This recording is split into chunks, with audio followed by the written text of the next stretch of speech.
Speaker.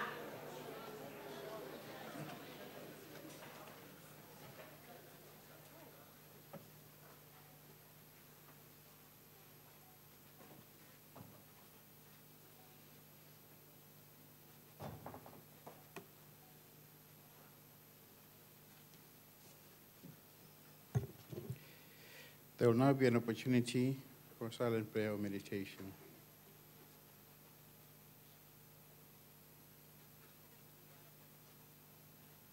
Please be seated.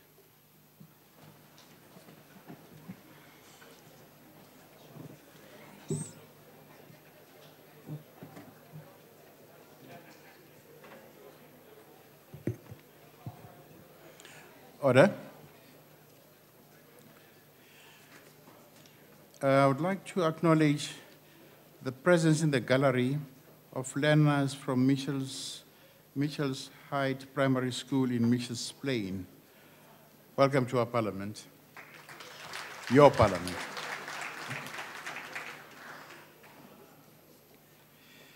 We now come to notices of motion. Does any member wish to give notice of a motion?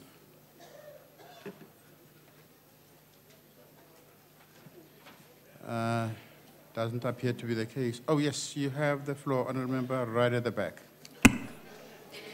I move on behalf of the ANC that in its next sitting, the House debates assessing mechanisms to monitor the implementation of infrastructure programs of the state-owned enterprises and of the various spheres of government. Thank you. Noted. Does any other member wish to give notice of a motion? Right at the back, Honourable Member.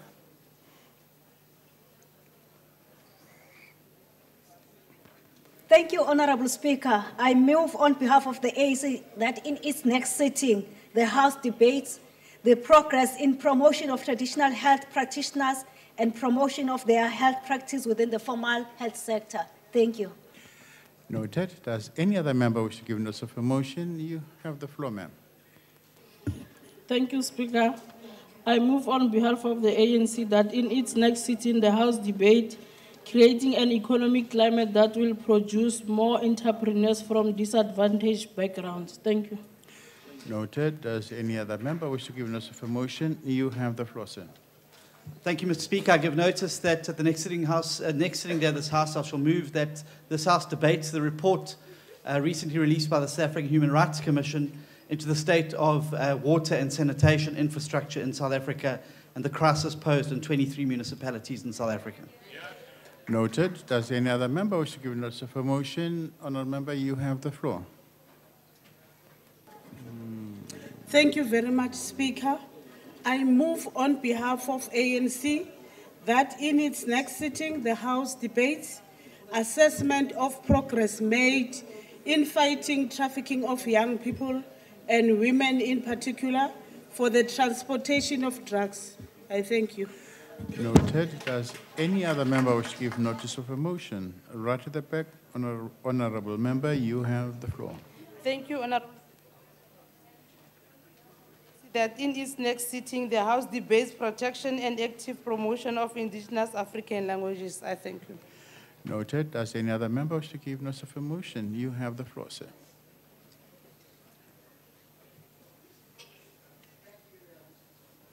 Thank you, Mr. Speaker. I wish to propose that at the next sitting of this House, on behalf of COPE, that we debate whether a member of one political party who appears on the list of another political party can still continue to draw his parliamentary salary and benefits.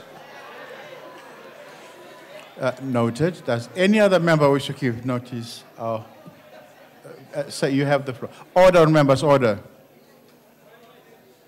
No idea which member he's referring to, but I move on behalf of the Democratic Alliance that at the next sitting of this House we debate what the ANC government has done for the last 20 years with the fuel levy money that it should have gone to pay for the e-toll in Gauteng. Noted. Does any other member wish to give notice of a motion? That doesn't appear to be the case. We then move on. We now come to motions without notice. Are there any motions without notice? No. There are no motions without... Deputy Chief Whip of the Majority Party.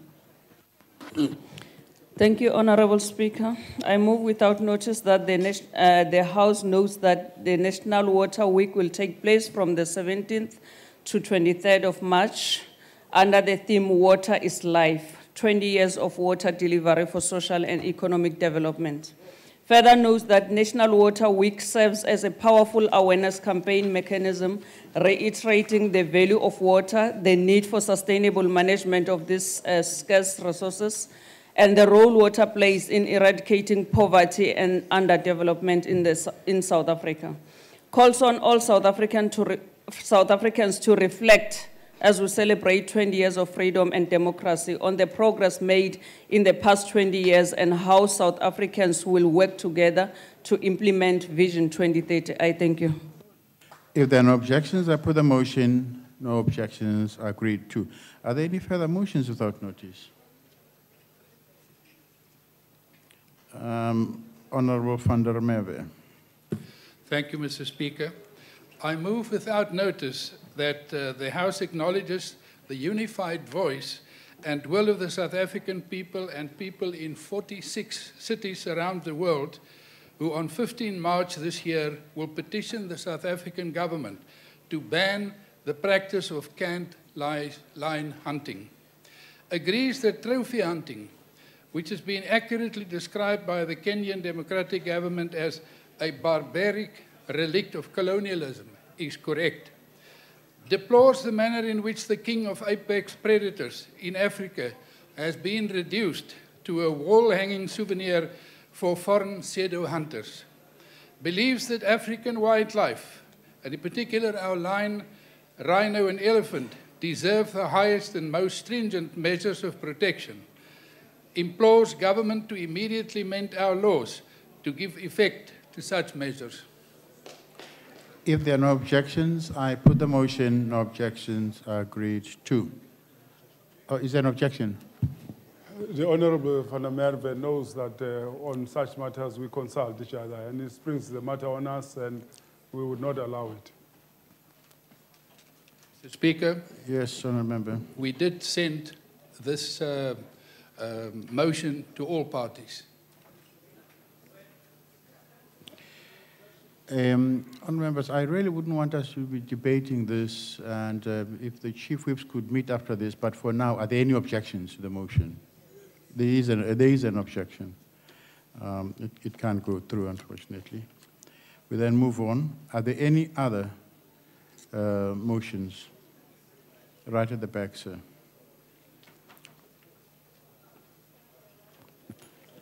Thank you, Honorable Speaker. I move on behalf of the Chief Whip of the Congress of the People, a motion without notice that the House notes with profound sadness and a deep sense of personal loss at the timely death of Professor Mbulelo Vizikungwa Zamano, who passed away on the early hours of the 16th of February 2014 at the age of 65 years at his home in Bloemfontein. Professor Zamano has held numerous positions in his professional life. When death struck, Professor Zamano was the director of Center for African Studies at the University of KwaZulu-Natal in Pietermaritzburg. He is accredited for having transformed the Department of English at the University of Fort Hare to what today is known as the Department for English Studies and Comparative Literature. He was later appointed the second post-apartheid director and vice-chancellor at the University of Fort Hare. In 1971, Professor Zamano completed 2 degrees concurrently, Bachelor of Arts and a certificate in education, passing the latter with distinction, and both of them were at the University of the then Botswana, Lesotho, and Swaziland. In 1975, he completed Masters of Arts at the same university. In 1982, he completed his doctorate in philosophy from the University of Sheffield in England. Professor Zamano was an educator par excellence because between 1973 and 1975, he was a teacher in Mabatuane High School in Maseru, Lesotho. 75 to 79, he was appointed a lecturer and also a dean of student affairs at the same university, but this time in Gaborone, Botswana. From 1980 to 1982, Professor Zamano worked as a postgraduate tutor in a master's program in African literature and completed his doctorate in philosophy. Between 1982 and 1986, Professor Zamano was a senior lecturer and associate professor at Ahmadu Bello University in Nigeria. Between 86 and 88, Professor Zamano was a visiting research fellow on a Southern African research program at Yale University in America. Between 88 and 90, Professor Zamano was a visiting professor on comparative literature and African studies at the University of Georgia, Athens in Greece. 1990 to 1995, he was an associate professor and the director of African Studies and coordinator for cultural diversity. Further recognizes that the late state president Nelson Mandela referred to Professor Zamano as a visionary leader and one of South Africa's great intellectuals. That the House offers his family, friends, and colleagues sincere condolences during these trying times. Phumla ngoxolo tholele inkunzi zomsimanga, ononkosi, onothabazilo, ongelengele, onokhuko lokuhlanganisa lahlanganisa indlu yodlomo nabathwa, osongo, ononyele encenceni, sizukulwana sikamashwabada, imbewu ubuyiphathisiwe, uyisebenzisile akujikanga nayo. Enkosi omlomo. If there are no objections, I put the motion. No objections are agreed to. Are there any further motions without notice? Deputy Chief Whip of the Majority Party. Thank you, Honorable Speaker. I move without notice that the House knows that the South African National Science Festival will lift off in Grahamstown on the 12th and run until the 18th of March 2014. Further notes that the SciFest Africa remains the largest festival of its kind on the African continent, welcoming over 65,000 visitors of all ages to Grahamstown in 2013. Acknowledges that the festival will also host 3 parallel festivals during the SciFest Africa 2014, namely the Ikhini Township Festival, SciKids, and SciFest Africa at Nelson Mandela Bay Science Center, 8NH. Further acknowledges that this year's theme is Into the Space. The festival will offer visitors over 500 events that will explore spaces big and small, such as anatomy and the brain, astronomy, the atmosphere, architecture, biotechnology, the 50th anniversary of the Canadian Space Agency, geographical religions, nanotechnology, psychology, underground and underwater exploration, space sciences, the SKA, the universe, and any other space you can think of, and calls on all those interested to visit and support the Science Festival. I thank you. If there are no objections, I put the motion. No objections agreed to. Are there any further motions without notice? That doesn't appear to be the case. Thank you very much. In which case, we move on. The first item on the order paper is a motion in the name of the Chief Whip of the Majority Party. Honorable the Chief Whip. Honorable Speaker, I move that the House suspends Rule 253, subsection 1, which provides that the debate on the second reading of the bill may not commence before at least 3 working days have elapsed since the committee's report was tabled for the purposes of conducting a second reading debate today on the Mineral and Petroleum Resources Development Amendment Bill. I so move. I now put the motion. Are there any objections? Yes, Honourable Speaker, may I address you on my objection? Please proceed, sir. Honourable Speaker, it has been convention and practice through the years in this Parliament that the suspension of the rules of this House are not done lightly, and that in the past it has always been the practice that the parties in this House reach consensus by means of a discussion by their chief whips. In this particular case, no consensus was reached to waive the 3-day rule. I did raise the matter in the Chief Whip's forum to say that this was a surprise printing on the order paper. but my objection was rejected. I now call on you to not allow this motion to go forward.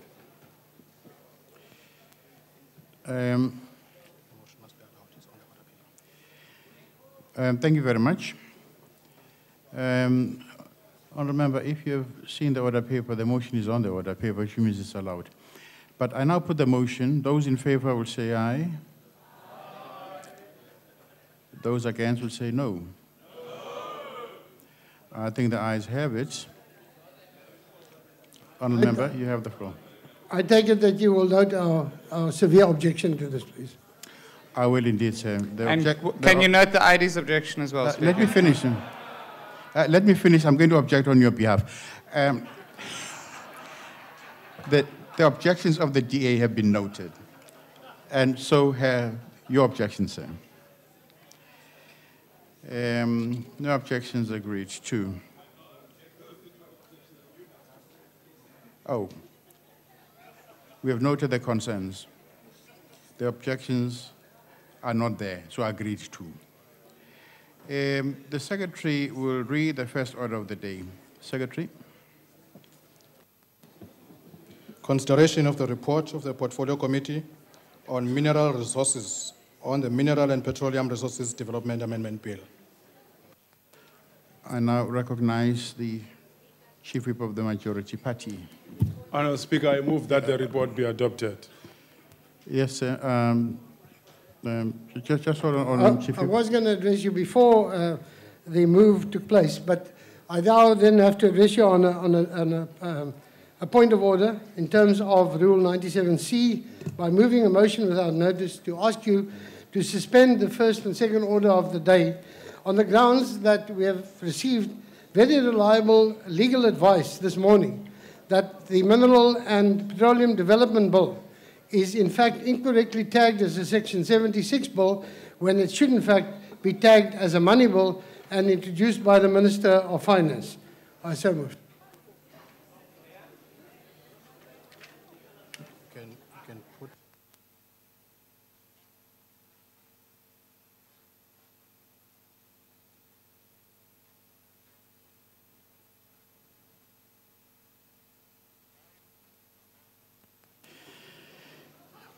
Thank you very much. Can you put your motion again so that we all hear what the motion is all about, sir?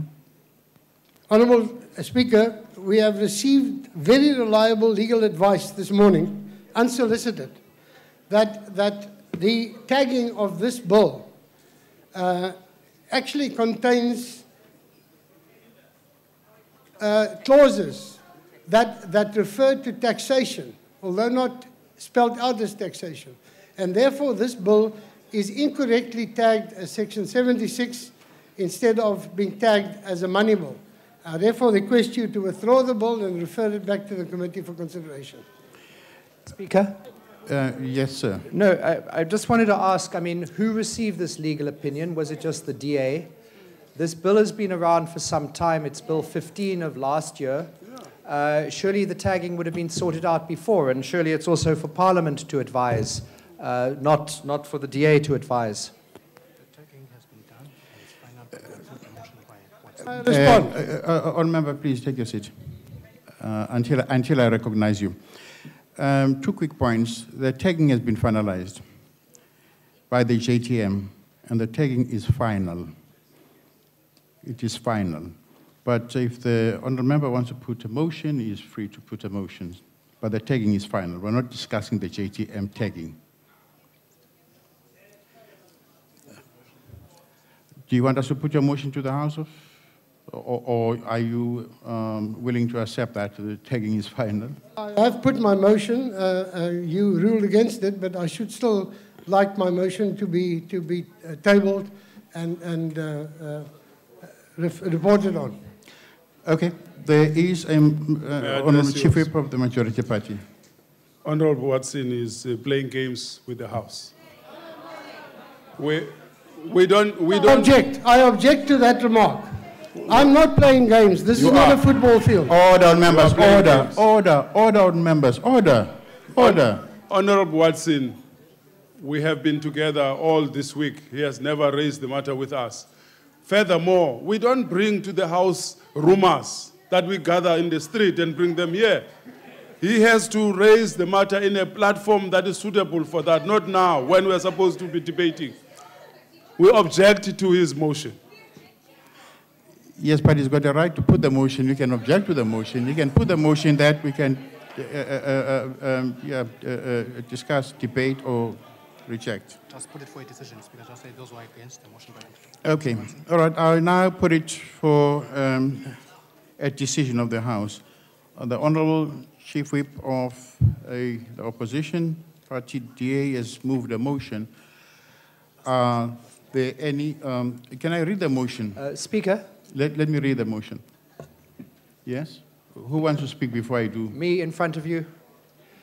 Oh, yes. No, it's a motion. He's put it as a motion without notice. And that can only go through if there's unanimous consent of the House. And the Chief Whip has clearly objected, so there isn't unanimous consent. So, Speaker, I'd suggest that the motion is then ruled out of order. He may move it, Speaker. He has the right to move it. Just move it. The honourable member has a right to move it. It has been done before.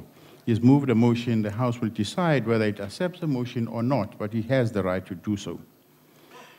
Now, going back to the motion that's been proposed by Honourable Watson, all those in favour will say aye. And those against will say no. No objections agreed to. We have noted the majority for. It's not agreed, it's negative. Okay, there is a term here that they use. The motion has been negatived. It's been negatived. It doesn't exist anymore.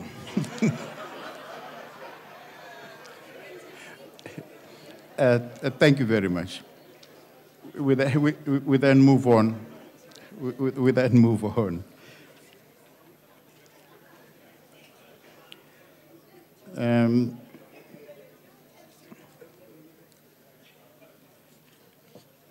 Where are we now? We're back to the motion by the Chief Whip of my party that the report be adopted.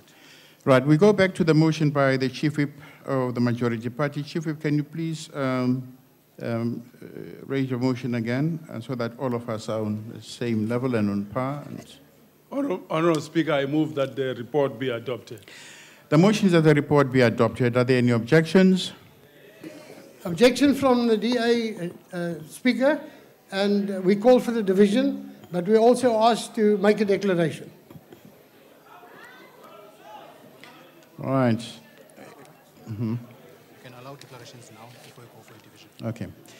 Right, the Chief Whip of the opposition has asked for two things. One, to make a declaration, the other for division of the House. We will start with the declaration.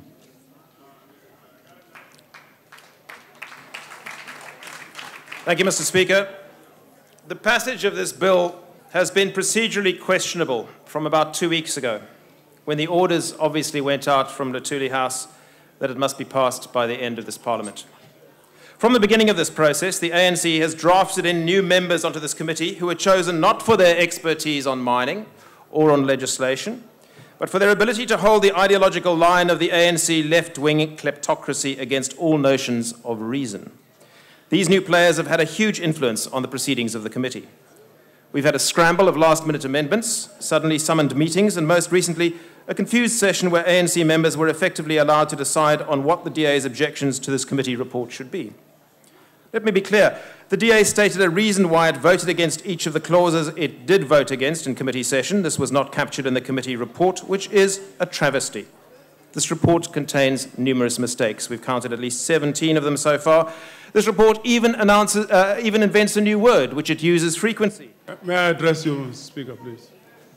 What point are you raising on, sir? The honourable member stands here and cast aspersions at the capacity of the members of the ANC in that committee. He says they were chosen by the ANC, not on the basis of their expertise. We object Honourable to Speaker, that. on what point is the man rising? I haven't given you the right to speak.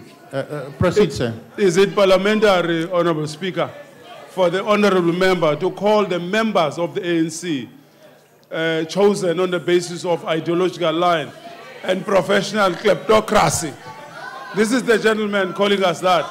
And he says the Order, members, order. The members of the ANC order, members, have not been chosen on the basis of their expertise. They are following an ideological left-wing lie. That's not all members, order. You are casting Order. aspersions at It's the members. difficult not to on the listen ANC. with your mouth open. Order. We object. There is an objection, and I will look into the matter and come back with the ruling on that. But, sir, also just mind your language. Thank you, Mr. Speaker. I go back to my invention in this committee report of a new word. That word is unbribery. Now, if such a word exists, Mr. Speaker, perhaps somebody could one day explain what it means to this English major. Perhaps it stems from the same place as negative, I don't know. There's a much bigger problem, though, which you heard about a moment ago. Just minutes ago, this House ruled against a motion without notice from the Chief Whip of the Opposition to remove this and the next item from the order paper, that this bill had been incorrectly tagged. As we know, this House has defeated that motion. I believe that was a mistake. I have received a legal opinion. This opinion says that the provision that allows the state to be given a 20% free carried interest in any oil or gas drilling operation amounts to an additional tax. Any bill that introduces a tax can only be a money bill. A money bill should be introduced by the Minister of Finance as required by Section 73(2) of the Constitution and should not be tagged a Section 76 bill as this has been. So this bill has been wrongly tagged and introduced and thus is unconstitutional. If this committee had been given a chance to do its job properly, it might have discovered this flaw earlier. If the definitions in this bill had not been constantly changing, if the committee had been allowed to exercise its mind rather than simply being required to parrot the opinions of Luthuli House, this bill may have gone through properly. As it stands, it is doomed and we are wasting our time. A division having been called, well, any other parties wishing to make declarations? No. A division having been called, the bells... Honourable Speaker. Yes, Honourable Member. I would like to make, in terms of what the DA is stating as issues that were not discussed in the committee or that were changed, it's pure lies. And Honourable Speaker, I'd like to add that had the tagging been made a 75 anyway, they would have objected. Had the tagging been, as the tagging is remaining at 76, they are still objecting. Order, members, order, Speaker, order. Order. Yes. Is this the ANC declaration? I'd just like clarity on it. Please take your seat, ma'am. Proceed. Make a declaration, Honourable Member. Any old how in us tagging the bill wouldn't have been in favor of the DA anyway. The issues that were discussed as a debate and engagement allows us for differences in the committee, and issues of the bill which they do not agree with, they wouldn't have agreed with anyway because they don't want this bill to pass.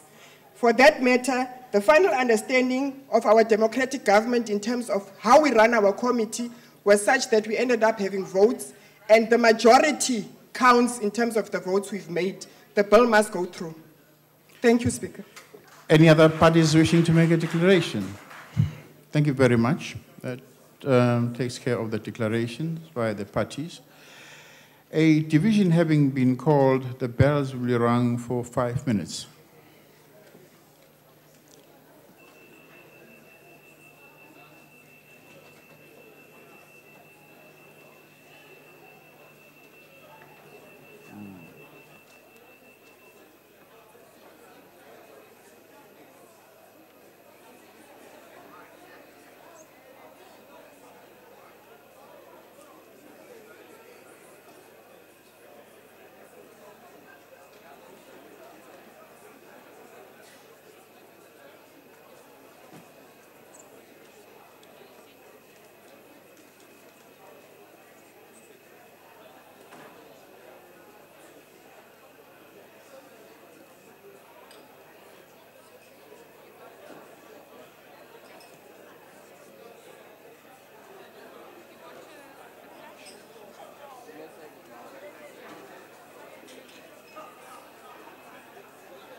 Honorable members, please take your seats, your allocated seats.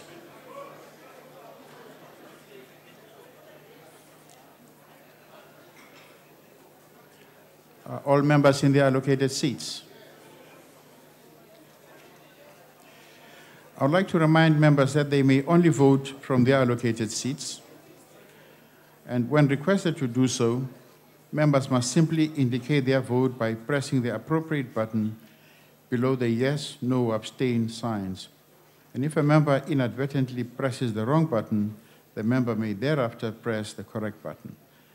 The last button pressed will be recorded as the member's vote when the voting session is closed by the chair.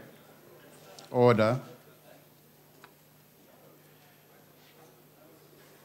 The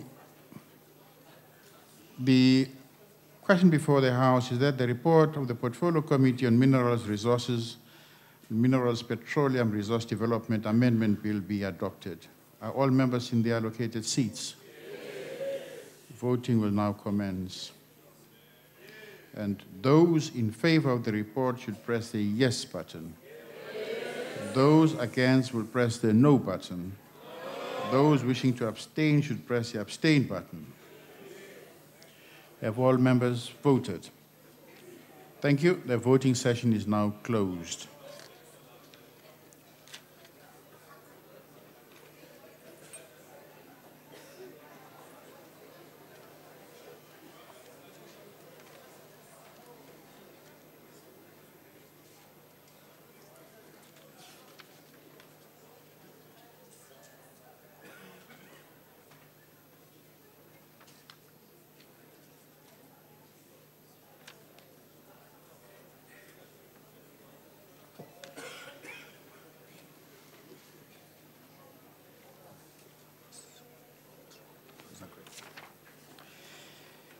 The results of the division are as follows.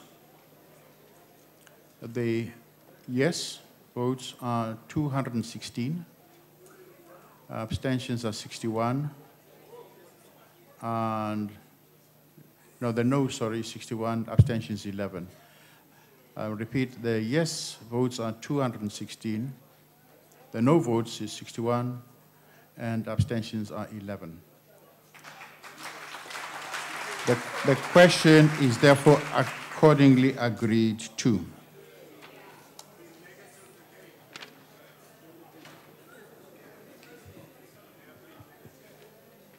Thank you very much.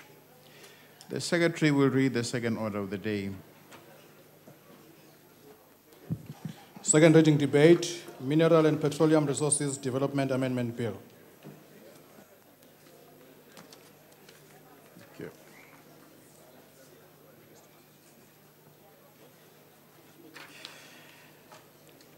I now recognize the Honorable the Minister of Mineral Resources, Honorable Minister Shabangu. Thank you, Honorable Speaker, Ministers, Deputy Ministers, Acting Chairperson of the Portfolio Committee on Mineral Resources. Once more, we are tabling an amendment which has intention of contributing towards transformation of our economy in South Africa. In defining our democratic future, we understood the need to be informed by an understanding of the current environment and our unique historically underpinning that has accentuated the current state of mining industry globally and specifically in South Africa. As we traverse this journey and joined with the responsibility to redress past imbalances whilst we grow our industry, we have accordingly worked tirelessly at ensuring that the regulatory and legislative framework is optimized for the development of our natural resources. Even after more than a century, mining remains a sunrise industry that provides impetus for the development of various sectors of our economy, whilst it plays a critical role as we tackle the triple challenges of inequality, unemployment, and poverty.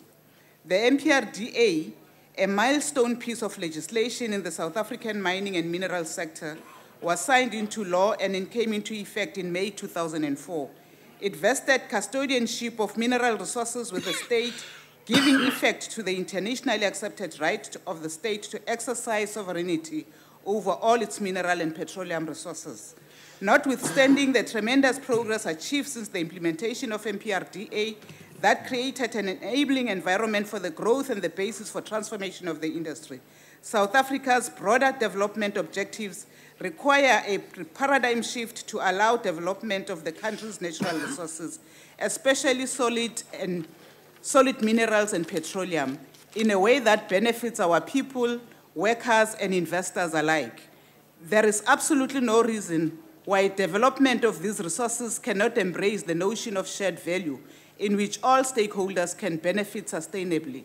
The need to balance the interests and benefits of investors and the people of this country can neither be overemphasized nor treated as mutually exclusive. Honorable members, we are immediately directed the development of mining strategy for sustainable growth and meaningful development of the mining industry. The strategy identifies major opportunities and binding constraints to the attainment of its objectives.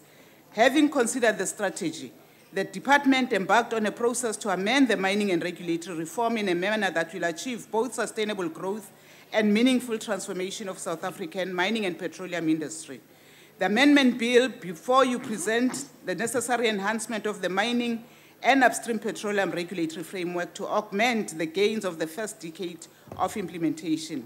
The primary object of the MPRDA is to improve the current construct of the Act by removing ambiguities that exist within the Act, make provisions for improvement consultation processes, link the sanction provision to the turnover of the right holder, provide for regulation of associated minerals, partitioning of rights and enhance provisions relating to beneficiation of minerals, promoting energy security, and finally, streamlining administrative processes with departments of water affairs and environmental affairs.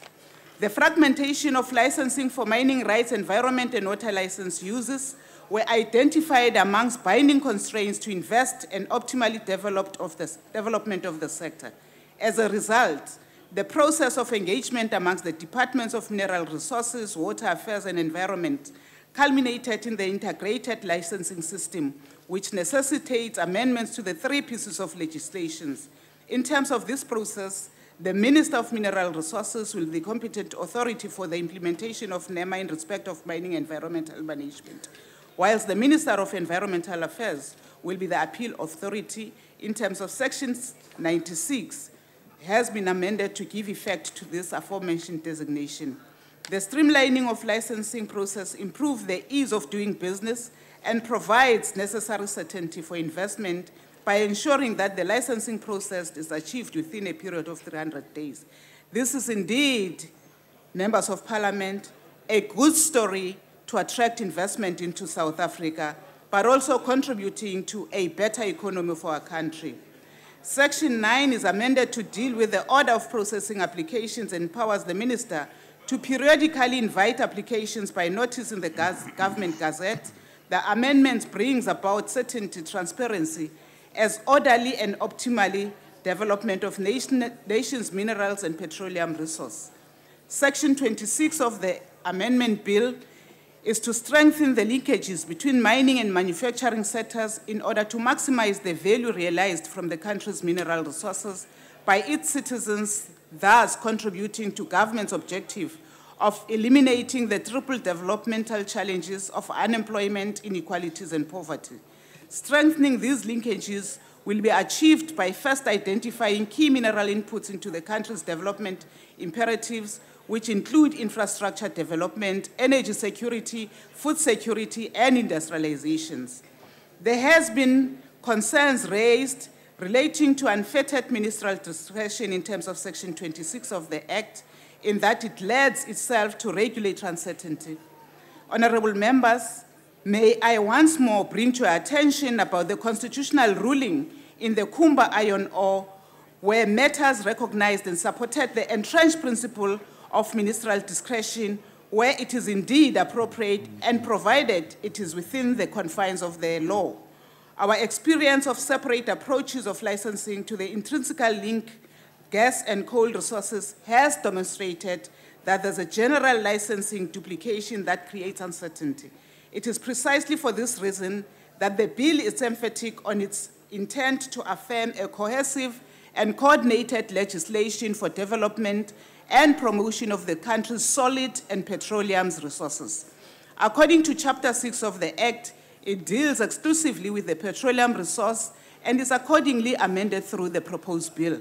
In terms of the upstream petroleum development, Section 86A is inserted to provide for the state participation in the petroleum development. The state has a right to a free carried interest in all exploration and production rights. The insertion will ensure that the state is directly involved in the optimal exploitation of the petroleum to achieve the national development imperative. Section 23 is amended to further enhance provisions relating to socio-economic development impact of mining in respect of social and labor plan. Mr. Speaker, this is an amendment which intends to take us to a future South Africa where poverty, unemployment will be issues of the past. We are here, therefore, to table this bill as one of the most progressive steps in improving and contributing towards our economic development. I thank you. I thank the Honourable Minister. I now wish to invite the Honourable FC Bikani to the podium.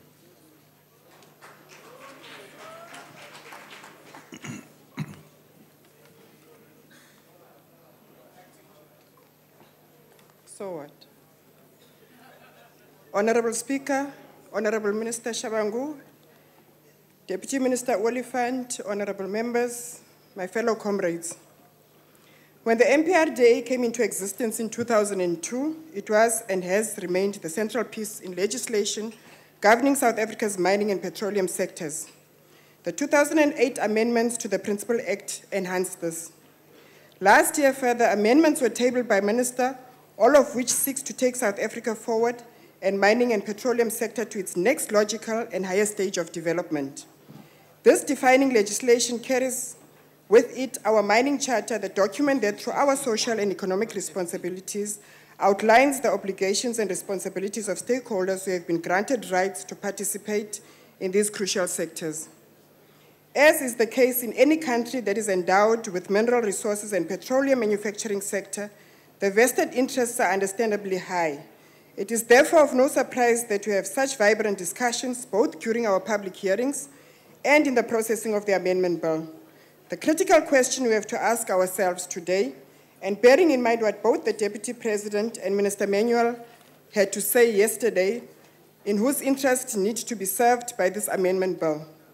The amendment bill covers economic, social, and environmental responsibilities and has sought to create a balance between expectations, government developmental priorities, the workers' needs, community, and environmental responsibilities. The intention of the amendment bill is to strengthen the architecture of the mining and petroleum sectors and align it to the needs of the developmental state, and in this regard, the National Development Plan. Simultaneously, the amendment bill seeks to improve security of tenure while continuing to create a climate that would enhance investor interest while ensuring social responsibility and balances the risks and expectations of interested stakeholders. A streamlining and better integration of mining, environmental and water authorization processing is what the amendment bill speaks to. Security of tenure will of necessity form an integral part of the regulatory framework. Briefly, as there's not enough time, Honourable Speaker, some of the key objectives of the amendment bill are creation of a mining and minerals regulatory regime, promotion of the development of mineral and petroleum resources in a sustainable and equitable manner, the streamlining of administrative processes to ensure proper alignment with the National Environmental Management Act and the National Water Act, increasing the socio-economic development impact through mining, making provision for an application process by invitation, providing for implementation of a beneficiation strategy, and to provide for the state's active participation in the exploitation of petroleum. Declaring certain minerals to be strategic mainly to guarantee security of energy supply and most of all to the enhancement of regulations and implementation of social and labor plans. Before I address particular matters, it is important to understand what has influenced the orientation of this amendment bill, otherwise an incorrect understanding of the intention of the amendment bill will be reached, as has been the case during our public hearings. ANC policy on mineral resources and the petroleum sector has its roots in the Freedom Charter of 1955. The Ready to Govern ANC policy document of 1992, a policy document that was preparing for the first democratic government, the Reconstruction and Development Program of 1994-95, the 52nd National Conference of the ANC in Polokwane in 2007, the National General Council of 2010 and the subsequent ANC policy document on the state intervention in the mineral sector, as well as the 53rd National Conference resolutions of the ANC of Mangaung in 2012. It is a precondition that anyone who is debating this amendment bill today must have both read and understood these documents to understand what the amendment bill seeks to achieve. These central policy documents locate the nation's mineral assets as a resource to improve the lives of our people as a whole, and that others may benefit in this process as a secondary option. Primary is the quality of the lives of our people, where they live and their ability to economically have a decent quality of life. If this is not understood, then the amendment bill will not be understood. In this context, we are further implementing the Freedom Charter, which states that the national wealth of our country, the heritage of South Africans, shall be restored to the people.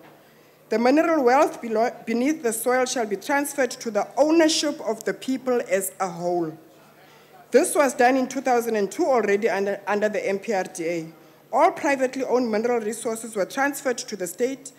However, in the subsequent years, concessioning via mining rights did not ensure that the developmental impact was maximized. Therefore, at the ANC's 52nd National Conference in Polokwane, it was resolved that the developmental state should maintain its strategic role in shaping the key sectors of the economy, including the mineral and strategy and the national transport and logistics systems, I quote, and must ensure that our national resource endowments, including land, water, minerals, and marine resources are exploited to effectively maximize the growth, development, and employment with potential embedded in such national assets and not purely for profit. This statement must be evaluated against the strategic goal of placing the economy on a new job creation and a more equitable path. The 53rd National Conference of the ANC at Mangaung in 2012 took this to a higher stage when it resolved that, I quote, state intervention with a focus on beneficiation for industrialization is urgently required. Instruments are required to support beneficiation and competitive pricing of these strategic minerals. In this regard, the amendment bill responds to this policy directive by stating that beneficiation in relation to any mineral resource means the following. The final stage, which is the action of producing properly processed, cut, polished, or manufactured products or articles from minerals accepted in the industry and trade as fully and finally processed or manufactured and value-added product or articles. Transformation, value addition, or downstream beneficiation of mineral and petroleum resource or a combination of minerals to a higher value product over baselines to be determined by the minister, which can either be consumed locally or exported. Furthermore, Section 2 of the amendment bill does state that promoting economic growth and mineral petroleum resources development of a downstream beneficiation industry through provisions of feedstock development of mining and petroleum inputs industry. On the specific issues in the amendment bill, other ANC speakers will address these in greater detail in their inputs. Briefly, as an overview on beneficiation, exploitation of minerals must optimize the developmental impact, especially job creation across the economy. Beneficiation and transformation in the mining sector should be linked because there can't be transformation without beneficiation. The ANC state intervention in the mineral sector outlines how best to leverage South Africa's mineral wealth to grow the economy and create more jobs.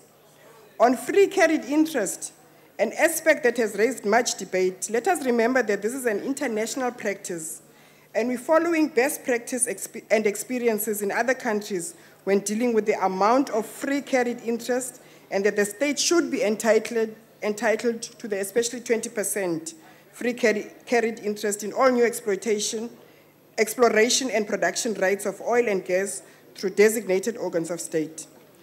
This portion of production that goes directly to the state as a form of tax for the initial exploration. In addition, the state is under the amendment bill is entitled to further participation in exploration and production of oil and gas, for which it will pay a market-related price. In conclusion, we have conducted extensive public hearings over the 4 days in September 2013. 51 submissions were received, including several joint submissions. We dealt substantively with the submissions and the concerns that were raised. We are certain that we are providing certainty in both industries through this amendment bill. We have remained open even during the processing of the clauses. Let me make it clear that as legislatures, we have the responsibility to include all key stakeholders in legislatures that will impact upon them. That we have done. We have definitely done that. What is disappointing, therefore, is to read in the Business Day alarmist statements and threats that investment will look elsewhere for their exploration. The ANC has made it clear at its 53rd National Conference on how it will work with business to build the economy. This means we are open for discussion, but that carries with it the responsibility to accept that views may differ whilst respecting individual views. On the long debated matter of tagging, we are confident that the schedules in the Constitution have been respected and that minerals and petroleum as defined in the Constitution remain a national competency both now and in the future. Rather, it is on the matter of trade that we exceed that the matter of Section 76 arises. I therefore, don't worry about the tax issue, we all pay tax. My thanks to all who have participated in this strenuous exercise, members of the committee, to the Minister and the Deputy Minister of Mineral Resources.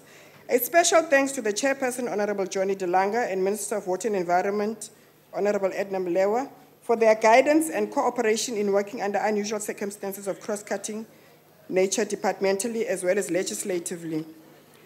Most of all, my Minister, Minister Shabangu, who has tried to give her guidance and expertise in the work she does. The Chief Whip of the Majority Party for the confidence and leadership you showed in the successful passing of this bill. I want to give a special recognition in the unified manner the support staff has been attending to the Portfolio Committee irrespective of restricted delegation of their duties and work, not forgetting the extraordinary talent and specialities they portray in their capacity. And I don't leave the Department of Mineral Resources behind. My final vote of thanks goes to a special mother, a leader, a mentor, my political stalwart and admirer in the movement, Deputy Minister of Police, Honorable Makgotso Sokyu. Thank you for the confidence and trust you showed in me. This speech I'm dedicating to your teachings. To your teachings. I thank you. Thank you very much. I now wish to invite Honorable Lorimer to the podium.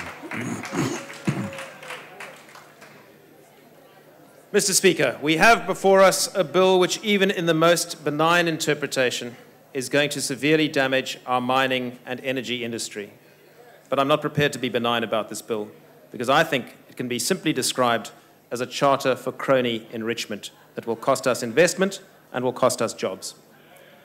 Our mining industry has not been healthy for years.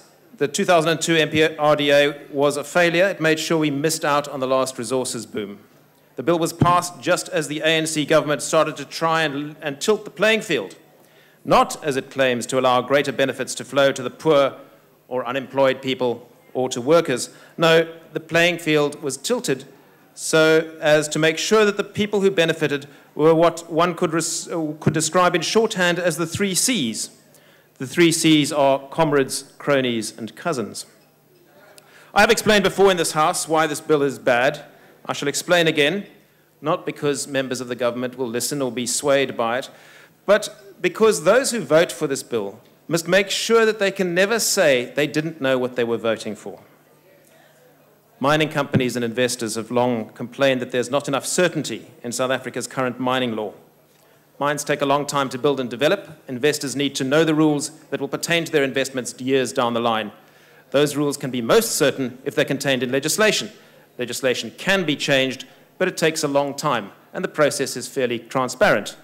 Not so with regulation. This bill contains more than 30 instances where key rules will be decided by regulation. Regulation is decided on by the minister. It is opaque and can be changed rapidly. It provides none of the certainty that investors need and thus will put us in a worse position than we already are. What this bill seeks to do, in essence, is put us in a position where the Minister says to potential investors, here is a mineral prospect, make me an offer. Does anyone really think that companies will get that deal unless they are comrades, cronies and cousins? Or unless they're contributing election funds to the ANC? The possibility also exists they may try and grease the palms of top officials. And looking at the performance of this government, who can confidently say that those offers will not be accepted? Other lowlights of this bill include the power given to the Minister to block exports of mineral products. The intention is to provide lower-priced inputs for manufacturers. Government vehemently denies that this amounts to the mining industry subsidizing the manufacturing industry, but that is exactly what this is. The World Bank and others have argued against beneficiation at the expense of mining. We are already seeing the effects of this in the coal sector, where there have not been sufficient major new mines, and neither will there be. By trying in this way to solve the problem of coal supply to Eskom, this bill will make it worse. So when there's no coal and the lights go off again, stand by for more feeble excuses. This bill also gives government the power to nationalize at fire sale prices any drilling operation that finds oil and gas. Drilling companies can be forced, after they've given away 20% free carried interest, to give away the other 80% of the find at any low price the government is prepared to pay. Will anyone drill under these conditions? Even for the lower-risk shale gas? I wouldn't bet on it. So the much talked of economic game changer is destroyed through the infantile economic policies of the ANC. The government may just say it's driving a hard bargain. This moves beyond hard bargain into just plain silly. Investors do not reward silly governments with good credit ratings. If you think that our credit rating is going to improve, best think again. Another low light is the disappearance of the Petroleum Agency, PASA. PASA did its job. It did it well. That's why there's been so much interest in our potential new energy industry. So why do away with the agency? Are we surprised then at the widespread belief that they were too professional to make special concessions to comrades, cronies, and cousins?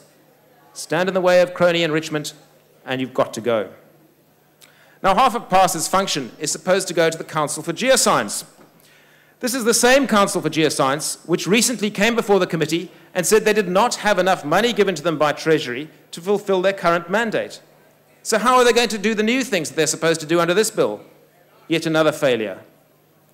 During the passage of this bill through committee, I've been accused of getting excited and being harsh. That's not harsh. I'll tell you what harsh is. Harsh is when you see South Africans who are in their 30s who have never held a proper job and are unlikely ever to in their lives, particularly under this government.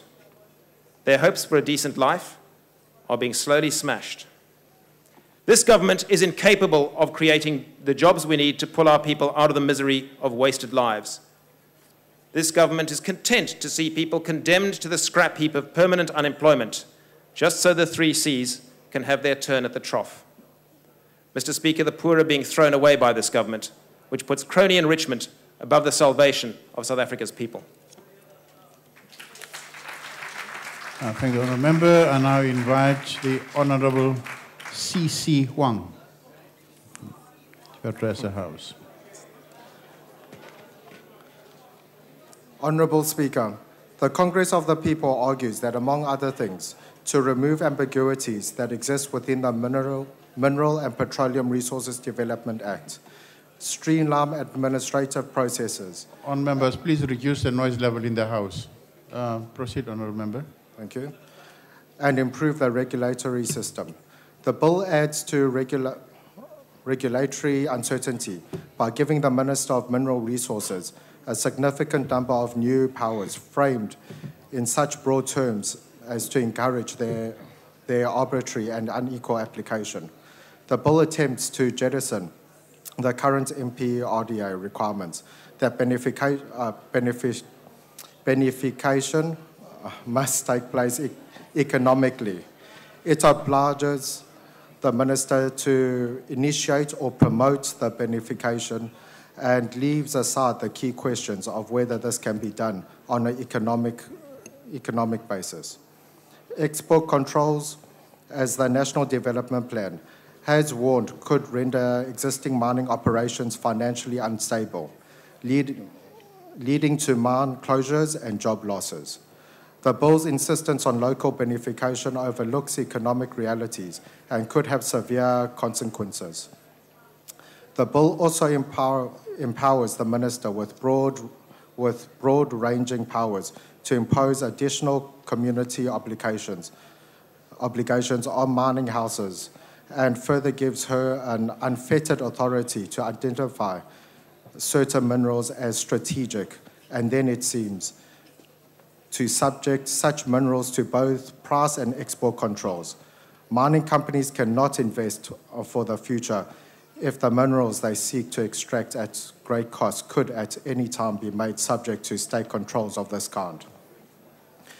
All in all, the bill also increases regulatory uncertainty by removing the first in, first assessed rights principle. Based on experience elsewhere in Africa, the higher the interest that's claimed by the state, and there is nothing in this bill to limit this, the more new investments will be discouraged. These discretionary powers being granted to the minister and her officials in this bill substantially contradicts the NDP's call for regulatory reform that provides policy certainty. Effective ways need to be found to cure the ambiguities in the MDDA, introduce a transparent and objective process for granting mineral rights, avoid further onerous regulatory change, and give the holders of mining rights the security of tenure needed to restore confidence in South Africa's mineral regime. Only in this way will the government be able to encourage an upsurge in mining investment, so vital to increase employment, growth, and prosperity. The MDDA fails to give effect to these principles by failing to provide for adequate notices and consultations, fails to make provisions for access to information by interested and affected parties, rendering even those consultation opportunities that are provided for ineffective. COPE therefore submits its reservations. That this bill does not rectify these inadequacies in the MDDA, nor does it provide for appropriate consultation with other organs of state through the Regime, Mining Development and Environmental Committee, therefore indicating our lack of support. I thank you. Thank you, Honourable Member. Honourable Van der Merwe.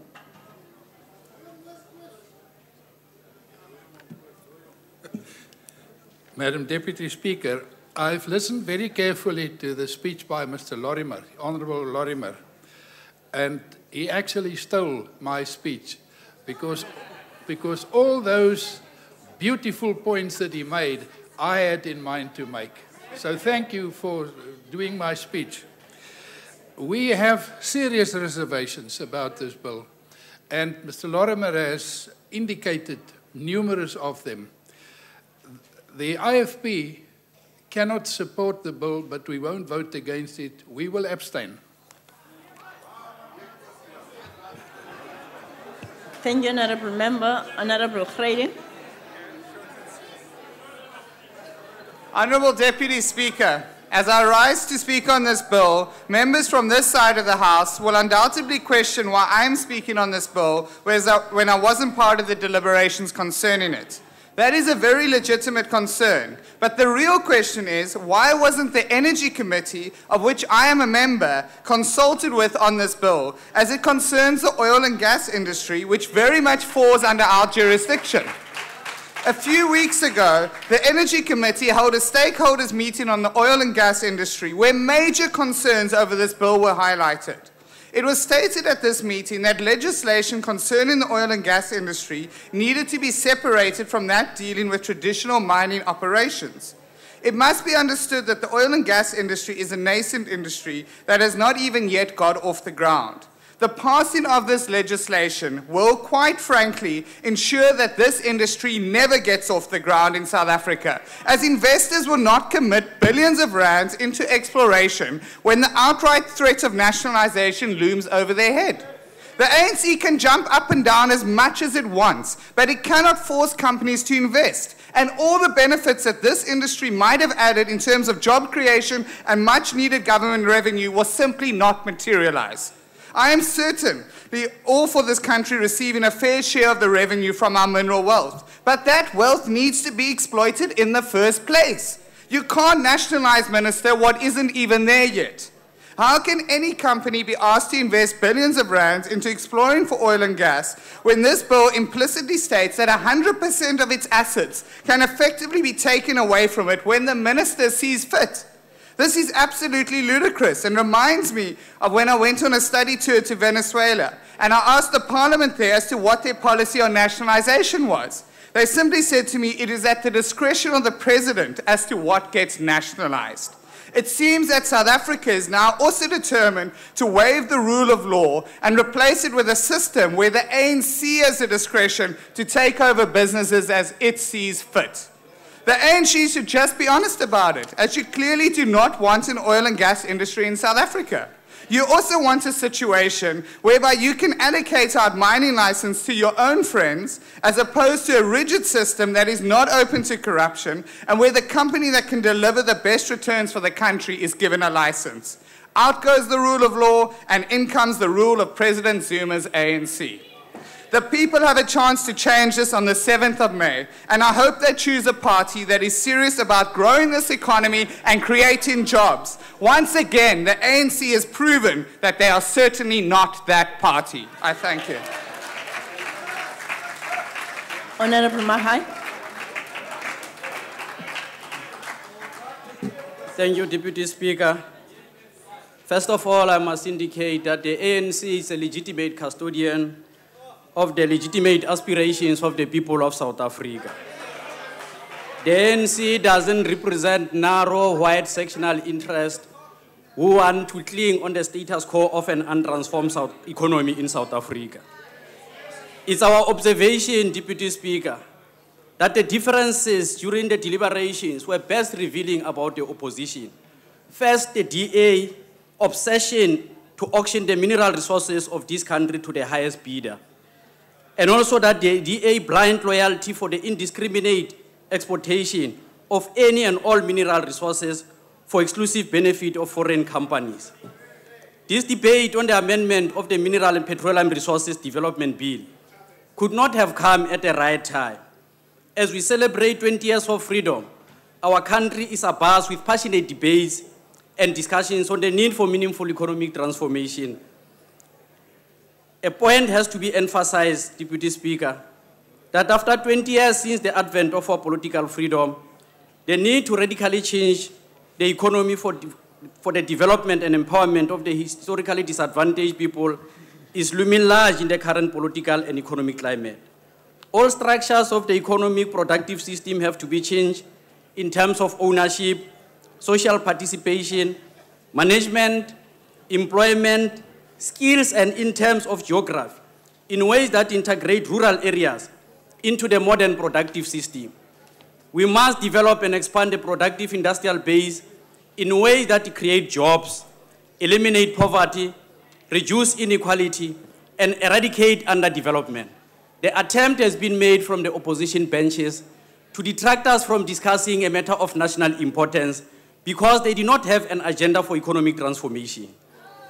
The local productive system has to be developed through skills and cutting-edge technologies, producing high-quality value-added products so as to be competitive in international markets. We have to break the historical production structures that continue to reduce our country into just a mere supplier of raw materials. And to this end, we are happy with work in progress by the economic cluster in pursuit of the aspirations of the new growth path and the EPAP policies.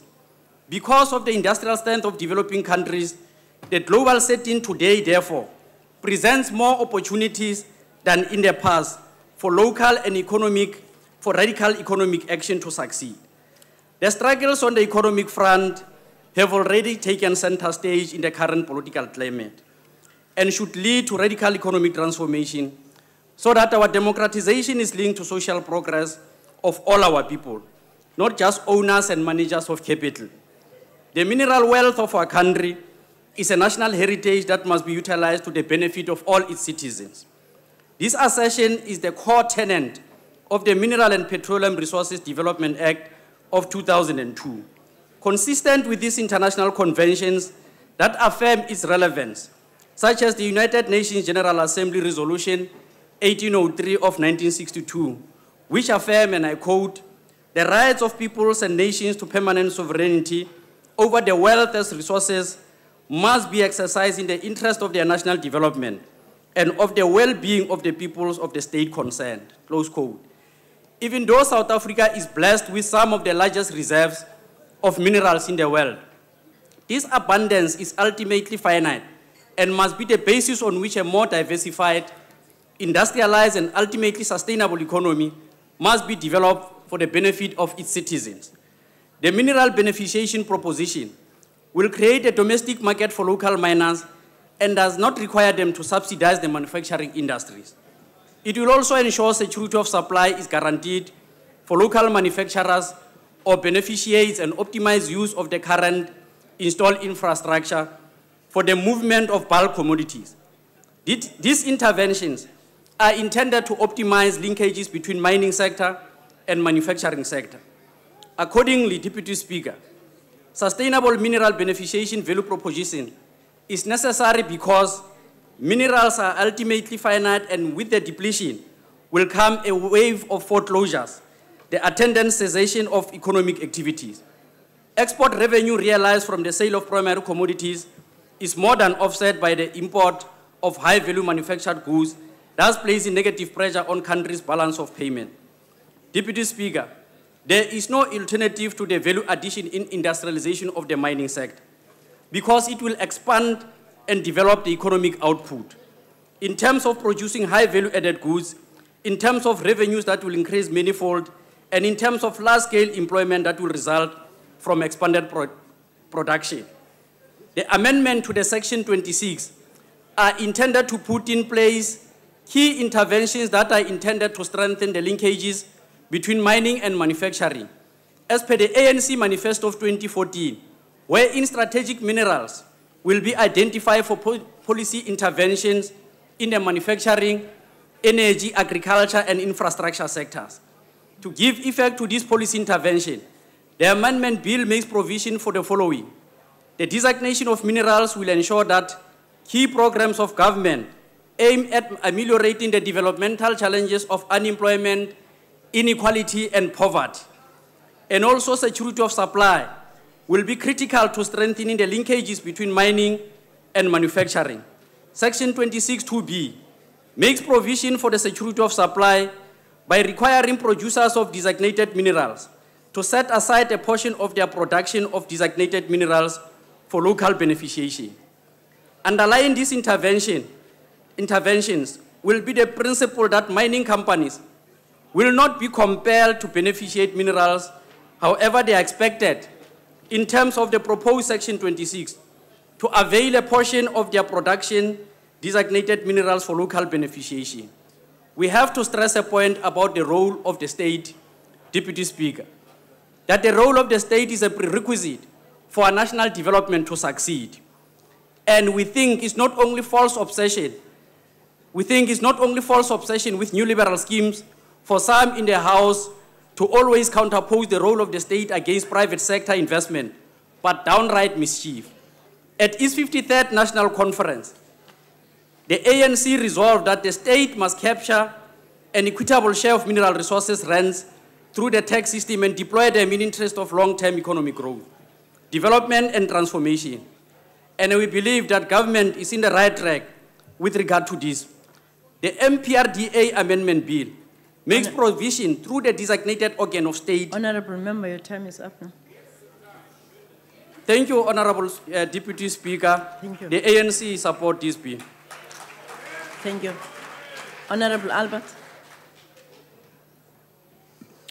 Thank you. Minister, today I would like to talk to you directly and address a matter of great concern for us.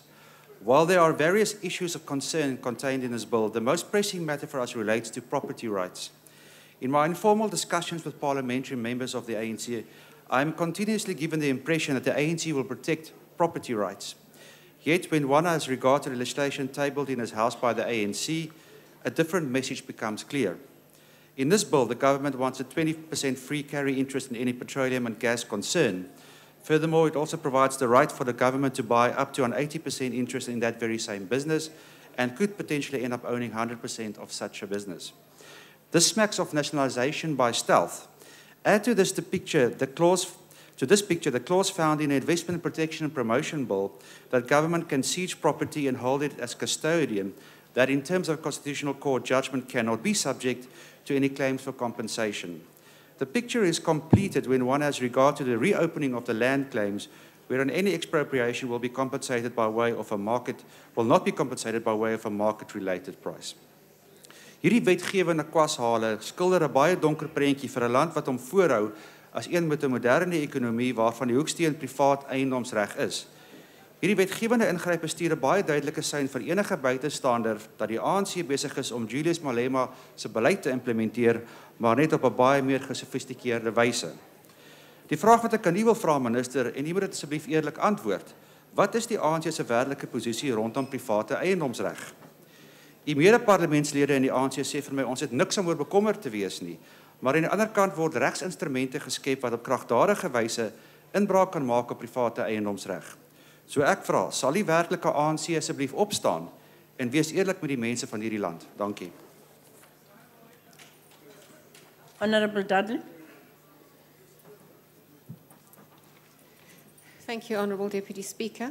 The ACDP has not participated in the committee deliberations, so we are guided by reports on these proceedings.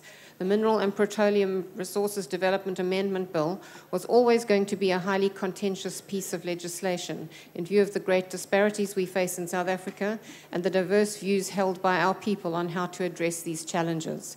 The ACDP is concerned that the bill, as it stands, could compromise the sector's ability to produce the required resources and provide much-needed stimulation of the economy. Changes to the 2002 Mineral and Petroleum Resources Development Act will give the government a 20% free stake in all new energy projects and the right to buy an unspecified additional share at an agreed price.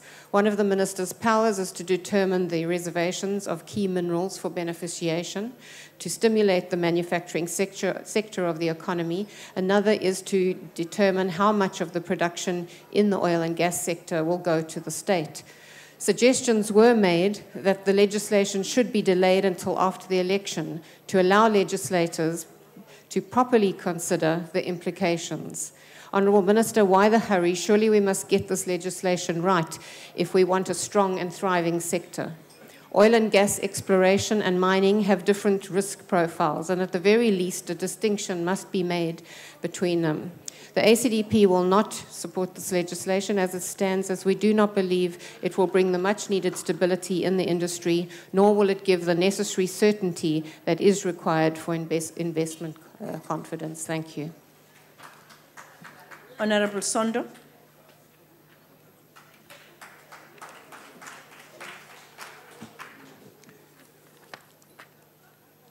Deputy Speaker, this House and the nation was treated to an angry rhetoric from an unpatriotic member of this House who wants to sell this country as it is. Honourable Member, Speaker, Minister Shabangu, Honourable Deputy Minister Oliphant, Ministers, Deputy Ministers present here, Honourable Members, ladies and gentlemen. In its ready-to-govern document, the ANC made it known that the mineral wealth beneath the soil is the national heritage of all South Africans, including future generations. As a diminishing resource, it should be used with due regard to socio-economic needs and environmental conservation. Speaker, the abundance of mineral resources in our land and our coastal belt makes it necessary for the state to be the custodian of these resources for the benefit of all South Africans. This bill, therefore, comes as a strategic instrument for the country to realize that objective. It's unfortunate that some in this House would opt for an arrangement that would open our mineral wealth for all to come and loot. That we will not allow. Deputy Speaker, allow me to address some of the areas around which, in particular, the DA finds little or no comfort, but we will not help them. They are like that. The integration of petroleum functions, where they're talking about PASA being tampered with. The natural resources fall under one roof, and that is the Department of Mineral Resources. And I must stress, Honorable Deputy Speaker, that you cannot separate oil and gas from solid minerals. The Advisory Council come as a result of the necessary realignment in the industry. This realignment of PASA is necessitated by the need to consolidate the regulation of petroleum resources under the auspices of the DMR, whilst the promotional and geoscience research aspects are vested with the Council for Geoscience. This integration will absorb specialist skills into the regulatory and technical function of the DMR and Council for Geosciences, respectively. The existing functional and administrative dichotomy in the regulation of petroleum resources will be a thing of the past, as the realignment of functions will enhance efficiency and stability. With regards to geoscientific integration, because South Africa has got limited geoscientific resources, integrating related geoscientific research functions will allow for the optimum use of available capacity. On the streamlined licensing process, I want these members to understand that to give effect to the principle of cooperative governance, the DMR and the Department of Environmental and Water Affairs develop an integrated licensing regime for the granting of mining rights, issuing of water use licenses, and approval of environmental authorization.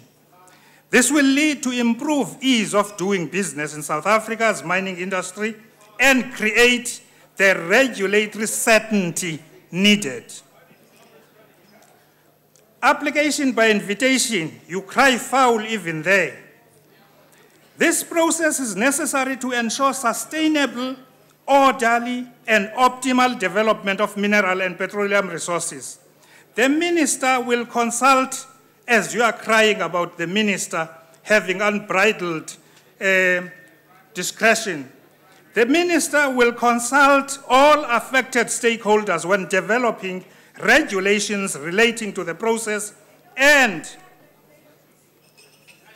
terms and conditions for the new application system.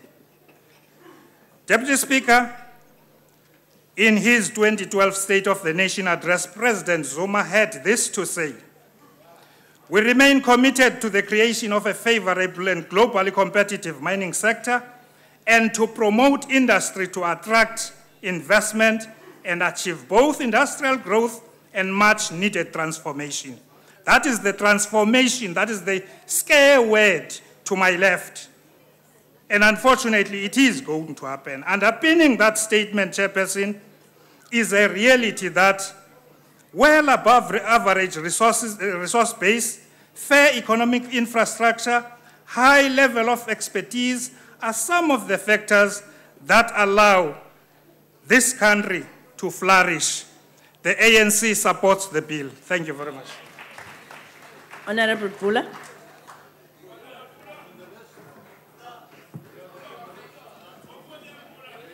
Madam Deputy Speaker, South Africa has always been a mineral-rich country.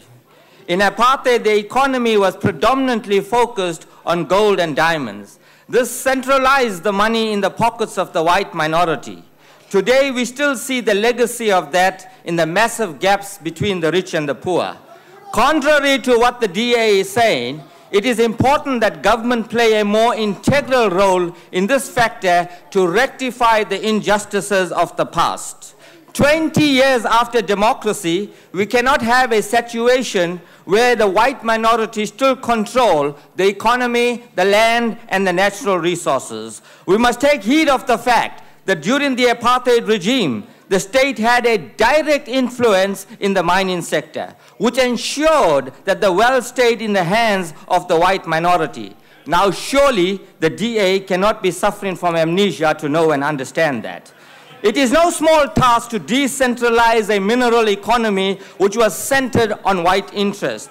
The majority of the citizens of this country are still excluded from the benefits of our country's own natural resources. Of course, indeed, it is a mammoth task, however, to develop and manage these resources so that optimal value can be gained from it. The Minority Front lauds the efforts of the Minister in striving to ensure our resources are distributed amongst all our people and not just simply the white elite.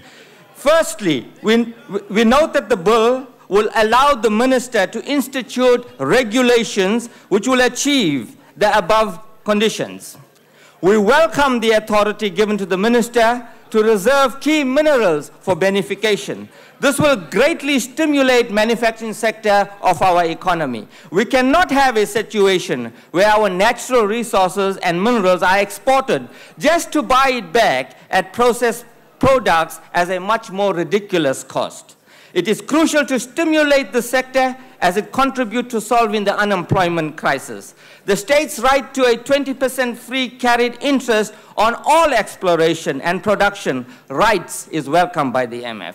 This would mean a portion of the production would go straight to the state in a form of a tax. It's another way to ensure that all our citizens benefit from our resources. The cooperation between the Department of Mineral Resources and the Department of Environmental Affairs in the mining sector is absolutely crucial, as it remains one of the biggest contributions to our economy and indeed a big source of unemployment for skilled and unskilled workers. Therefore, it is absolutely imperative for all of us to commit to build a vibrant rainbow nation based on the principles of equality for all. And of course, indeed, give true meaning to the spirit of unity. The MF will support the bill. I thank you.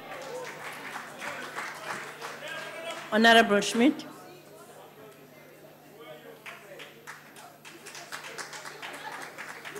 Thank you, Madam Deputy Speaker.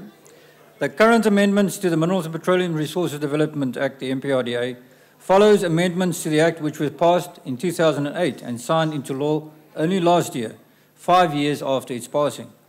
This indicates the level of indecisiveness and uncertainty of the ANC government, the Department of Minerals, and more importantly, the President, in determining whether decisions taken by this Parliament are beneficial to the mining industry and the South African economy.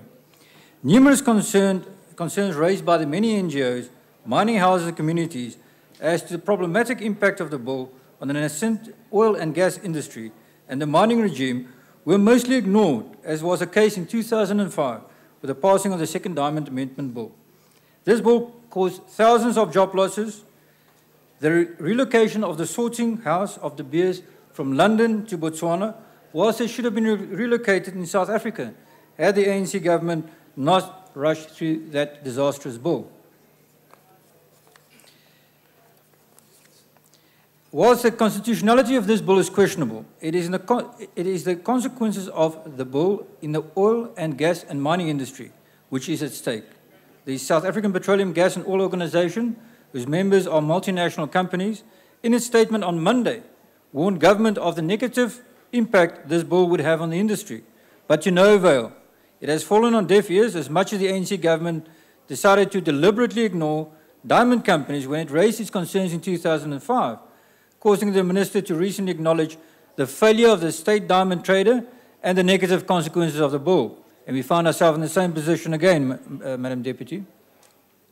To indicate the mala figures of this ANC government in its dealings with regards to this bill, it initially contained a clause which allowed for a 20% free carried interest, read free shareholding, as well as state entitlement to acquire at fair market value up to 30% shareholding of oil and gas companies. To the amazement of everyone, except of course the ANC members, this clause was hastily changed on Thursday night to allow this government to effectively nationalize oil and gas companies at any point in future, as it changed the 30% capping on state entitlement to a 100% entitlement, is the word it is used, at an agreed price and not fair market value, as it read before. Except for the fact that the industry was not provided with an opportunity to comment on the ability of this state to, through its entitlement to an unlimited share of private business ownership at a price which will inevitably be forced on them by government at a so-called agreed price. This clause does exactly what an expelled previous president of the ANC Youth League is attempting to do to gain entry into this parliament, this time with the aid and instance of the ANC. It seems that the ANC is turning into an EFF light party in fear of the dilemmas of this world. The unfettered discretion of the minister to prescribe processes, conditions for the allocation of mineral rights and timeframes is in all probability contrary to the Constitution, in that the minister is allowed to rule by means of autocratic decision-making without having to consider the advice of any other stakeholder. Despite considerable representation to the committee, the proposed amendments still fall short of requirements for the consultation with the public in the process of granting rights as determined in the Benguanyama Constitutional Court case. Most concerning is the unfettered interference by the minister in the realm and affairs of private businesses and decision-making to the extent that the minister will be able to designate certain minerals which would be subjected to stringent conditions relating to the export and pricing thereof. The flawed consultation with stakeholders, the malafidus clearly displayed by the ANC committee, the more than 30 unbridled discretions awarded to the minister, the non-existence of substantive debate but rather a mere cacophony of agreement by ANC members, a committee report that deliberately does not reflect the DA's objections, the incorrect tagging of the bill, and more importantly, inconstitutionality of certain provisions of the bill makes it impossible to support this bill. Thank you very much. Honorable Mupeng.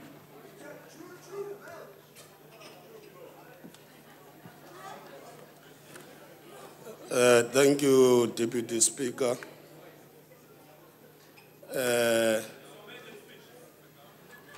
I have two things to say firstly to the opposition. One is that we have debated this bill for a very long time in the committee. Now, other members of the opposition, I'm not surprised they are raising issues they are raising because they were not part of the deliberations. So ordinarily, I don't expect them to understand what we are talking about. But two, Honorable Speaker, is that, you see, there's a confusion that I've just identified in the DA. One is that it seeks to represent certain sectors of blacks in this country, or Africans, while at the same time, they want to put the market on top of those people. And they are saying to us in this house today that pass a bill that will promote the interest of the market as opposed to the interest of the people on the ground. Now, as the ANC, Honorable Speaker, we are sure that today is the second last day of all of us here in this house, before we go to full-scale campaigning for the renewal of the mandate received from the masses of our people in 2009. As we prepare to head home to our various constituencies, we note that where we are headed, there's many who still have no jobs, no houses, and lack of basic amenities. To some of us in this august house, Honorable Deputy Speaker, some of the questions may be what we already have contended with in the previous few encounters with our people. We went door to door, loud-hailing and engaged in stop-and-goes to explain to our people what the ANC has been doing in the Fourth Parliament. We have outlined our successes, but we have also indicated where we could not perform well and gave reasons why. We told our people that there's a lot that still needs to be done, and that the ANC requests our people not to lose hope. We have indicated to our people that where they believe improvement on our approach is needed, and where they believe we need to change altogether, they must advise us, because the ANC belongs to them and they must own it. An overwhelming response we received from the masses of our people is, we are inspired by your acknowledgement that there's much that still needs to be done, but we are more impressed by the good story the ANC is telling. I've been inspired by the welcome mood of the people of our country, and today again I'm proud to be standing here to help continue telling a good story like the minister has done. Let me now speak about the debate today, Speaker, and help to clarify to our people what the opposition and in and outside this House know about the evolution of mining industry in this country. This I must do because they will deliberately mislead our people with an intention to bankroll them into the coffers of visionless theories and ideologies. Honorable Deputy Speaker, mining in South Africa creates over 500,000 direct jobs. It accounts for 18% of total national investment, is responsible for well over 90% of electricity generation, and accounts for a third of the value of the Johannesburg Stock Exchange.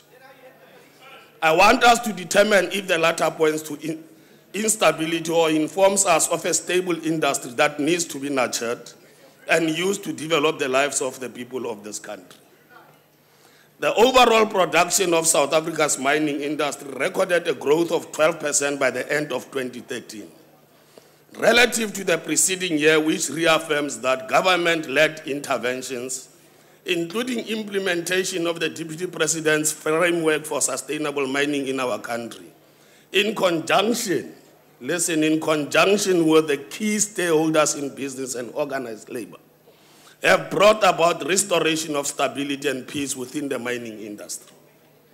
It is important that we note and always remember that as we debate this matter today, the current labor instability is limited only to 3 PGM producing companies and should therefore not be misconstrued as being reflective of instability in the entire mining industry. In the 3 PGM producing companies, we are sure and confident that enduring solutions are imminent. Let me rewind our thoughts for a while and take you back down memory lane. In 2002, when the MDDA was considered before Parliament, prophets of doom from the unpatriotic and cold opposition benches projected and insinuated that the Act will deter investment and mark the beginning of a short journey to the end of the mining industry. They painted a picture of imminent volatility in the industry and projected the ANC-led alliance as a bunch of unwilling and uninterested visionless leaders hell-bent in destroying the economy of the country. Remember, at that time, the former President Thabo Mbeki was in charge when all this was said. Some of the members who are sitting on the left-hand side today were members of the ANC and were serving in this parliament, were part of this cabinet. They opposed the bill from all angles, members of the opposition parties by then, and brandished South Africa as a country in tears as a result of the ANC. Fast forward to 2004. The former presidents of the ANC were, according to Helen Zille and Honorable Lekota, who, by the way, are now in agreement with us today, were the best. It is only the current president who is not the best. Now, at that time, they could have been members of the ANC, we may not know. That is why today, their campaign slogan is that the ANC was better all along. It is not better now. Now, members of the ANC outside there, members of the ANC who are representing those who are outside there, knows that every leader of the ANC has been better and Jacob Zuma continues to lead the country in a correct path. Honorable Speaker, empirical evidence, but not as opposed to rhetoric, points to the democratic government of the people of South Africa having created a predictable regulatory framework which is in sync with the dynamic socio-economic and political landscape of our country, as well as such international conventions as Resolution 1803 of the United Nations of 1962. An exposed analysis of the mining industry reveals that the latter have resulted in the following milestones. 1, vested custodianship mineral rights to the state in order to, among others, facilitate an orderly development of the country's natural resources and enable the equitable access, especially for the historically disadvantaged South Africans. 2, gross fixed capital formation has increased significantly under the MPRDA from 18 billion rand in 2004 to 75,000 billion rand in 2012. Foreign direct investment grew exponentially from 112 billion rands to 389 billion rands from 2004 to 2012. Now, if you need to verify this information, you can go to the South African Reserve Bank. Employment grew from approximately 448,909 in 2004 to 518,214 in 2012. Gross sales of primary minerals have appreciated from 98.5 billion rand in 2000 to 371.7 billion in 2012, whilst the number of operating mines have increased from 993 in 2004 to 1,579 in 2012. Now, this is a good story I'm talking about. Now, the people of this country wants to hear this good story, and you, members of the opposition, do not want them to hear it. Now, the truth is that somebody should be in charge of such viable and success-oriented sector aimed at national development. We are presenting to Parliament an act that entrusts the minister with the duty to regulate South Africa's mining, minerals and upstream petroleum industry through the MPRDA. The act affords guided discretionary powers within the confines of the law to ensure the achievement of its object. There is no legislation in South Africa, in particular and elsewhere in the world, that does not confer a degree of discretion to the regulator to ensure the realization of the objects of such legislation. Thank you, Honorable Member. Your time is up now. Thank you, Honorable Speaker. Honorable Minister of Mineral Resources.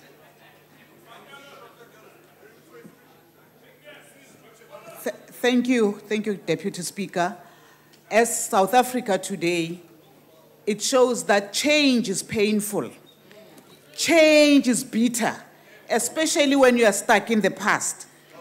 We are here today to talk about change in our country, a change which will change the lives of our people. I must also say this has been confirmed by the Canadian-based Fraser Institute, which shows that we are better than yesterday as South Africa. We are on the right course when it comes to the minerals and petroleum industry in South Africa. May I also say, if you look at yourselves, your interest as the DA, Lorima, you continue to... Honorable Lorima, let me tell you, your interest as the DA, you don't represent the country, you represent the white racial minority of South Africa. You'll never represent South Africa. You don't care about our people. You are not interested in change in South Africa. We are on the path of changing the mining and petroleum industry in South Africa, whether you like it or not. Mr. Wang, Honorable Wang, you've just come in. You decided to catch the last train. You are too late. We don't know you. You need to know this parliament better and change and transformation in South Africa. You are stuck in the past. We are moving forward as South Africa. I must say, this act, it's about the people of South Africa. It's not about the few people who are stuck in the way that does not take us forward. We've just come back from Canada. The MDDA has been accepted by the international investors. You are stuck here because you don't know. This industry has grown. The previous speaker indicated how the mining industry has performed. We have tripled the ownership of mines in this country. The new petroleum industry, which we're going to start, and the shale industry are going to grow. And I must say, those who talk about nationalization, you don't know. What we've done in this country in 2002, we've vested the mineral resource of this country as the state, the state as the custodian of mineral rights. That's what we've done. Therefore, everybody, we've opened up an opportunity which in the past was not there. And I must say, as we speak today, we are going to attract more investments in the interest of South African. Change is bitter. Stay where you are, stay untransformed, unchanged, representing the minority as you are today. Come the 7th of May, ANC will be in charge. We will be ruling once more. There'll be no change. You are stuck in the past. Stay there. Hlalani kwabafileyo. Thank you, Honorable Minister. Order. Are there any objections to the bill being read a second time? I now put the question. Those in favor would say aye. Aye. Those against, no. I think ayes have it. Madam Deputy Speaker, the DA calls for a division.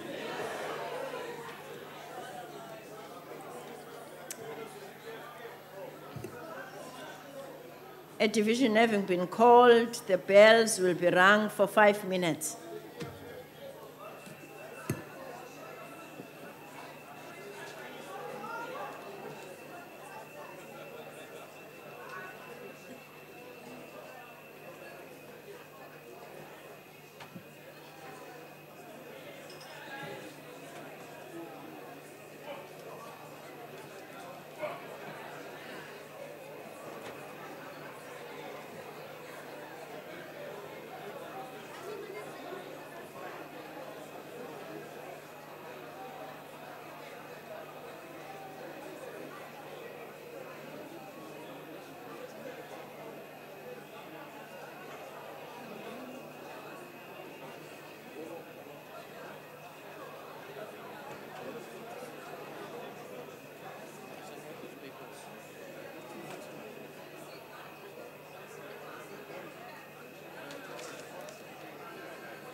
Order.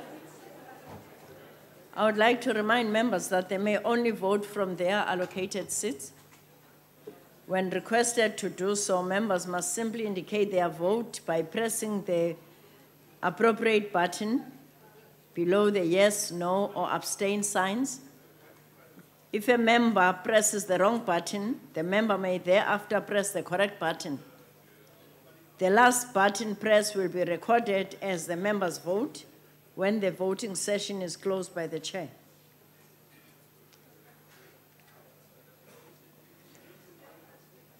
I call for order. It's a voting session.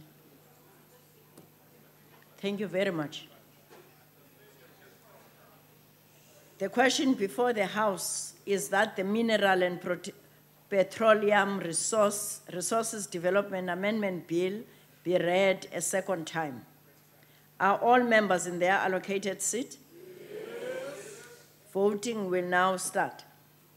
Those in favor of the bill being read a second time should press the yes button. Yes. Those against should press the no button. No. Those wishing to abstain should press the abstain button. Have all members voted? Thank you. Voting session is now closed.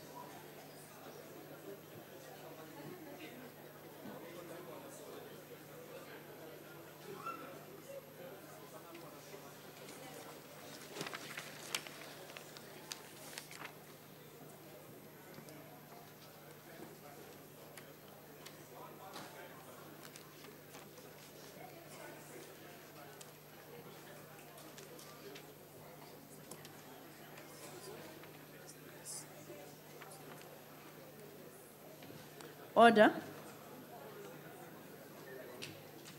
The result of the division is as follows. Yes vote 226, no vote 66, abstain 8. The question is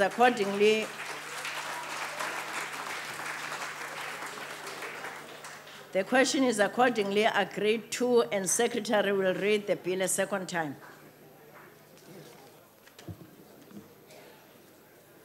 Minerals and Petroleum Resources Development Bill. The bill will be sent to the National Council of Provinces for concurrence. The Secretary will read the third order.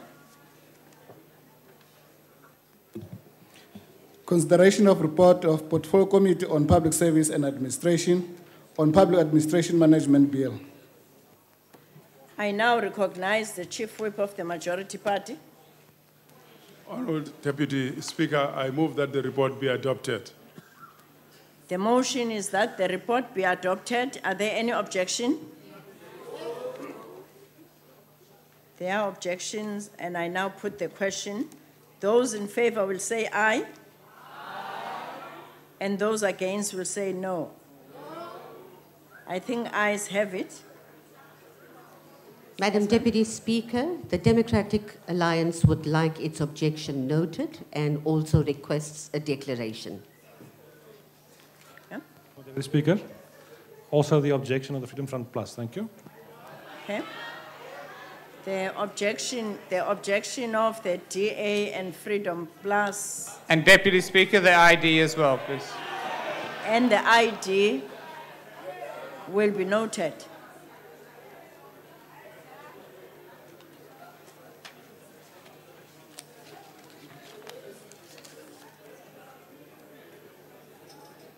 Requests for declarations of vote have been received. I will now allow for up to 3 minutes, one member of each political party wishing to make a declaration, an opportunity to do so.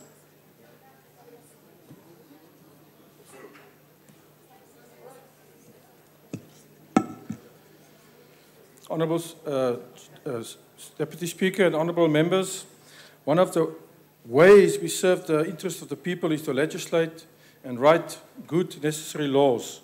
We cannot turn a blind eye on some clauses to negotiate the content of other clauses. Badly written law is badly written law, finish and klaar. This bill falls dismally short of the stated good intentions. In many instances, numerous clauses in the bill remain ambiguous and unclear. Just read the extensive contributions and the submissions by the Western Cape government in this regard. I would advise that the submission of the Western Cape government, which forms part of the public record, be carefully read.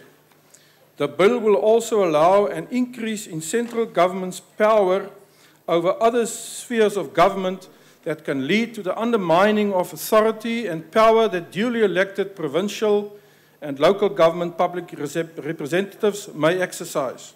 In fact, when we look closely to what is written in this bill, we will see the most elaborate and yet subtle smokescreen. It is hiding the real diabolical intent of centralized control under the cloak of the noble cause of fighting corruption and building capacity in the public service. All these noble causes could have been achieved by amending other laws, but no, central government just had to stick its fingers into the manpower issues and who controls it, right down to the smallest municipality. The evil genius of clever propaganda is at work here, and I predict that this bill will, once it becomes law, be selectively implemented to achieve the real intent, that of interfering in other spheres of government. The committee records will reflect that the bill's path through the legislative process turned out to be a farce. From the very beginning, it was clear that it would be rushed through and with clear, premeditated and diabolical intent. This shameful state of affairs is the result of ignoring input during the so-called public hearings. Not one of the submissions from the public and other stakeholders could convince the majority party in the committee to change a single clause or word. Why on earth have public hearings in the first place if you are not interested in what the public and its institutions outside Parliament have to say? It makes a mockery of the whole process of legislation and consultation. Bad laws end up being unimplementable with unforeseen and unintended consequences resulting in unnecessary financial loss. There are also numerous shortcomings in the bill that the Minister and the Department claim would be covered by regulations. This law will boomerang. I will not have my good name attached to it, and when the boomerang returns with a vengeance, I won't have to duck. I am sure that this bill is heading for disaster, one way or another, with possible endless legal wrangling and misery to the public servants. Put plainly, this is a bad piece of legislation. Thank you, Honourable Member. Honourable Pula. Madam Deputy Speaker, the Public Administration Management Bill is of course undoubtedly a framework legislation intended to contribute to the constitutional injunction. It is a part of an array of efforts by the ANC-led government to ensure a progressive realization of our people's rights and obligations entrusted to us by our supreme law, the Constitution. To this end, the Public Administration Bill is an outcome of our collective hindsight, a hindsight informed by our experience. It represents a deeper insight that comes from growing sophistication and better understanding and conceptualization of the state as it were. And foresight informed by growing appreciation of emerging patterns of indeed our governance challenges.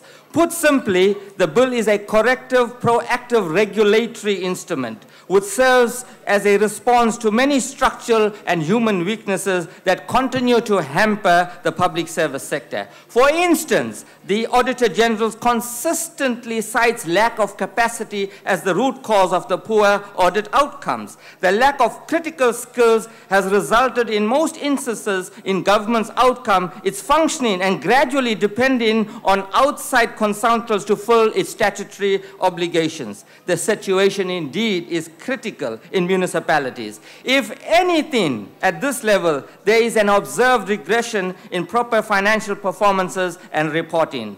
The bill derives indeed a mandate from 195 of the Constitution, which defines how the public administration must be managed.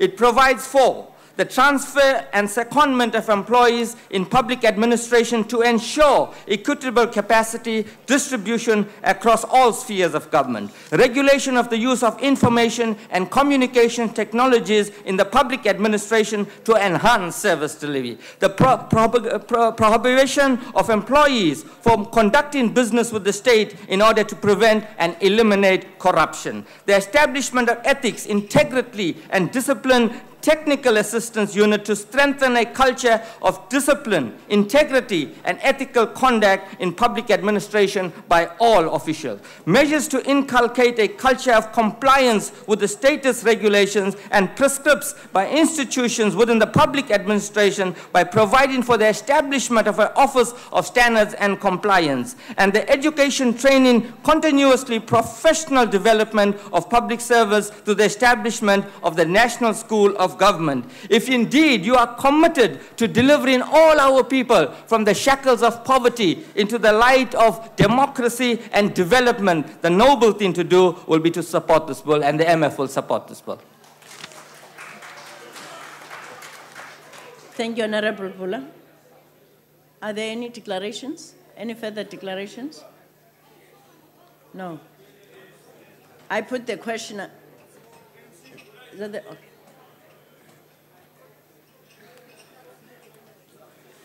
Thank you, Deputy Speaker. In terms of this bill, a lot of consultation have been done. In fact, there was over-consultation. The department had public hearings, the NCOP had public hearings, even the National Assembly had public hearings, and therefore there was over-consultation in terms of the bill, and therefore the issue that we ridicule the situation cannot count. We must all agree in this House that our country, through this bill on the public administration management, is on the right path of a progressive change and innovation in the public service. There is no doubt that the citizens of our country will reap the fruits of the PEM bill after it becomes an act. However, the impact of this bill, when it is passed, will then be determined through mainly the oversight mandate of this Parliament across all committees. The Portfolio Committee will therefore work with the Ministry in ensuring that the legislation we are working on today is realized. It is important, then, Deputy Speaker, to always note that all our acts and our intentions on the work of this Parliament, it's meant to the liberation of our people from apartheid colonialism to a just and egalitarian society based on social security and equal justice for all. We will be moving forward with our people in terms of the realization of this critical piece of legislation. Thank you. Thank you, Honorable Member. Any further declarations? No. I put the question again. Are there any objections to the bill being adopted? Madam, may I address you? Or the report, yeah? We are talking on report, yes. Item 3. Thank you. And there are no objections? Please record the objection of the Democratic Alliance to the report. Thank you very much. That would be recorded. Honourable Deputy Speaker, we MF did, would be recorded. yes, we did note our objection at the beginning of the process. It still Yes, stands. we did. Thank you very much. And note our objections again, Mr. Speaker. The Secretary will read the fourth order. Second reading debate, Public Administration Management Bill. Honourable Moloi Moropa. Madam Deputy Speaker, may I address you on a point of order? Madam Speaker, this is yet again another travesty of justice in this House. This bill is listed for debate on the order paper. Yes, yet this morning, after the order paper was printed, we as parties were informed that the committee had decided not to debate the bill. I objected to this in the Chief Whip's forum, pointing out that my party did not agree to it. Our member, Mr. Kobus Maree, MP, was contacted by the committee chair and by the secretary, or rather by the secretary, conveyed the message that he does not agree, he wants to have this bill. Now it is yet again another instance where there was blatant disregard of an important and long-standing parliamentary precedent in handling bills in this House. In fact, Rule 60 of the Rules of the National Assembly anticipate that if no speakers list has been prepared, members may get up and speak to the bill before the House for the time periods normally allocated. In fact, therefore, if a member of a party desires to speak on a bill at the second reading, the member is entitled to do so and to be heard. I therefore move, Madam Speaker, as addressed to the Speaker and a very urgent letter this morning, that this bill, the debate either be postponed to another time or that the full debate takes place as is practice. The people of South Africa need to hear what the parties have to say and not only what the chairperson of the committee has to say. Madam Deputy Speaker, may I address you? Yes. Can you take your seat, Honourable Moropa? Yes. Honourable Watson, yes, indeed, did raise the matter with us this morning in the Chief Whip's forum. However, we told him then, as we repeat now, the DA has no veto in this House. We consulted all parties after the chairperson told us there's no debate on this. And all parties agreed that there's no need for a debate. It's only the DA that is insisting they want to debate. Debating with who when nobody else is debating? They have no veto. They will not get it. Madam Deputy Speaker, may I address you on a point of order? We are setting a dangerous precedent when a new bill comes before Parliament and it is not debated. It is explicitly stated in the rules that all bills, especially new bills, should be fully debated. And I hereby request that in terms of the rule that Honourable Watson has quoted, that the DA gets its full speaking time. Honourable members, this afternoon the Speaker received the letter from Mr. Watson, indeed, raising his concern that the debate on this bill has not been scheduled, and wherein he contends that it is implicit in the rules, and especially in Rule 253, that a second reading debate will take place on every bill. That's what I understand the letter was saying. That particular bill deals with the second reading of bills. This rule does not state categorically that the debate must take place, but rather seeks to give guidance on the procedures to be followed should a debate on second reading be scheduled, and what such a debate should be conducted on. The rule states that the bill is passed if the Assembly approves its second reading. It also states that a bill is rejected if its second reading is not approved with the appropriate majority. This rule therefore relates to the question of the bill being read a second time, either being accepted or rejected by the House. Where debate is not scheduled, political parties would have an opportunity to make a declaration of vote, have their objection noted, or call for a division. A cursory scrutiny of the rules would indicate that there is not a rule that compels the Assembly to debate a bill. A debate is implied in Rule 253. In respect of this bill, the matter was discussed, I understand, in the Chief Whip's Forum, and the majority of political parties agreed that the bill did not require a debate in the Assembly, and therefore we will proceed with the order. Deputy Speaker, may I please address you on a point of correction. In my letter to the Speaker this morning, not this afternoon, this morning, I did not say that the bill has not been scheduled. In fact, I pointed out that the bill has been scheduled as item 4, second reading debate. Yet the powers that run this Parliament decided this morning that there will be no debate, even though the order paper of this August House states debate on the second reading. Thank you very much, Mr. Watson. But you know, we need to continue with the order. That is the practice. We can't, yes, the fourth order, because we can't change what was discussed and not warn in other forums. Because here, there's a schedule in front of me that I need to continue with. The parties were supposed to debate outside this chamber if there was any alternative to what was agreed in the morning. And therefore, we need to continue. The opposition must take opportunity of rejecting or voting against that are available to them, please. Honorable Moropa. Thank you, Honorable Deputy Speaker, honorable members. On behalf of the Portfolio Committee on Public Service and Administration, let me take this opportunity to support the Minister of Public Service and Administration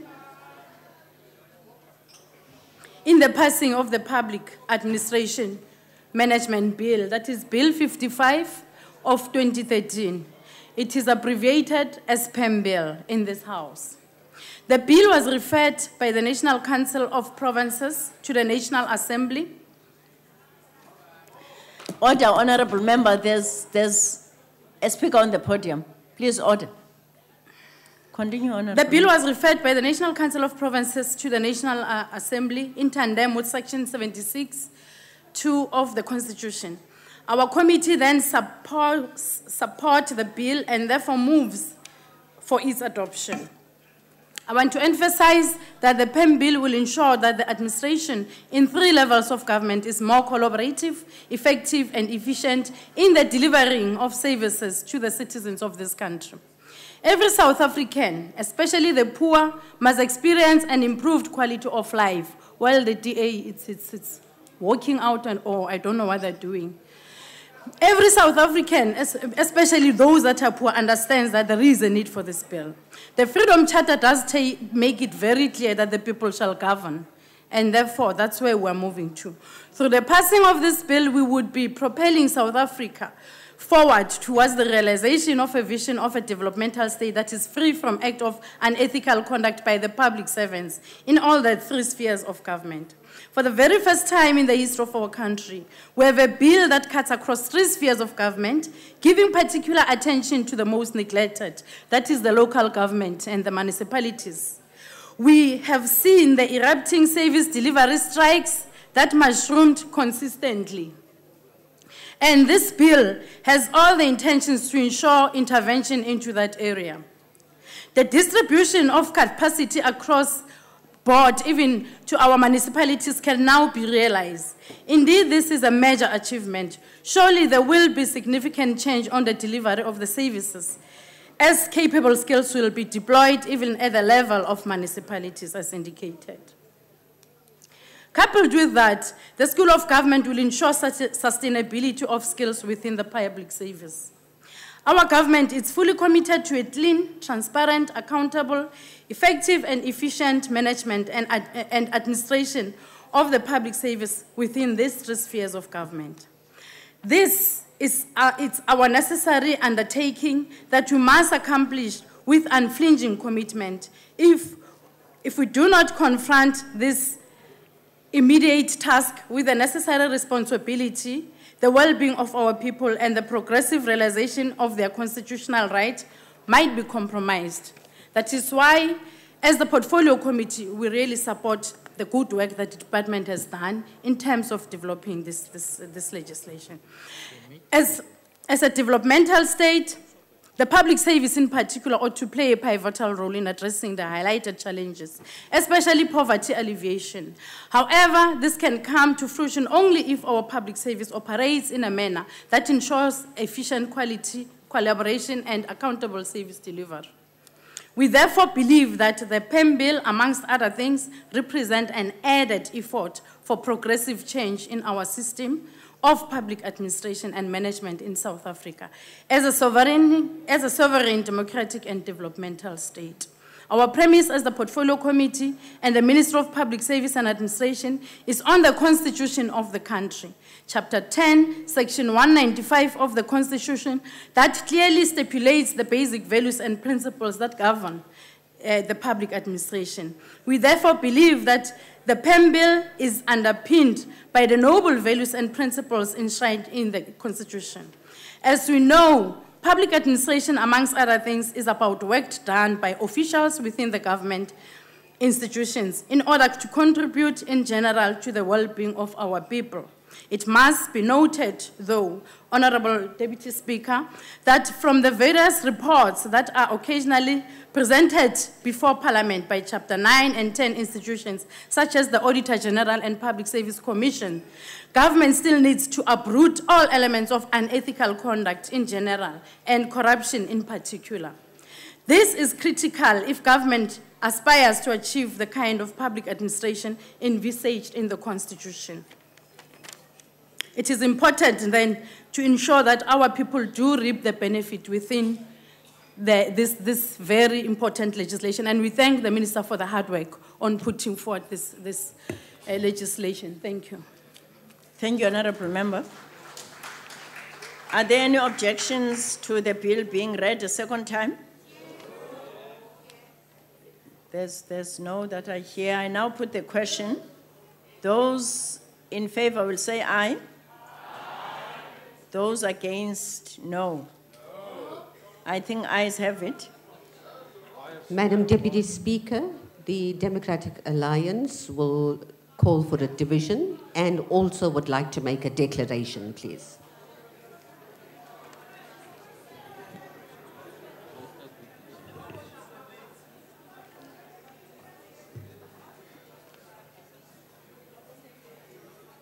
Requests for declarations of vote have been received.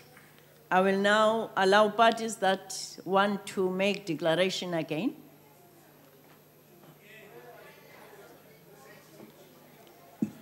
Dankie voorsitter. Voorsitter, die meerderheid van die DA het uitgeloop as 'n protestering teen hierdie ondermyning van die parlementêre proses wat vandag hier aan die gang is. Chairperson, this is a new bill, and I must state that we have never agreed not to debate this bill. I must say I've never thought that I would experience the day that the minister will refuse to a proper debate in Parliament. This is the first time. This is a poor piece of legislation, precisely what Minister Manuel warned us against yesterday. This bill was rushed through Parliament at such a speed, despite the obvious negative consequences, that Honourable David Mayne would argue it is with the same speed and consequential waste of money as the use of a Gulfstream jet. Both the parliamentary process as well as not allowing a debate borders on the abuse of parliamentary protocol and privilege. It became clear that no input to the bill would be entertained, as it would imply no consideration of this bill before the 13th of March. The process left much to be desired and did not serve the best interest of more efficient and a corrupt-free state. Beide die nasionale ontwikkelingsplan en staatsdienskommissie het verwys na ons incapable state wat bevestig dat die kop van die vis vrot is en dat die regruk aksie by die nasionale komponent moet begin. Ons ervaar 'n beheptheid met die inmenging in die sake van provinsiale en plaaslike regerings.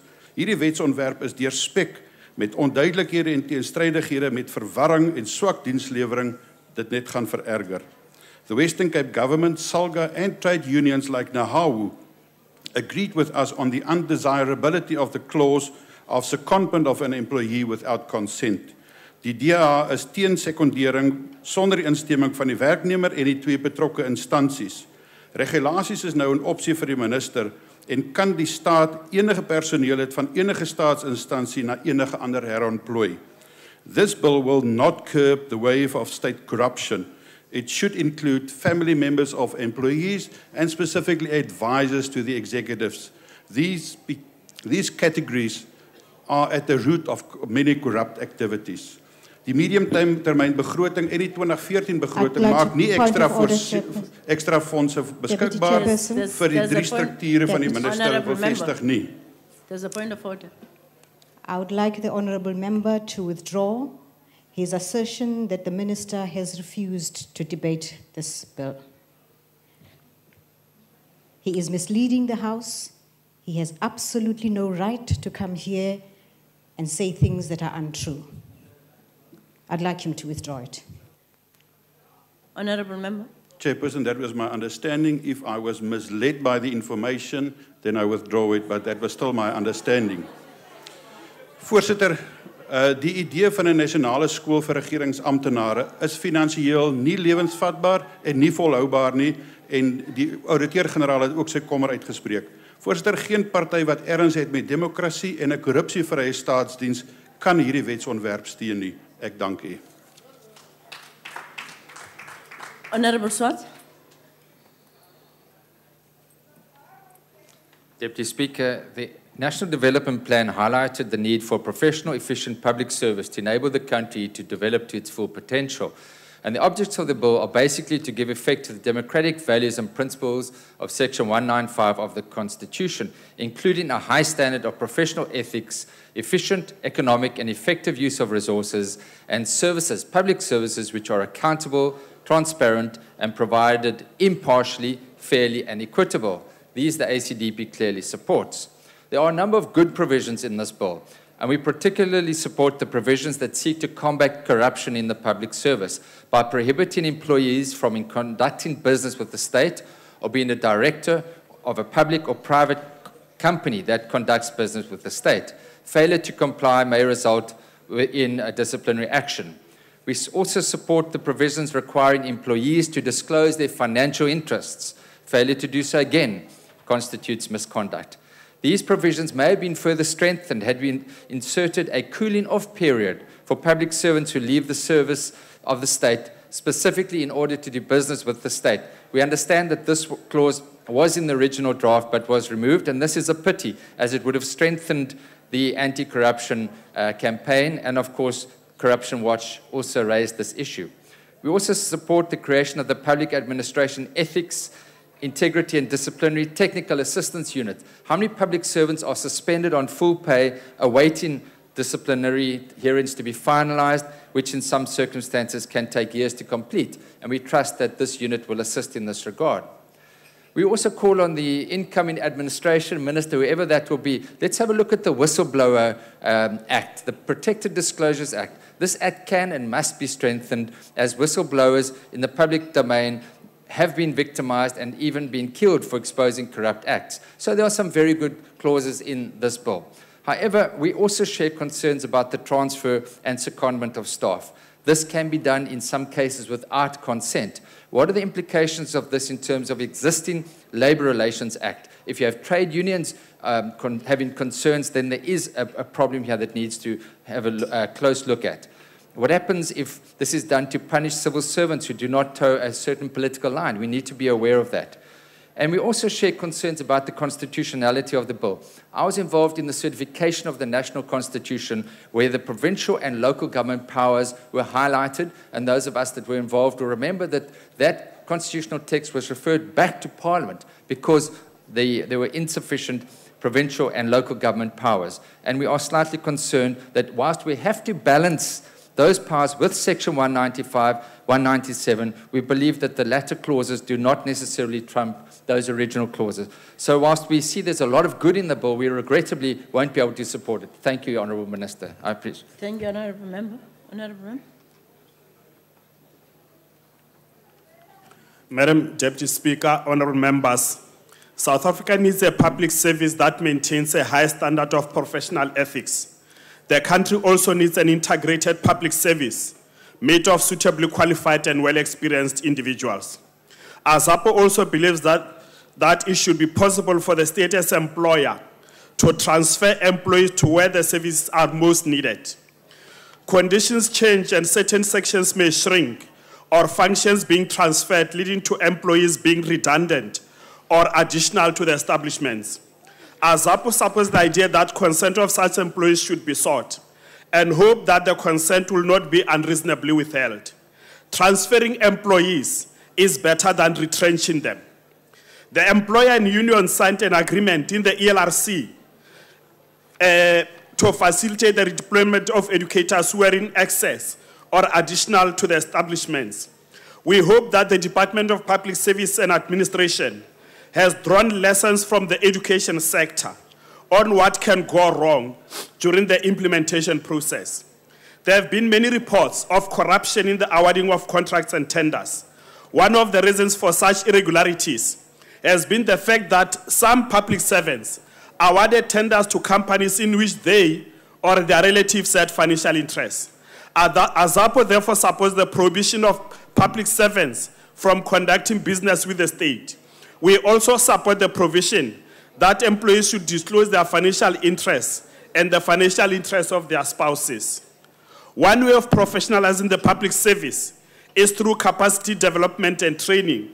Technology changes, and it will be necessary for employees to be involved in continuous professional development. ASAPO believes that the state as employer must contribute towards such training. Prescribing minimum norms and standards will go a long way towards the improvement of the quality of service that citizens receive. But prescribing the norms without enforcing them will not help. That is why ASAPO supports the establishment of the Office of Standards and Compliance. ASAPO supports the Public Administration Management Bill. I thank you. Thank you, Honourable Member. Honourable Moloi Moroka.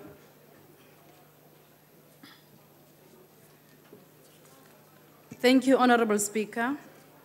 Honourable Members, the bill before us, the Public Administration Management Bill, has been in the making longer than any other bill in the democratic parliament. You would know. It was conceptualized in 2002. There was a need to create uniform standard across all spheres of government, and we all know that. The bill then was placed before Parliament as early as 2007 and withdrawn in 2008 for the purpose of what? Thorough consultation, which has been what has happened, and to ensure that all other areas are aligned. We restructured the bill. The department worked in restructuring all areas of the bill. We engaged with it. It has been called to Parliament from time to time in 2012 to ensure that all possible complaints, including its possible unconstitutionality, was dealt with.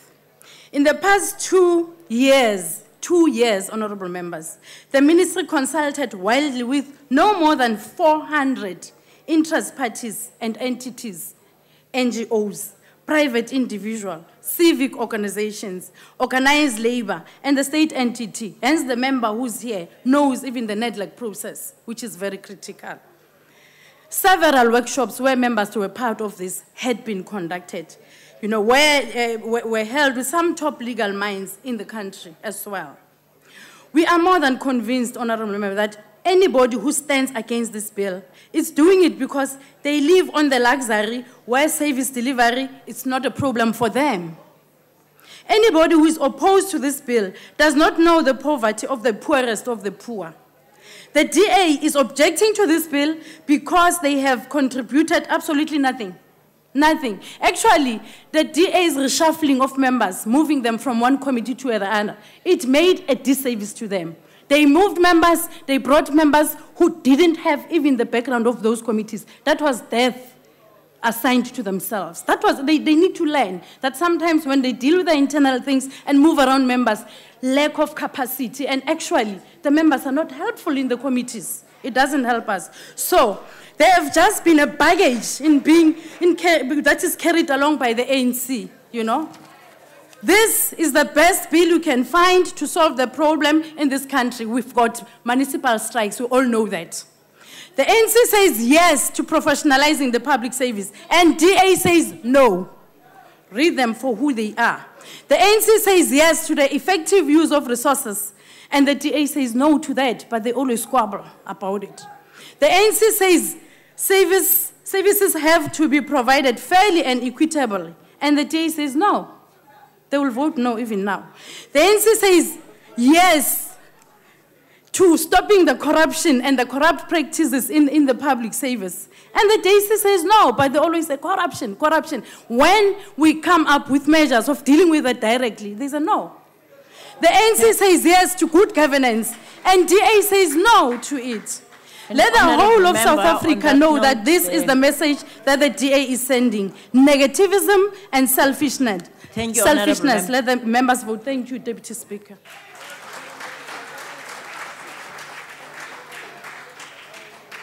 Are there more declarations? No. A division having been called, the bells will be rung for 5 minutes.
Order. Will you kindly take your seats? I would like to remind members that they may only vote from their allocated seats. When requested to do so, members must simply indicate their vote by pressing the appropriate button below the yes, no, or abstain signs. If a member inadvertently presses the wrong button, the member may thereafter press the correct button. The last button pressed will be recorded as the member's vote when the voting session is closed by the chair. Order. The question before the House is that the Public Administration Management Bill be read a second time. Are all members in their allocated seats? Yes. Voting will now commence. Those in favor of the bill being read a second time should press the yes button. Those against should press the no button. Those wishing to abstain should press the abstain button. Have all the members voted? Thank you. The voting session is now closed.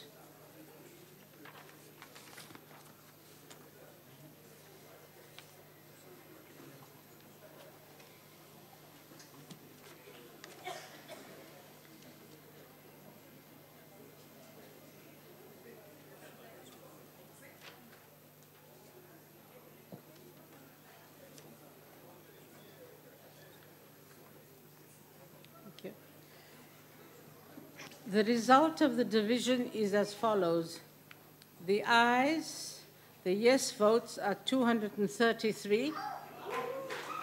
The no votes are 20, and there are no abstentions. The bill, order, the bill will be sent to the President for assent. Will you second time? I beg your pardon. After the results of the division has been obtained, the question is accordingly agreed to, and the Secretary will read the bill a second time. Public Administration Management Bill. The bill will be sent to the President for assent. Order, please. The Secretary will read the fifth order of the day. Consideration of second report of Portfolio Committee on Rural Development and Land Reform on Property Valuation Bill. I now recognize the Chief Whip of the Majority Party.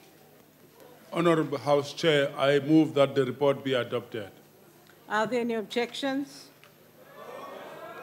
No objections.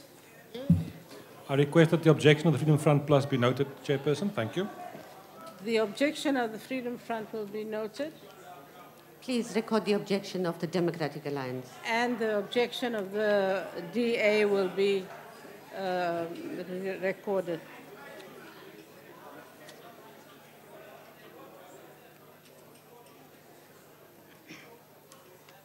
The Secretary will now read the sixth order. Decision of question on second reading, Property Valuation Bill. Honourable members, I wish to remind you that after the debate on the second reading of this bill on Thursday, the 6th March 2014, the decision of question on the second reading of the bill was postponed. Are there any objections to the Property Valuation Bill being read a second time? I hear some. I now put the questions. Those in favor will say aye. And those against? I think the ayes have it. Please record the objections of the Democratic Alliance. The objection of the Democratic Party will be noted. Honourable Speaker, the Deputy Chairperson, the objection of Freedom Front Plus as well. And Thank you. the objection of the Freedom Front Plus will be Thank you. noted. And the objections of the ACDP. And the objections of the ACDP will be noted. The Secretary will read the bill a second time. Property Valuation Bill. The bill will be sent to the National Council of Provinces for concurrence. The Secretary will read the 7th order of the day.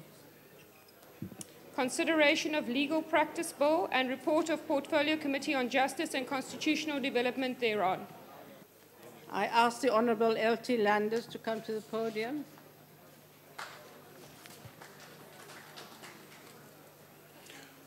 Honourable Chairperson, the Legal Practice Bill is classified as a bill to be considered in terms of the provisions of Section 76 of our Constitution.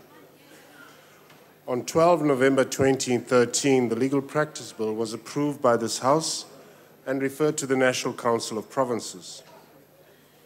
The National Council of Provinces has completed its deliberations and consideration of this bill and has now referred it back to this House with several amendments. At its meeting yesterday, the Justice and Constitutional Development Portfolio Committee was informed that 6 of the 9 provinces voted in favor of the bill and consequently resolved to approve the bill as amended by the National Council of Provinces, with certain members of opposition parties present voting against the bill. At issue, Chairperson, is an amendment brought by the NCOP Select Committee to Clause 93. Throughout Clause 93, as approved by the National Assembly, is found the phrase, "is guilty of an offence." This phrase is a standard phrase and is common in all our statutes, where offences and penalties are provided for, and has been understood over the years by our courts and the legal profession. The National Council of Provinces, on the advice of one of Parliament's legal advisors, has seen fit to replace the phrase, "is guilty of an offence," with a new phrase, "commits an offence." Some opposition parties have pounced on this as a reason for the bill approved by the NCOP to be rejected by this House and consequently to be referred to mediation as provided for in Section 78 of our Constitution. The question raised by ANC members in the Portfolio Committee is apposite, namely, does it turn on this matter? We are of the firm view that it does not. Accordingly, we recommend that this House approves the Legal Practice Bill as amended by the National Council of Provinces. I thank you. Thank you. I now recognize the Chief Whip of the Majority Party. Honourable House Chair, I move that the bill be passed. The motion is that the bill be passed. Are there any objections? Yes, Madam. The DA requests a declaration, please. If there are objections, I now put the question. Those in favour will say aye. Those against? The ayes have it. If the objection of the DA will be recorded.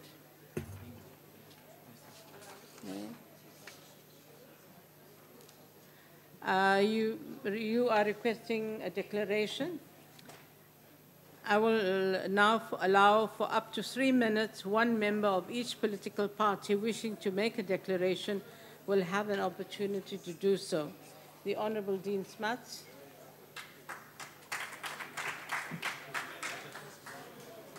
Thank you, ma'am. The DA believes that the NCOP took a final vote on the highly controversial Legal Practice Bill with amendments without the requisite number of properly mandated provinces. Now, my Honourable Chairperson will recall that on Tuesday, I raised in committee possible procedural problems with the NCOP vote in respect of KZN. Now, we object on the basis of procedure in respect of Gauteng. In my understanding, the votes of 5 provinces are required in the case of a bill like the Legal Practice Bill, because it was tagged Section 76. And I have seen records reflecting 5 provinces. I hear the Honourable Landers today refer to 6, but I think we'd better inspect that. Ma'am, our advice is that Gauteng, one of the 5 provinces that supported the bill, did not have a valid and properly conferred final or voting mandate we have a problem here. We object to this bill, we object to the committee report, but you have a problem also. Under the Mandating Procedures of Provinces Act, the full provincial legislature, and not a committee, must confer authority on its provincial delegation to the NCOP to cast a vote when the relevant NCOP Select Committee considers the Section 76 bill prior to voting thereon in an NCOP plenary. Now, our DA colleagues in Gauteng, in the legislature, advise that the Gauteng legislator conferred no such mandate. By the way, it is also the case that the KZN legislature did not meet to give a mandate, and no formal abstention should therefore have been recorded. But your problem is, in the number of provinces that voted for this bill in the NCOP, Gauteng was not properly mandated. Were the other provinces properly mandated? I think that should be inspected. But as far as we are concerned, the legal practice bill has consequently not been properly passed by the NCOP. The amendments adopted, so-called, by the NCOP and sent back to the National Assembly therefore have no status. And we do not see how the National Assembly can accept them today, nor do we see how the bill could then be sent to the President for assent. I think, ma'am, that some investigation needs to take place here.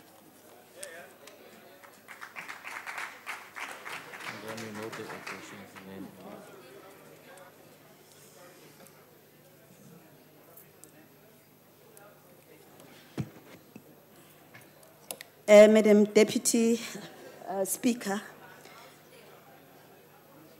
Madam House Chair, the bill provides legislative framework for the transformation and restructuring of the legal profession in line with constitutional imperatives so as to facilitate and enhance the independent legal profession that broadly reflects the diversity of demographics of South Africa. No more old boys club.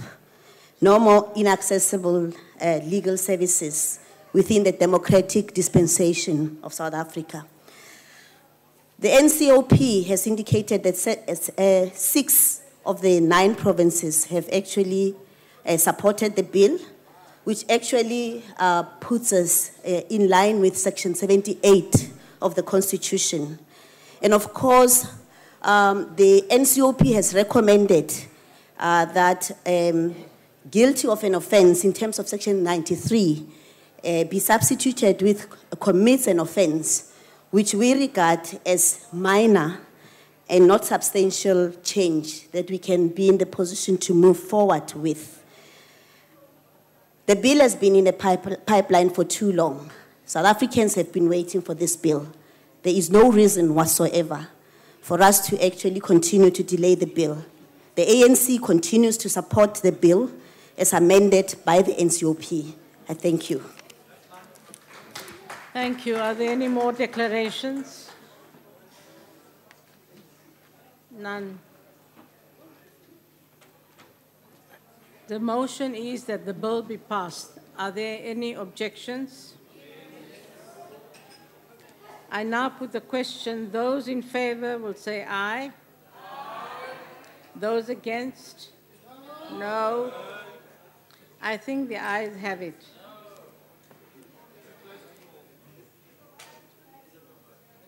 The DA wishes its objection to be recorded. The objection of the DA will be recorded. And can you record the objection of the ID too, please?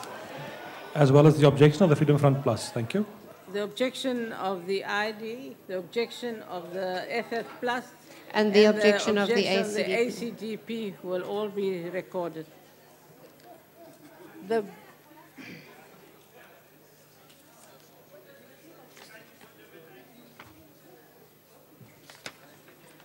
Now we come to the 8th order of the day.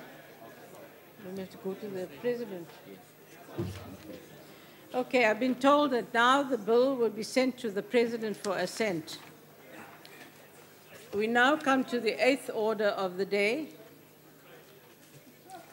The Secretary will read the 8th order. Consideration of recommendation of candidate for appointment to Public Service Commission. The Honorable J.C. Malloy Maropa.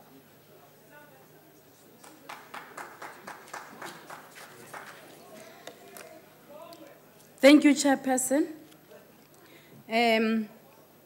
Honorable members, after days of hard work by the subcommittee for the Portfolio Committee on Public Service and Administration, together with the staff of Parliament that contributed long hours of work supporting the committee to do its work, the work in relation to recruitment, shortlisting, and appointment of the Public Service Commissioner, we are honored today to introduce the matter before this House. Let me clearly indicate upfront that all constitutional requirements in terms of Chapter 10 of Section 196 were followed thoroughly during the recruitment and appointment process by these members who were given. The advert calling for the interested candidates was published on the national newspaper on the 15th of December 2013 for the post of the Public Service Commissioner. 196 applicants responded to the advert. On the 5th of February 2014, the Portfolio Committee appointed a multi-party subcommittee from its members to conduct the shortlisting and interviews of applicants. The subcommittee consisted of the following members: it's Honorable Muloi Moropa from the ANC, myself, Honorable Mohali from the ANC, Honorable Williams from the ANC, Honorable Nyakembe from the ANC, Honorable Detroit from DA, Honorable Msimang from IFP. The interviews were conducted by 4 of the subcommittee members, which is Muloi Moropa, Mohali, Detroit, and Honorable Msimang, whereby Honorable Williams was hospitalized. The subcommittee went through a rigorous process of screening all candidates prior to the shortlisting, the most suitable candidates. 130 candidates met the required criteria according to the advert. 66 candidates were disqualified due to lack of experience and knowledge as per constitutional requirement, because this area is governed by the Constitution. The subcommittee considered knowledge of the public service, experience, race, gender, age across board, and disability during the process of shortlisting, and I must indicate it was a job well done by all parties who were nominated to do this work. On the 14th of February, the subcommittee, this year, 2014, the subcommittee said to do the shortlisting of the suitable candidates. The following candidates were listed. I will just call their surnames: Mr. Monakedi, Mr. Kwela, Mr. Monsemi, Mr. Mokate, Mr. Letwaba, Mr. Nkosi, and Mr. Els. And Mrs. Nkosi and Mrs. Els. Most candidates performed exceptionally well during the interview process. It was such an interesting interview that we had. After consideration of the subcommittee's report, the Portfolio Committee recommends Mrs. Selina Sitani Nkosi for appointment to the vacant position as a National Public Service Commissioner. The 2 additional candidates that followed quite close recommended in the case if the first candidate declines the appointment. And those 2 candidates, in their order, it's Mr. Godfrey Mokate, and the third is Mr. Joseph Letwaba. We therefore request the House to endorse the recommendation for the appointment of Mrs. S.S. Nkosi, who is currently a sitting commissioner for Public Service Commissioner post, and further allow the President to duly appoint her as the National Public Service Commissioner with the Public Service Commission. I need to really thank all the parties that were involved in this process, because the work that was done was quite good, and I appreciate all the support that I got from all members. Thank you, Deputy Speaker. The question before the House is that Ms. Selina Sitani Nkosi be recommended for appointment to the Public Service Commission. In the event that the candidate is not available to serve on the Public Service Commission, the following candidates are recommended for appointment in the order as read: Mr. Godfrey Mokate, Mr. Joseph Lidwaba, Mr. Salimo Republic Monakedi, Ms. Elaine Munsami, Ms. Anneke Daleen Els. Are there any objections? No objections.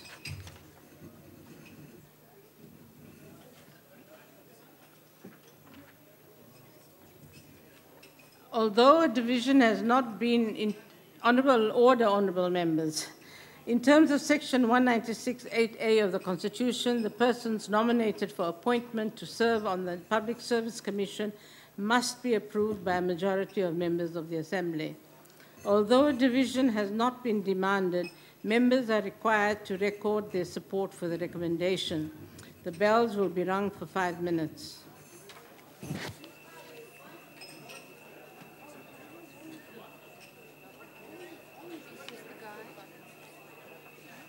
Thank you.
That's the last order of the day.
Very last page.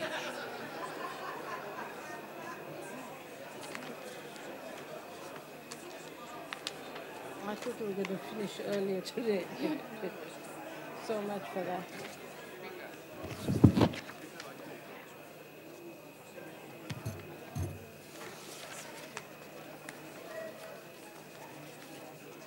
Thank you.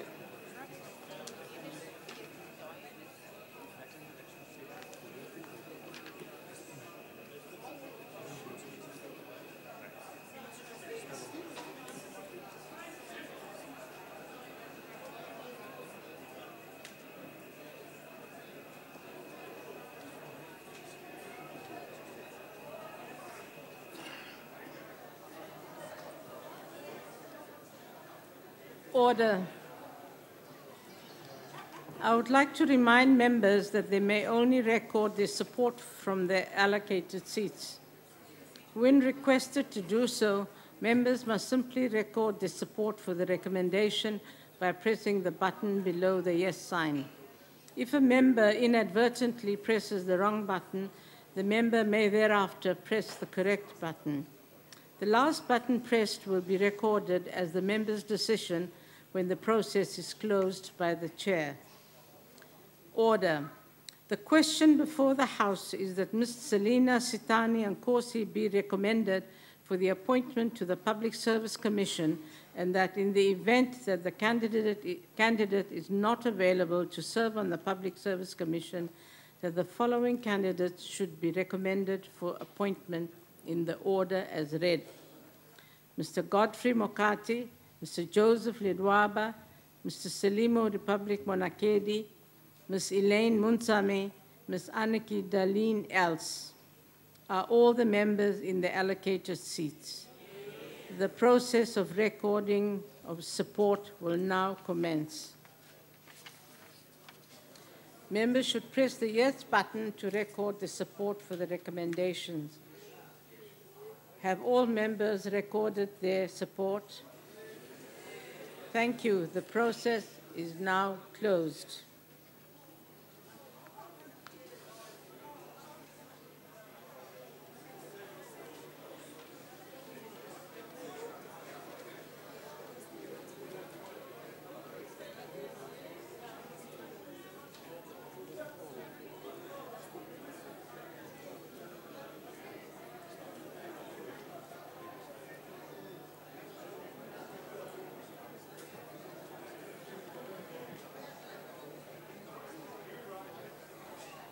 What's the problem? We need to do a rerun. We didn't request. We got the numbers, but they're asking that we do a rerun. So we start from here. Okay. Order, members. We'll have to repeat this exercise. I agree with you. I would like to remind members that they may only record their support from the allocated seats. When requested to do so, members must simply record their support for the recommendation by pressing the button below the yes sign. If a member inadvertently presses the wrong button, the member may thereafter press the correct button. The last button pressed will be recorded as the member's decision when the process is closed by the chair. Order. The question before the House is that Ms. Selina Sitani Nkosi be recommended for appointment to the Public Service Commission, and that in the event that the candidate is not available to serve on the Public Service Commission, that the following candidates should be recommended for appointment in the order as read. Mr. Godfrey Mokati, Mr. Joseph Lidwaba, Mr. Selemo Republic Monakedi, Ms. Elaine Munsame, Ms. Anneke Darlene Els are all members in the allocated seats. The process of recording support will now commence. Members should press the yes button to record the support for the recommendation. Have all members recorded their support? Thank you. The process is now closed.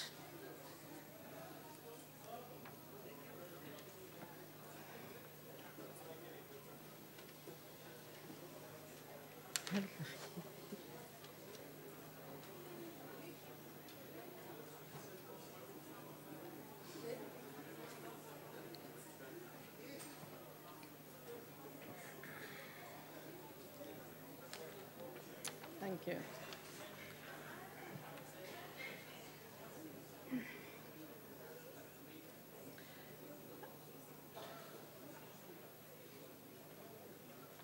The yes votes, as members have recorded their support, is 263. The no votes and no abstentions. So the recommendation is therefore agreed to in terms of Section 196(8)(a) of the Constitution.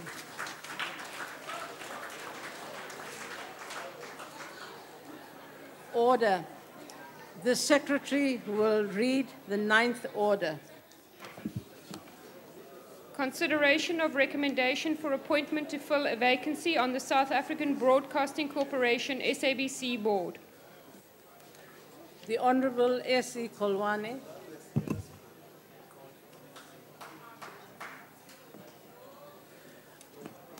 Thank you, Chairperson, honorable members. Indeed, don't worry, Minister Kikab.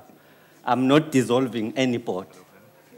I'm just here to fulfill our role. After, as a Portfolio Committee on Communication, we've received an indication from the President that one of the board members has resigned last year around November.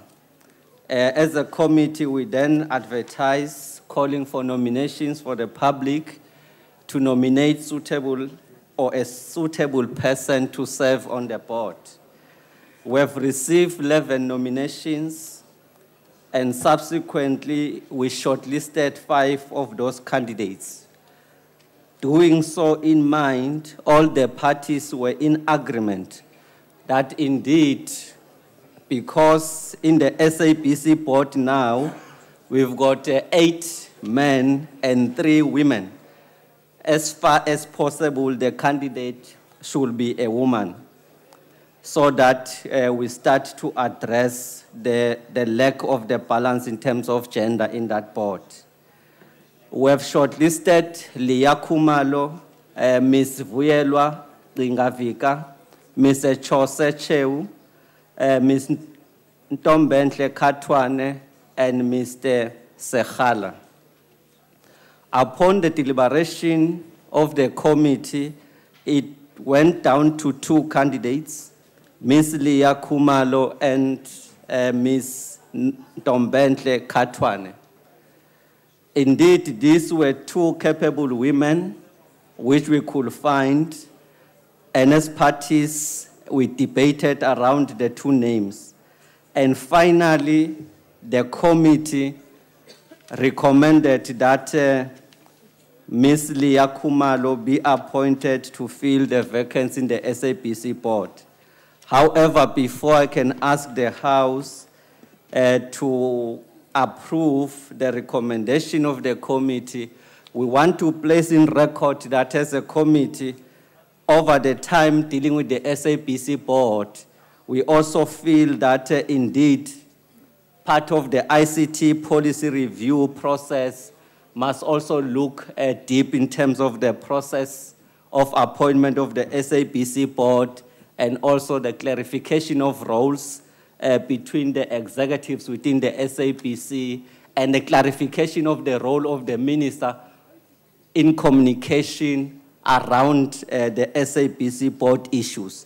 With that in mind, I therefore request this House to approve the appointment of Ms. Leah Kumalo to serve in the SABC board. I thank you.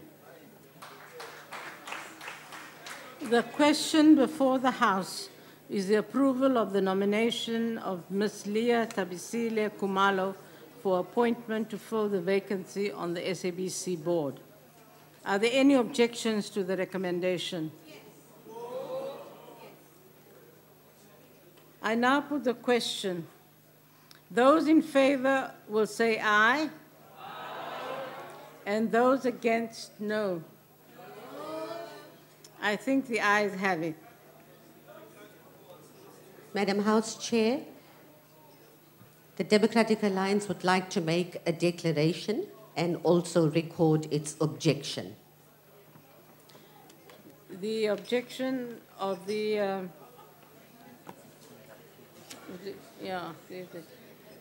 since a request for declaration of vote has been received, I will now allow for up to 3 minutes. 1 member of each political party wishing to make a declaration will have an opportunity to do so. Please, Madam.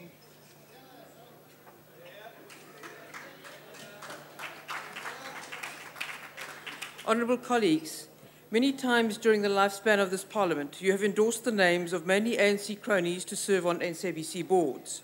And the public broadcaster, which has been in crisis for 8 years, is no better for it.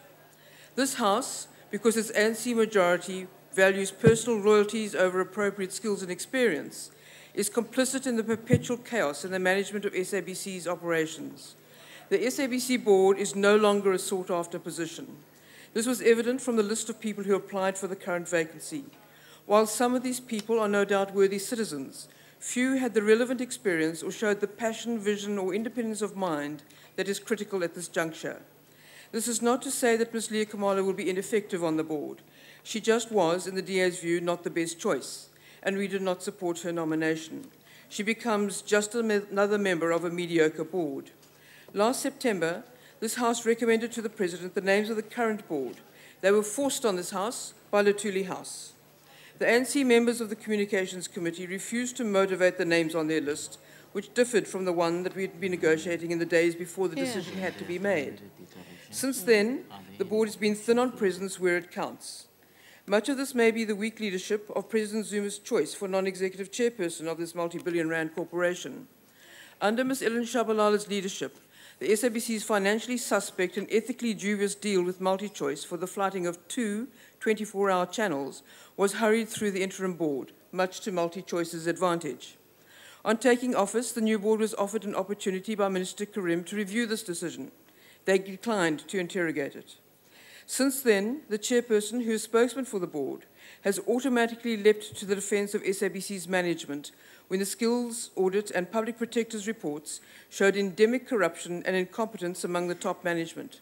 She publicly showed no willingness to consider the criticism that is so blindingly obvious to the rest of the nation.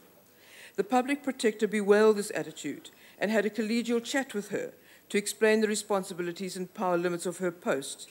Ms. Shabalala seemed to be grateful for this lesson.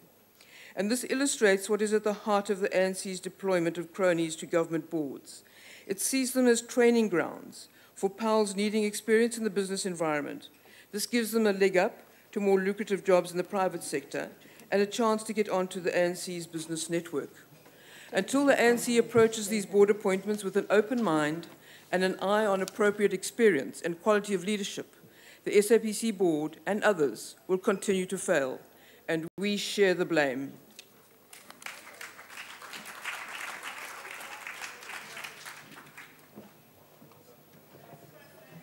Are there any further declarations?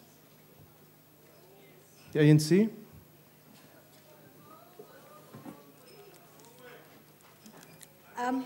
Thank you, Honourable Chairperson. In terms of Section 14B of the Broadcasting Act, which makes provision that the members of the SABC board must, when viewed or assessed collectively, be persons who are committed to the fairness, freedom of expression, the right of the public to be informed, openness and accountability on the part of those holding public office.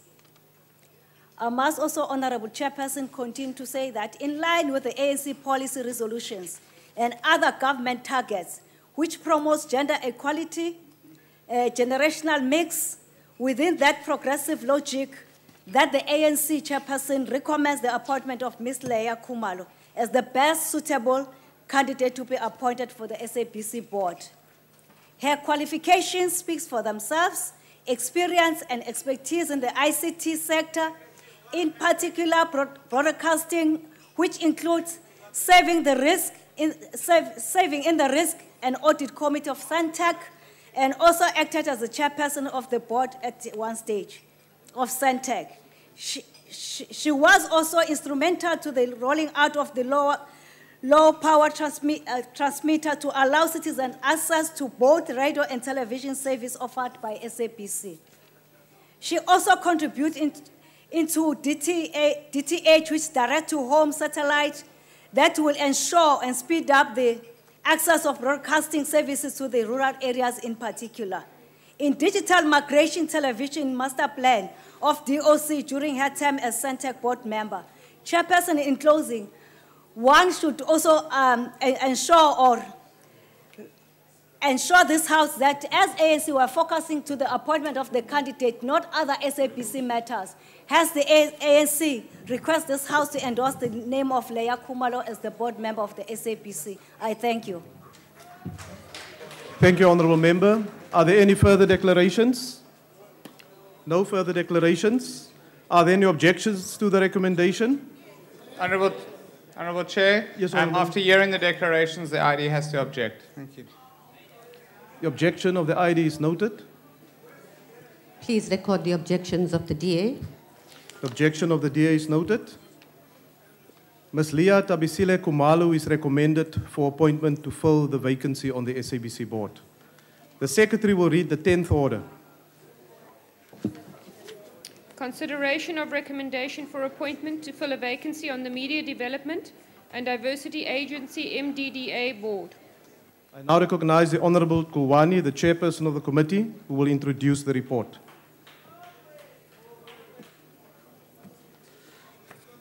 Thank you very much, Chairperson. Indeed, I'm presenting the recommendation of the committee for the appointment of a MDDA board member, one of the most successful boards which are appointed by this committee through this parliament. The record speaks for itself in terms of their delivery. The record speaks for itself in terms of their clean audit. The record speaks for itself in terms of the number of community radios we are having in the country. Their record speaks for itself in terms of the number of community print media we are having in the country.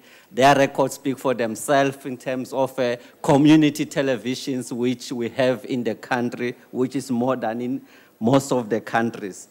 Indeed, as a committee, we have received a letter from the Minister in the Presidency for Performance Monitoring and Evaluation, as well as Administration, which was informing us that we need to embark in a process to fill a vacancy, which has come as a result of the end of the term of Ms. Notando Mikoko, with the effect from 31st December 2013. And indeed, as a committee, we did what we're supposed to do in terms of advertising, calling for the nomination for that particular position, and we have received 19 nominations. Upon receiving 19 nominations, we have shortlisted 5 candidates: Dr. Moodley, Mr. Ramatlape, Ms. Arends, Ms. Taku, and Mr. Jimmy Mani. The committee interviewed the above-mentioned candidates on the 6th and 7th March 2014 in an open meeting of Parliament, which, if members have interest to follow the interview, should have done so. And indeed, upon the finalization of the interview, the committee deliberated in terms of the possible candidate to appoint. By the way, Mr. Jimmy Mani is serving in the MDDA board as we speak. It's not that he's coming into the board, he's serving in the board as we speak. So I don't know what you are shouting about Mr. Mani and so on. If you can just shut up a little bit so that I finish. I withdraw the shut up. Sit down, I withdraw the shut up. Thank you, Honourable Member. Just continue. I also don't appreciate the gesture. Continue, Honourable Member. I don't appreciate this also. After we've done the interview and everything, I won't be ashamed that... Order, Honourable Members. I won't be ashamed that as the African National Congress deployees in this parliament, if we want mandate, we go to Tulu House. I won't be ashamed of that. Indeed, Tulu House is our headquarters. So what? Indeed, if you want mandate to go to the house, where's your headquarters? You go to your blue house, wherever it is. I do go to the house for a mandate because I'm here in Parliament not representing myself, here representing South Africans on behalf of the African National Congress, and its headquarters is at the house, Corner Sawa Street and President Street, where you march to. And indeed, after the deliberation, the committee... Order, Honourable Members, order. After the deliberation, the committee came to a recommendation and a concluding that indeed Mr. Manyi is a suitable candidate to serve on the board. Thank you. Thank you, Honourable Member. Order, Honourable Member. I have not received any request for declarations. Is there any party wishing to make a declaration? The DA would like to make a declaration. The DA?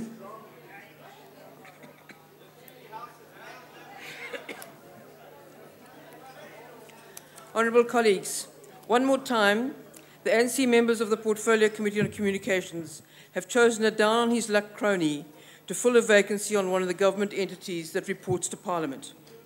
The two best candidates we interviewed, who were shortlisted by all parties on the committee, were not even seriously considered by the ANC, proving once again that the multi-party selection process is a farce. While Mr. Manyi has a good working knowledge of the MDDA, he demonstrated no passion or empathy for the struggling community media environment in which the entity operates. He had no practical experience of working with small community-based groups, mostly in rural areas, who struggle to give voice to their communities. His tenure on the board will no doubt be driven by three ambitions: to use the networks of community media as propaganda tools for President Zuma's ANC government, to interfere with and disrupt the mainstream print media under the guise of print media transformation, and to drive the ANC's desire for a media tribunal in an attempt to bully journalists to come around to its way of thinking and threaten media freedom. The nurturing of the community media to ensure the sustainability of fledgling enterprises that reflect the views, culture, and issues of their markets will not be high on his agenda. Mr. Manyi's track record in public service is hardly exemplary. He was suspended from his post as Director General of Labour after a diplomat objected to the content of a conversation between them. Is this appropriate conduct for a desirable board member who should be above reproach? His tenure as cabinet spokesman was high profile for all the wrong reasons. His confrontational approach to those who failed to agree with his views or comply with his agenda eventually led to his unemployment once his contract was up. He does not have the leadership caliber to persuade independent-minded people to his cause. He is a passionate supporter of breaking up, or at least changing ownership, of mainstream media, particularly those perceived to be anti-ANC. While the media landscape needs greater diversity, to be sure, rapidly changing technology and market dynamics are being far more effective change agents than any heavy-handed approach of government fixated on transforming history. Once again, the ANC has not chosen a candidate who is the best fit for purpose, but a crony who will toe the party line and pursue its narrow agenda of centralized control. The DA objects to Jimmy Manyi's appointment to the MDDA board. Thank you, Honourable Member. The ANC.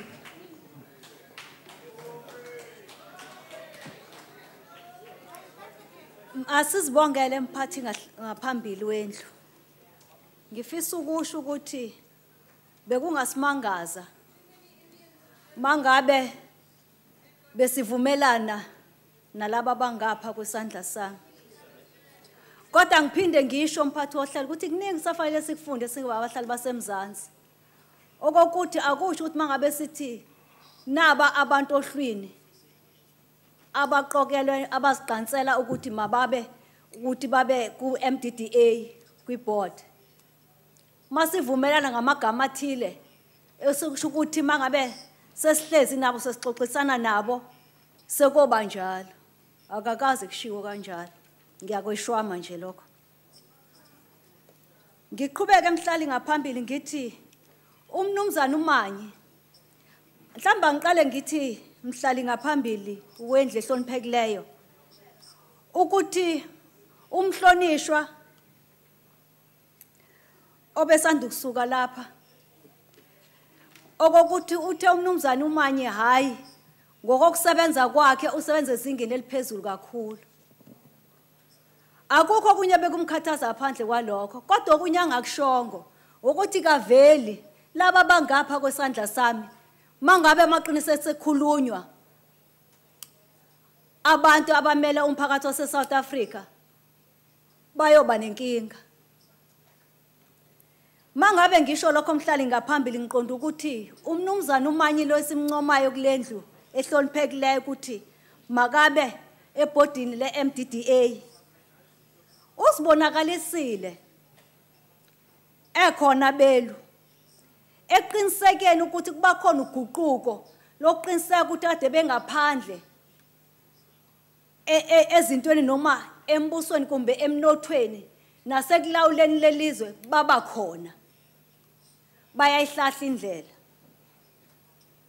engisho ukuthi uqinisekile ukuthi amaphepha lawo esiwafundayo uhulumeni ingxenye enkulu yakhona uyinikeza amaphepha asemphakathini yethu esibiza phecelezi community print media. Ngiqhubeke emhlali ngaphambili ngithi unolwazi olunjulu olusabalele futhi olunothile alisabalele nje linganothile eqondeni ukuthi imphakathi yethu ngezamaphepha nemsakazo noma abona kude yini udingayo mangabe seke sibungaza iminyaka eyi12 sisembusweni wenkululeko yentando yeningi sithi umnumzana uManyi uzawuqiniseka ukuthi yebo le ndaba esithi yinhle mayixoxwe. Honorable member, your time is expired. Ngifisa ukuthi mhlali ngaphambili singukhongolose siyaliseka igama lika mnumzana uManyi. Ngiyayibongela. Order, are there any further declarations? No further declarations. The question before the House is that Mr. Jimmy Manyi be recommended for appointment to the Media Development and Diversity Agency Board. Are there any objections?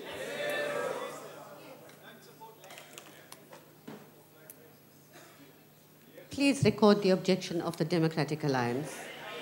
And Chairperson, can you please observe the vehement objection of the ID? Thank you. As well as a strong objection from the Freedom Front Plus. Chairperson, kindly record the objections of the IFP. Thank you. The objections will be recorded. Order, honorable members. Order, honorable members. Order. Mr. Jimmy Manyi is accordingly recommended for appointment to the Media Development and Diversity Agency Board. The name of the person recommended for appointment will be forwarded to the President. The Secretary will read the 11th order. Consideration of request for approval. Order, honorable members. Read the order again, please. Consideration of request for approval by Parliament of Convention on Cluster Munitions in terms of Section 2312 of Constitution. Are there any objections to the approval of the Convention on Cluster Munitions? No objections, agreed to. The Secretary will read the 12th order. Consideration of report of Portfolio Committee on Public Enterprises on oversight visit to Denel Pretoria Metal Pressings. I now recognize the Honorable the Chief Whip of the Majority Party.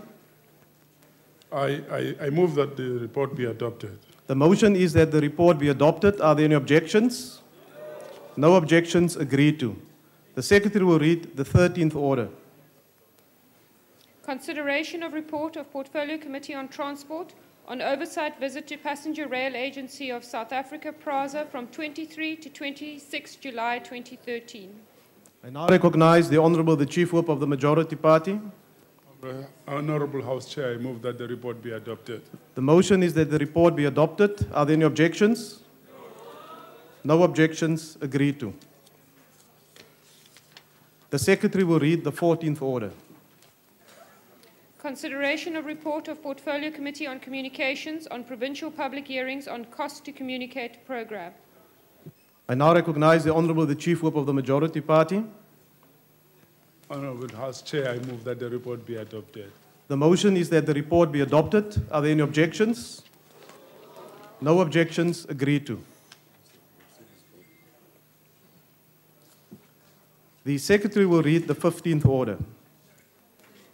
Consideration of report of Portfolio Committee on Correctional Services on oversight visit to Sonderwater Correctional Training College in August 2013.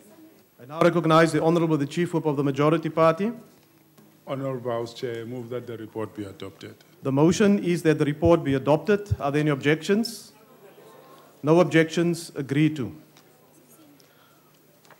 Honourable members, we now get to the subject for discussion.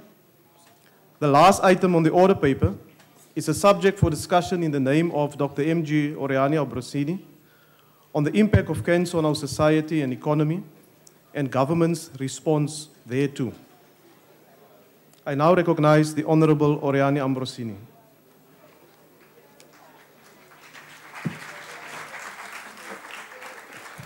Through you, Mr. Chairman, and allow me to address members of this House on these occasions as brothers and sisters, because when we approach a theme like this, we must look upon one another only as brothers and sisters.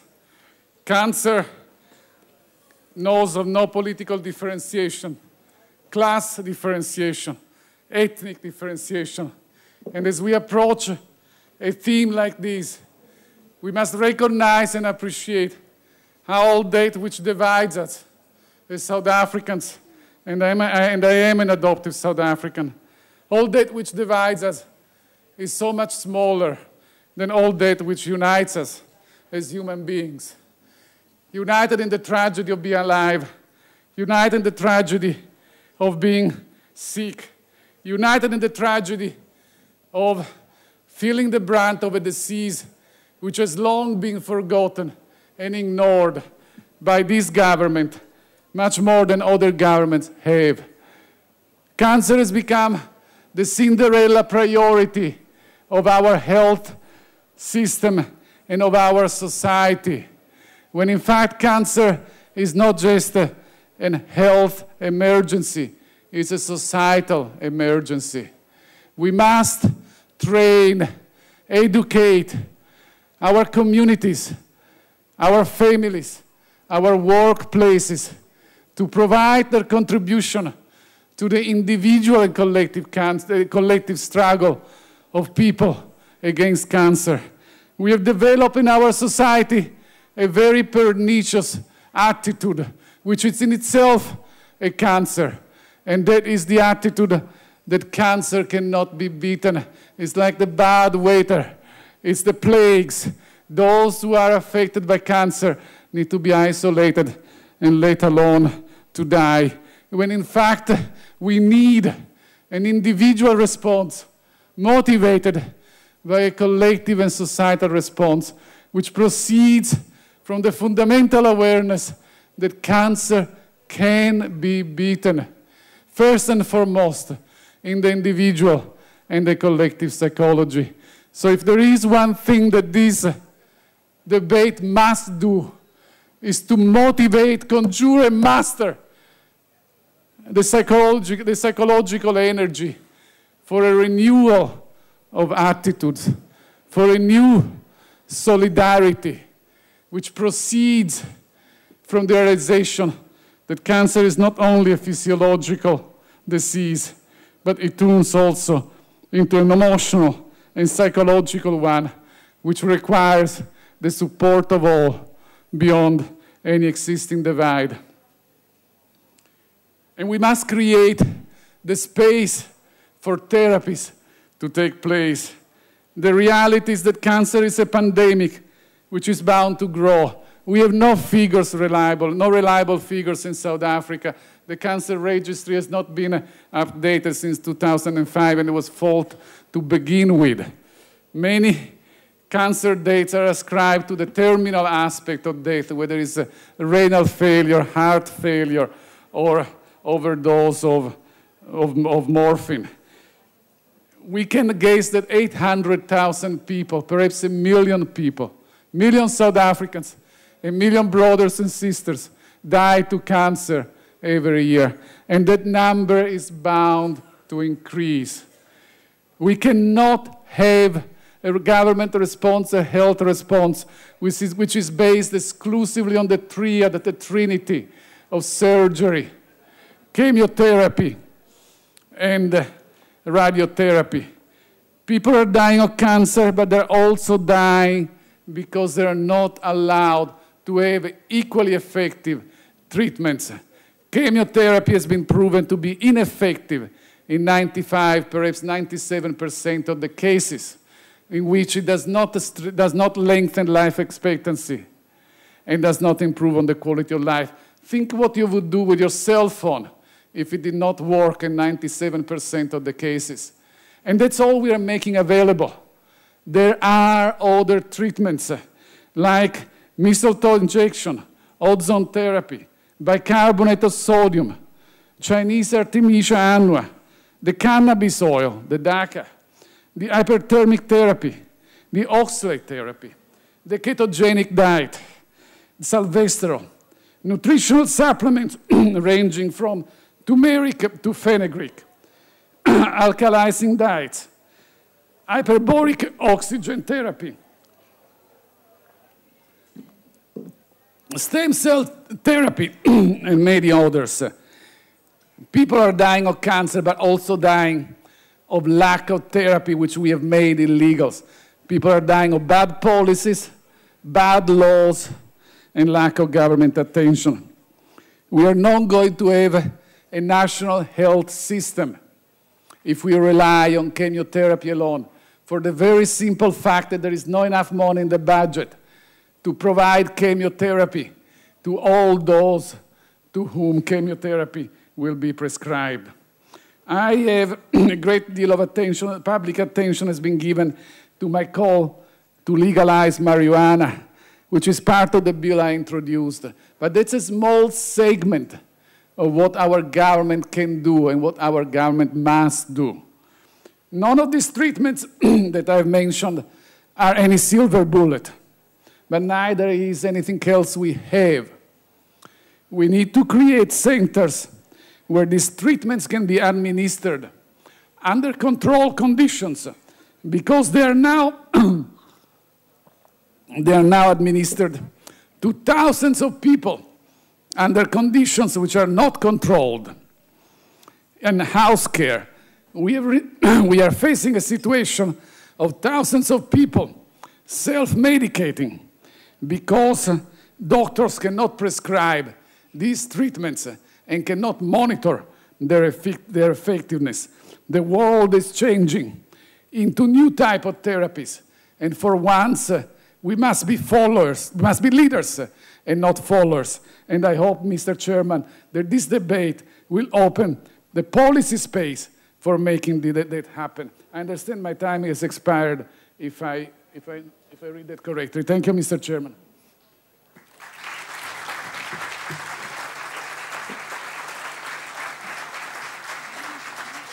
Thank you, Honourable Member. I now recognize the Honourable Kokwana.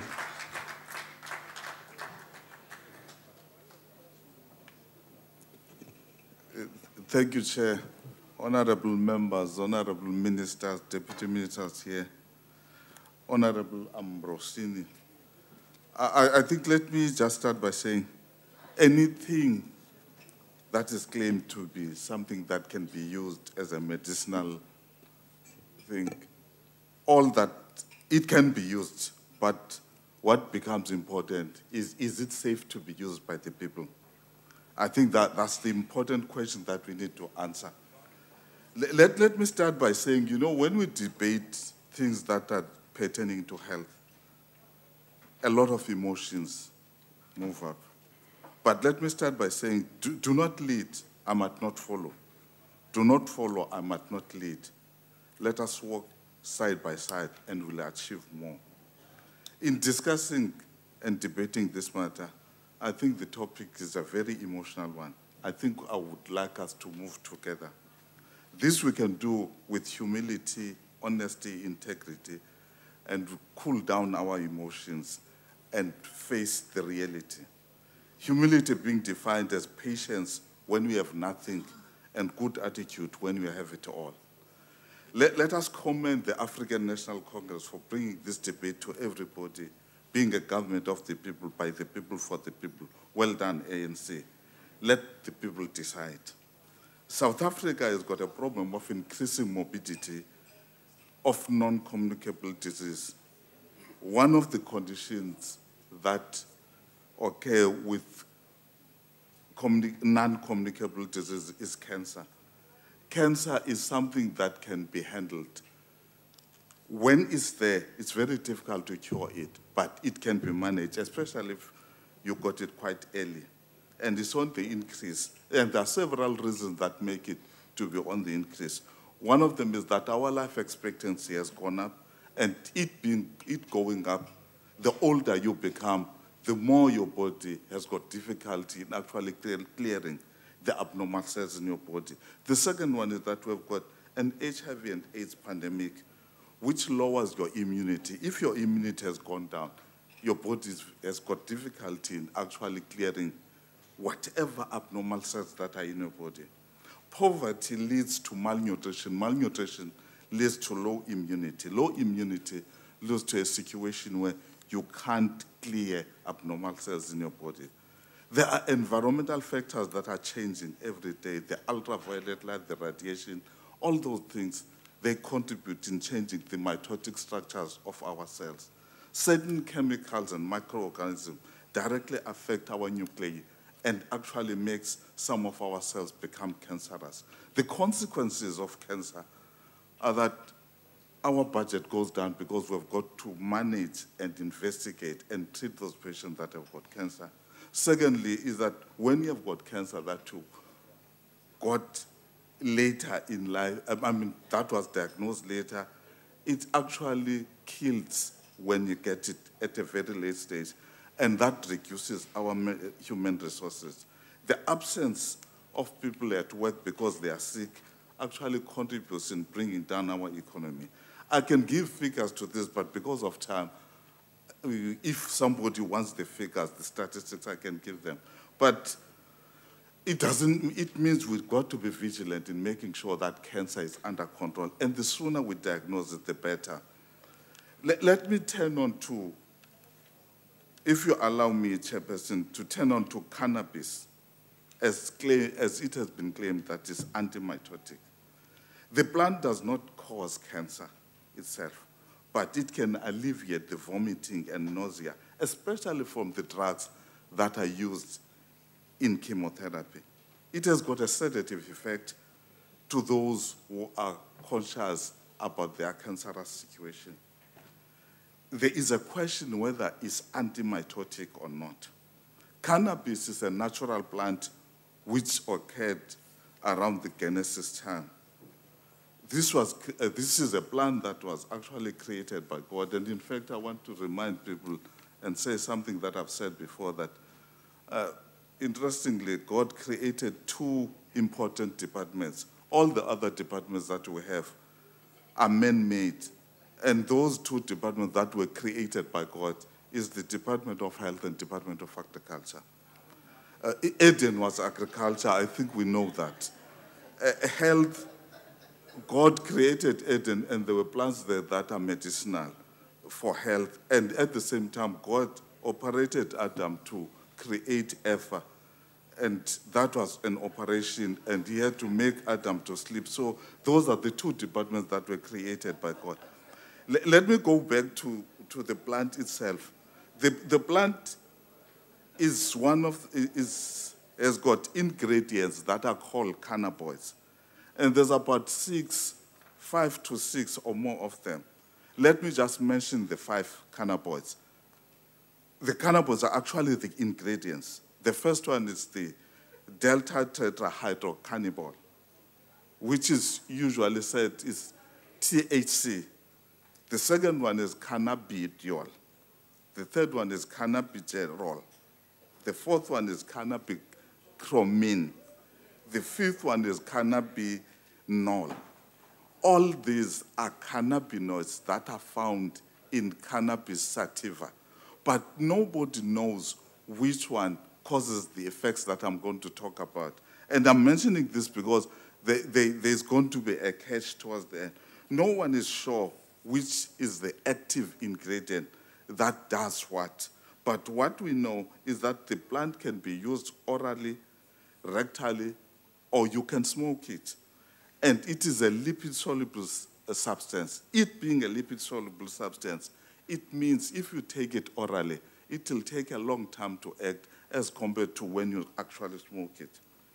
The body of human beings has got what we call cannabinoid receptors, which receive those cannabinoids that I was talking about. But the reaction to cannabinoids is not the same in different individuals. That's why if I smoke dagga, it might not have the same effect when it's smoked by somebody else. The reaction differs in different people because of the cannabinoid receptors. Cannabis sativa, when taken, makes individuals excited and agitated. They usually have ataxia, mangangazele, and in coordination with tremors. They have euphoria and a pleasant sensation and visual imaginary. It might affect their perception of time and space. They have hallucinations and illusions. Their eyes become congested and red. The pulse rate increases. Individuals get some of them, they get high. Sometimes it might urge people to commit regrettable deeds.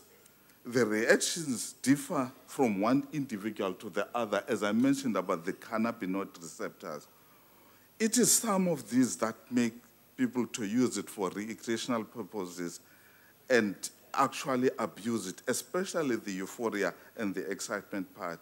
Despite all the above, it has been found to have medicinal effect. Maybe I need to explain what do I mean by medicinal effect. Medicinal plants or medicinal effects mean that if you use that particular plant, it can actually alleviate the ailments or the incapabilities that we have. That's what we mean by medicinal. Maybe let me look at the medicinal effects of cannabis. It is known that it alleviates vomiting and nausea, especially that is caused by the chemotherapy treatment of cancer. It sedates with minimal dependency. By dependency, you mean that you are not going to be hooked on it, and there's no tolerance. That is as compared to the other drugs that can do that, like the morphine. It reverses the high intraocular pressure in your eye, and it can be used in treating people with glaucoma. These are the things that have been proven that it does. It has been used with success in multiple sclerosis, in spasms that are coming from amyotrophic lateral sclerosis. It is used in people who are stiff because of strychnine poisoning. And it can actually improve the spasticity in tetanus and all the other conditions that make somebody to be very stiff.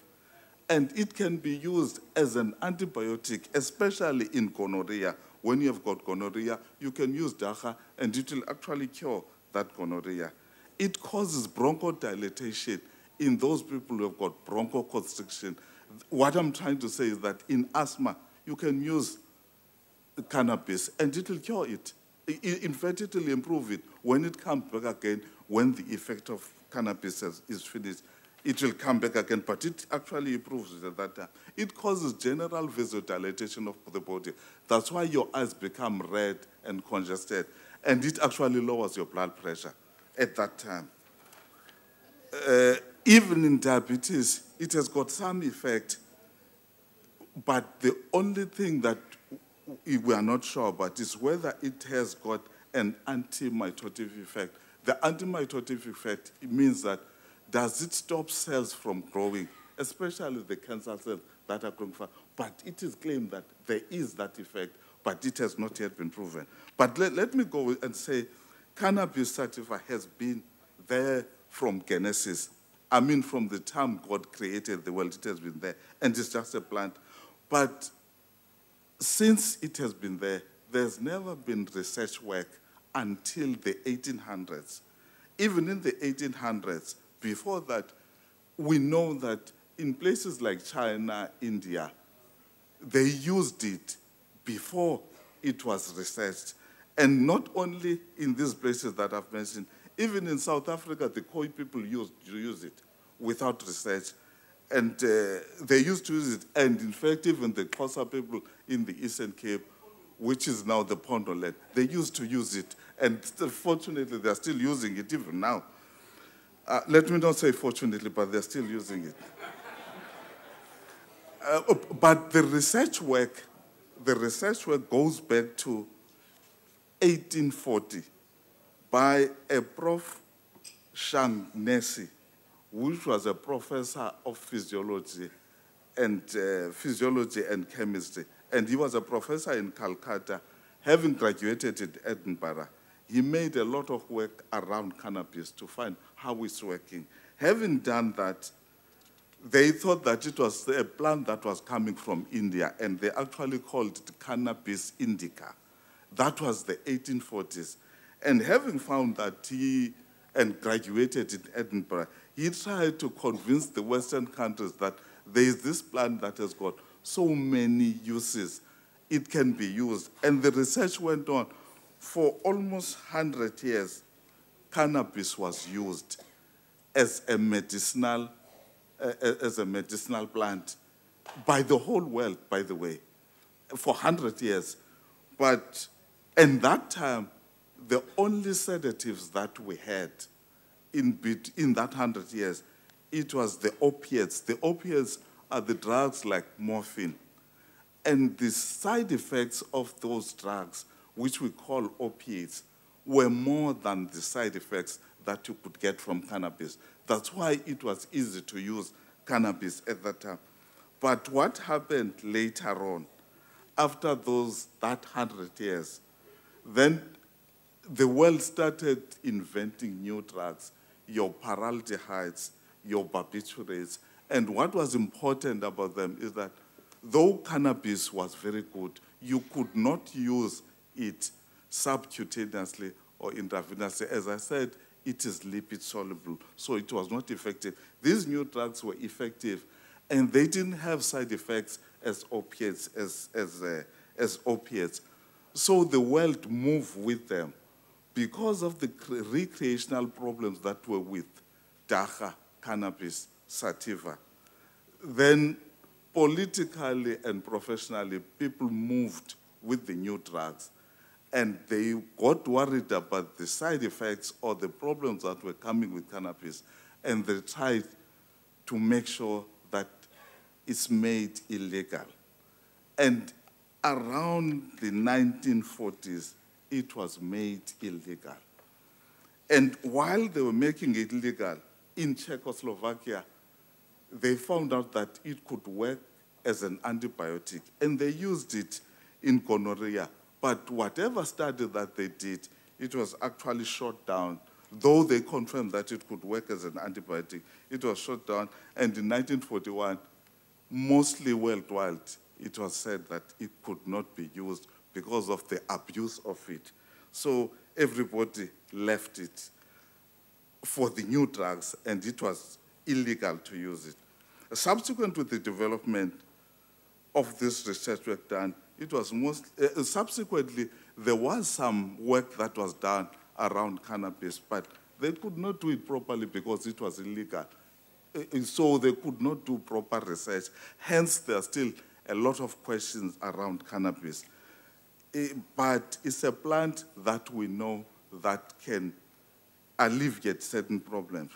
Even the medical usage, there were many drugs that could be used over and above the cannabis. We have not thoroughly researched the cannabinoids, whether the receptors or the cannabinoids themselves in the plant, because it was very difficult to do the research. This makes it a bit difficult to say this one can be used and this one cannot be used, especially knowing that there are some of those cannabinoids that actually cause problems and they can be abused. If one knew which ones, probably we would be able to use. Honourable Member, your time has expired. Oh, okay. But if just 1 minute, just 1 minute. No, Honourable Member, your time has expired. Okay. Thank you. I now recognize the Honourable Kalyan.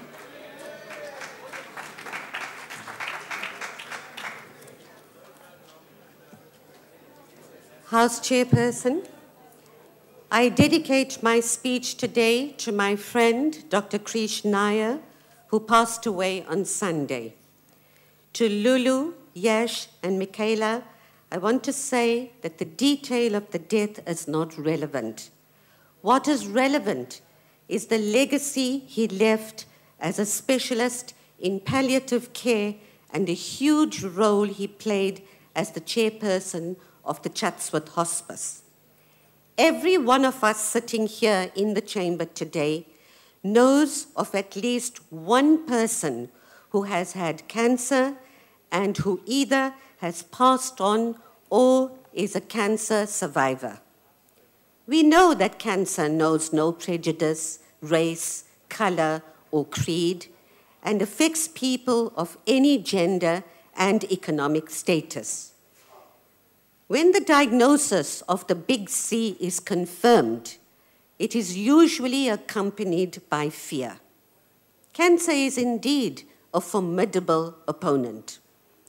But it is a fact that 30% of cancers can be prevented.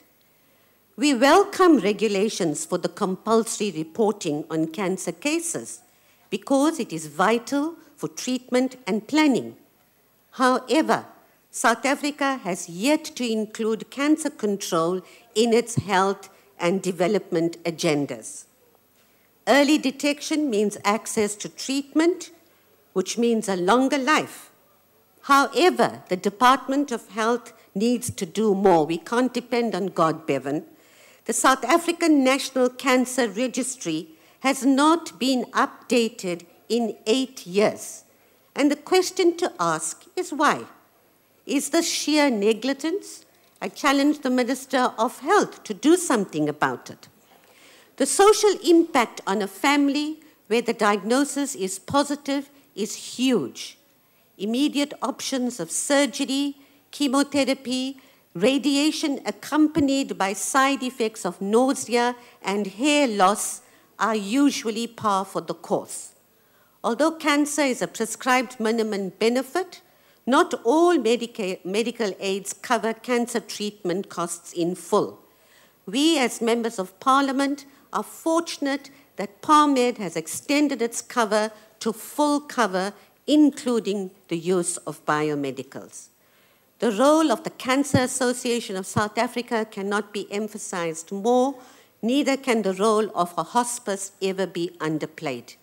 They offer counseling on what the diagnosis means, offer support groups, and teach the family how to do specialist care of wounds. We had a lesson on pharmacology just now, and the issue of medical marijuana. There's no void in the knowledge of the plant and the effects of the active ingredient in it. Medical marijuana is not new, and the medical community has been writing about it for ages. In fact, in 1993 in South Africa, the government of the day amended marijuana legislation to allow for it to be grown strictly for bona fide pharmaceutical purposes. Scientists working for the apartheid regime developed a drug using dronabinol, extracted from cannabis, and the tablets at the time cost 100 Rand each. When advocate Jenny Wild was charged for being in possession of a dacha plant, the patented drug was withdrawn from the South African market and the marketing company delisted. But this drug, grown from South African cannabis, is still available overseas, out of the reach of the pocket of South Africans suffering from terminal diseases. Colleagues, instead of emphasizing the side effects and the abuse of cannabis, we should be engaging on the beneficial effects of medical marijuana. And I hope that this debate is the start of that conversation. In conclusion, I wish my friend Mario strength and lots of love. Thank you. Thank you, Honourable Member. The next speaker is the Honourable Kulu.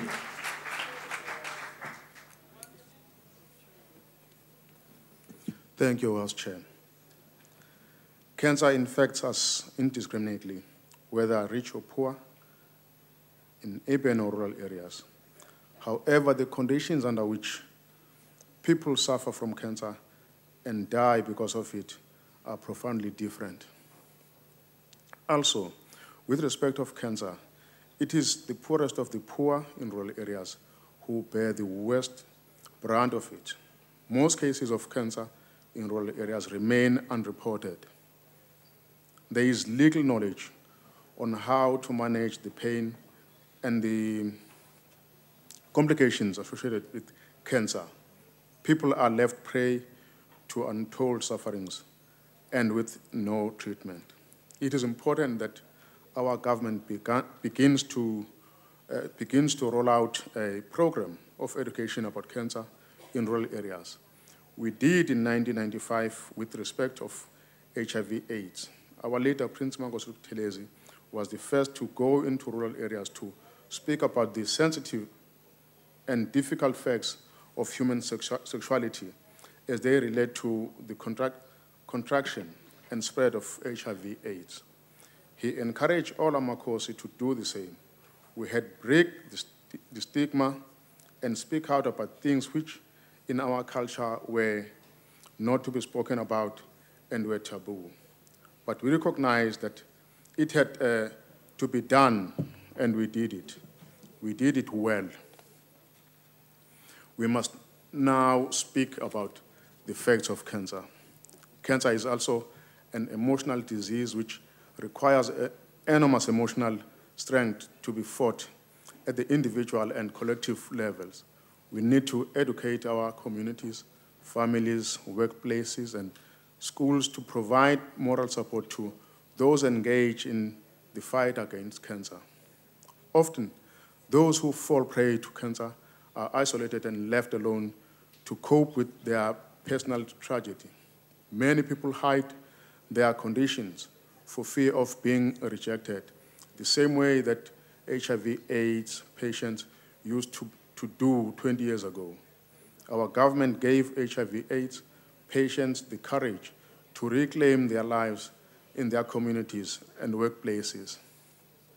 It is important that today we launch together and across party political lines the cancer treatment campaign, first and foremost to give courage to all those who have cancer. We launched this campaign from this parliament to tell all those with cancer that they are not alone and that their government will gear up to reach out to them with new forms of treatment and with hope. From this place and time, we need to send the message out in a manner that is loud enough to be heard in the most remote rural areas, that cancer can be beaten. We need to give courage to those who have no prospect but despair and give them the hope that they will not be alone in their tragedy. Today, we must assume responsibility for our collective tragedy as a people and give ourselves the strength to give courage to others because we all are affected by cancer, directly or indirectly. Chairperson, ngifisa ukwedlulisa lokhu endlini. Sizwana kakhulu nelungu elihloniphekileyo uDr. Ambrosini endlongweni anazo. Silapha endlini nje abanye bethu abahlambe babe nenhlanhla ukuyibheka kuvele ukuthi banayo inkinga. Kodwa inkinga yona ekhona esihlaseleyo. Lapha endaweni yaseMpangeni Richards Bay iphepheni local iZulu Observer ikhiphe iarticle la ebiveza khona ukuthi abantu kunabantu abaninganyana abahlaselwe isifo esifanayo kuyicancer ngenxa yamanzi aphuzwayo anechlorine eningi ngokweqile nangenxa yomoya okhishwa zinkampani. Mhlambe ngingakusho la. Honorable member, your time is expired. Ngicina Chairperson, ngingakusho la ukuthi nami ngomunye wabantu asebe diagnosed with cancer. Kodwa eyami isethe in early stage. I thank you. Thank you, honorable member. The next speaker is the Honorable Ntapane. Honorable Chairperson, honorable members. As Honorable Gogon has announced here before me, scientific research is replete of bad impacts of marijuana use. We also need to take lessons from other countries where medical marijuana has been decriminalized. In Colorado, more children are ending up in hospital emergency departments after accidentally consuming marijuana. Researchers from the Rocky Mountain Poison and Drug Center in Denver wrote that they are having to deal with more cases of children under 17 years coming to emergency rooms after consuming candies, soft drinks, and baked goods containing tetrahydrocannabinol, the pain-relieving substance from marijuana. In Netherlands, many Dutch communities are struggling with how to address the increased crime and the negative consequences associated with their drug policies.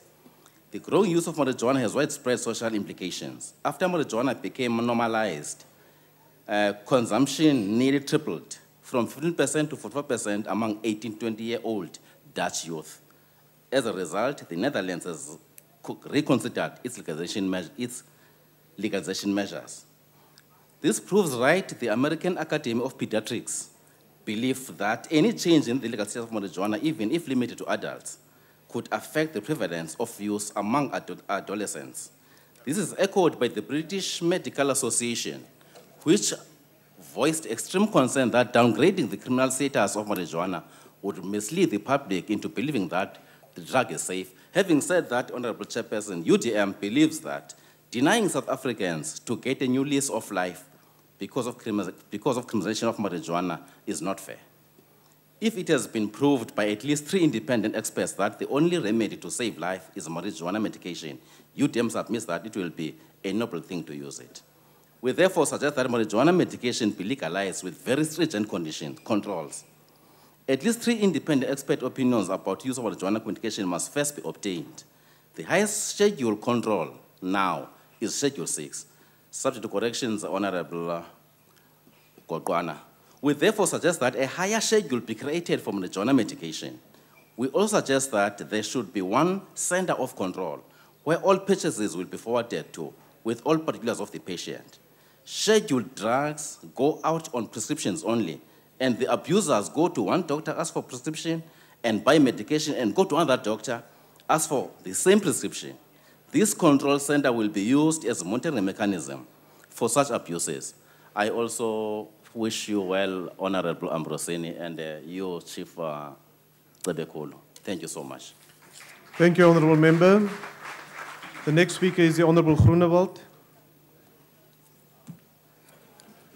Agbare voorsitter, die onderwerp van die debat is die effek van kanker op die samelewing en die ekonomie.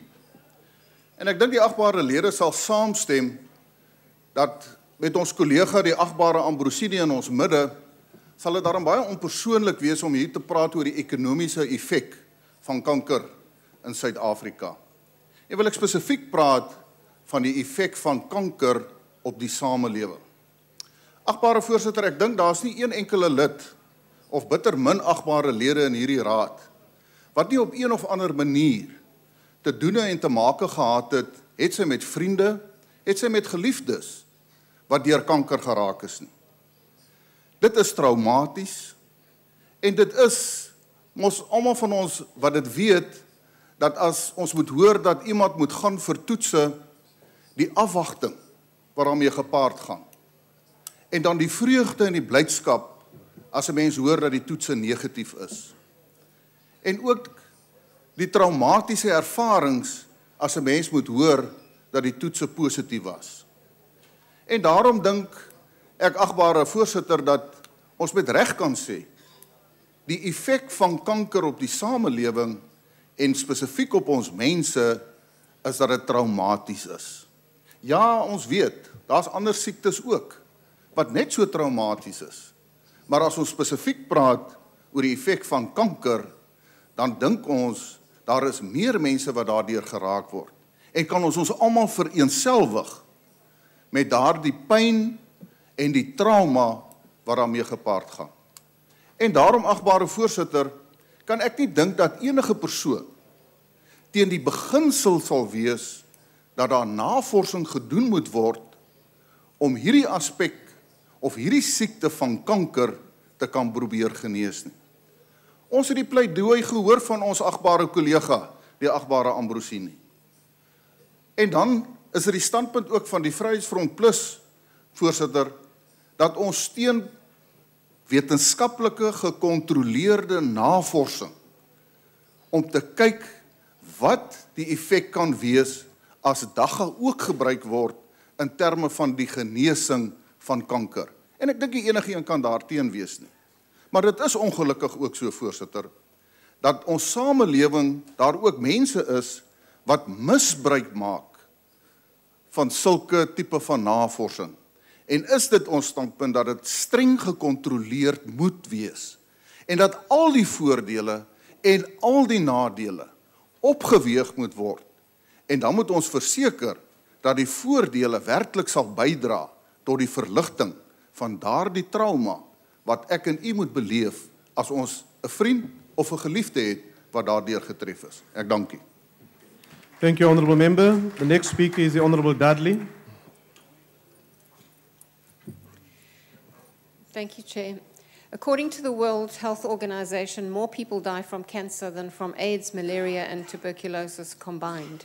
Not being a notifiable or reportable disease in South Africa, very little data was available on cancer for research or to inform policy interventions. But new legislation in 2011 requires all doctors and health facilities that confirm cancer cases to report findings to the National Cancer Registry.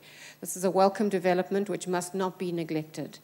Prostate cancer is the most common cancer in South Africa, in South African males, and cervical cancer is the top cancer affecting South African women. The social and economic impact of cancer affects the individual, the family, and the community, with job loss, economic dependence, social isolation, and family tensions often following the occurrence of cancer. It is also a difficult subject in some communities, but talking about the disease can help alleviate feelings of shock, fear, anger, sadness, and loneliness that come with being diagnosed with cancer.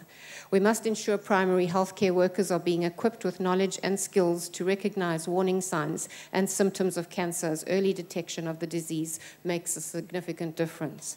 Prevention, however, is recognized as the most cost-effective and sustainable way of reducing the cancer burden.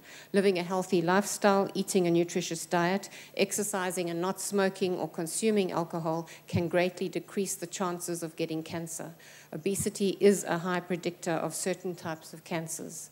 The ACDP notes Honourable Ambrosini's Medical Innovation Bill, a bill which aims to legalize cannabis in South Africa for medical, economic and industrial purposes. And we are sensitive to this controversial and complex issue. We do not and will not endorse the recreational use of cannabis or any attempts to move in this direction. However, we are mindful that presently morphine, a form of heroin, is used for pain control for terminally ill cancer patients.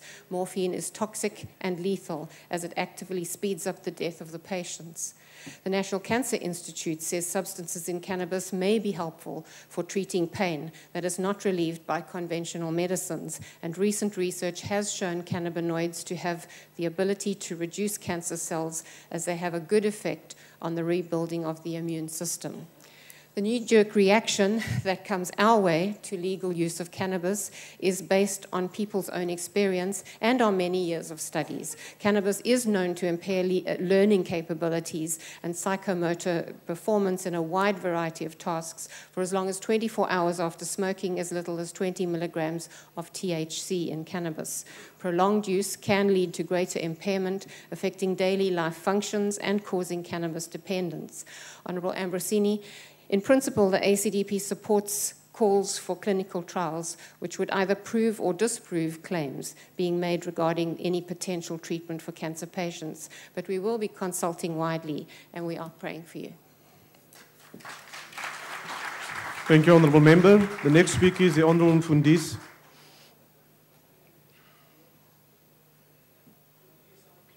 Honourable Chair and honourable members, cancer is said to be one of the world's leading causes of premature death and disability, with massive impact on global economy.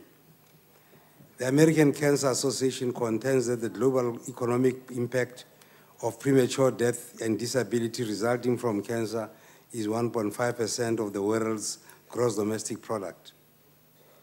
The Goldman Sachs report states that South Africa's contribution to the world's GDP is 0.5%, and Africa's total contribution is 1.5%.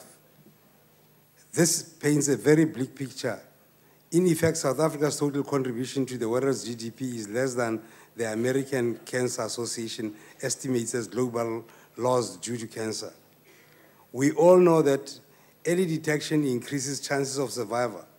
However, optimal early detection can be achieved where there's adequate access to functional health care facilities. Cancer survival in South Africa is linked to the individual's economic status and indirectly to their race profile. We have reports that white women, for instance, have a high incidence of rates of certain cancers. On the same breath, we will have black women having an even higher rate mortality from the same type of cancers. The multitudes that are without medical aid have little chance of having cancer detected early, and even a slimmer chance of getting medical care they need when diagnosed. It is critical that government removes barriers to cancer detection and treatment. For instance, in South Africa, we have statistics that will show a significant increase of cervical and breast cancer among women in their 20s. Yet when a young woman takes up an initiative to have herself checked at a public facility, then she'll be told that the cervical cancer detection is for women over 30, and that even then, they are only entitled to one test in 5 years.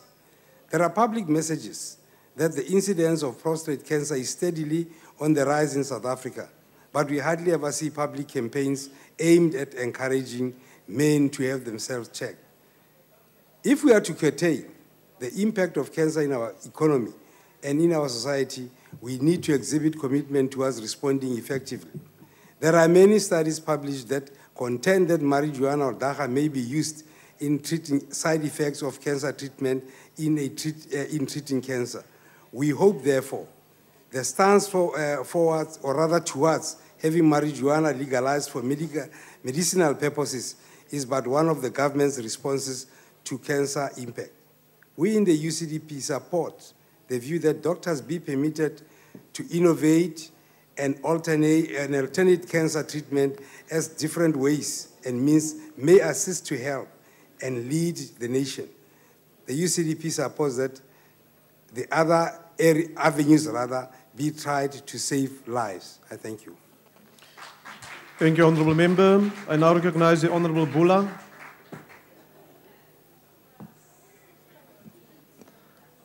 Honourable Chairperson, cancer is the 6th highest cause of death in South Africa. This indeed is a very worrying statistic because more than half of our population is living below the poverty line.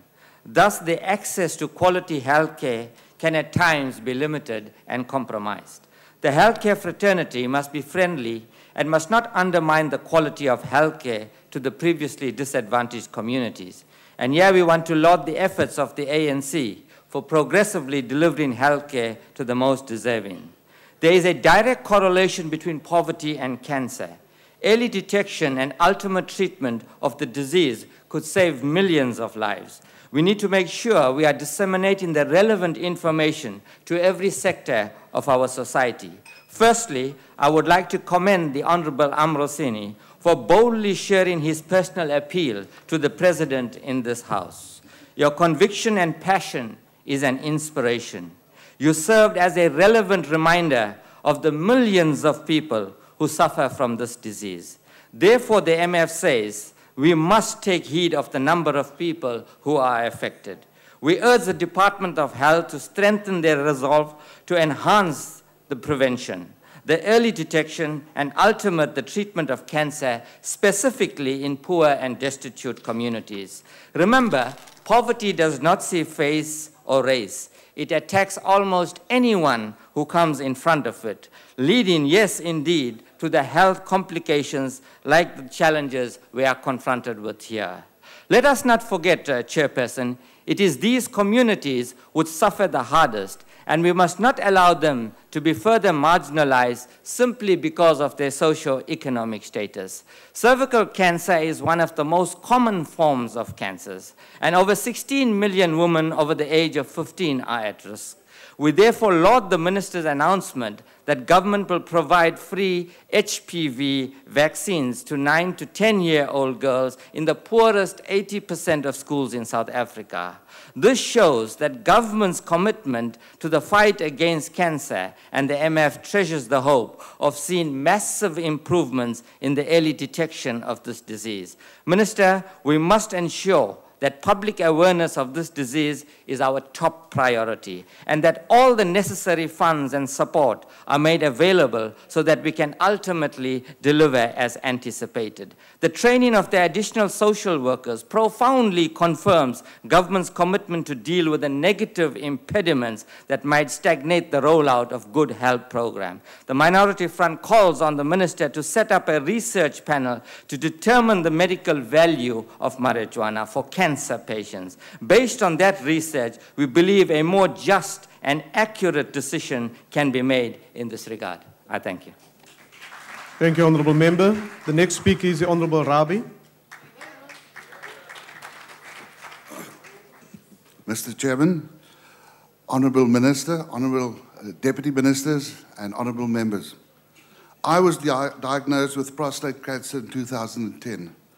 The urologist who examined me suggested that I undergo a carbon implant. This was the second time that my family was confronted by cancer.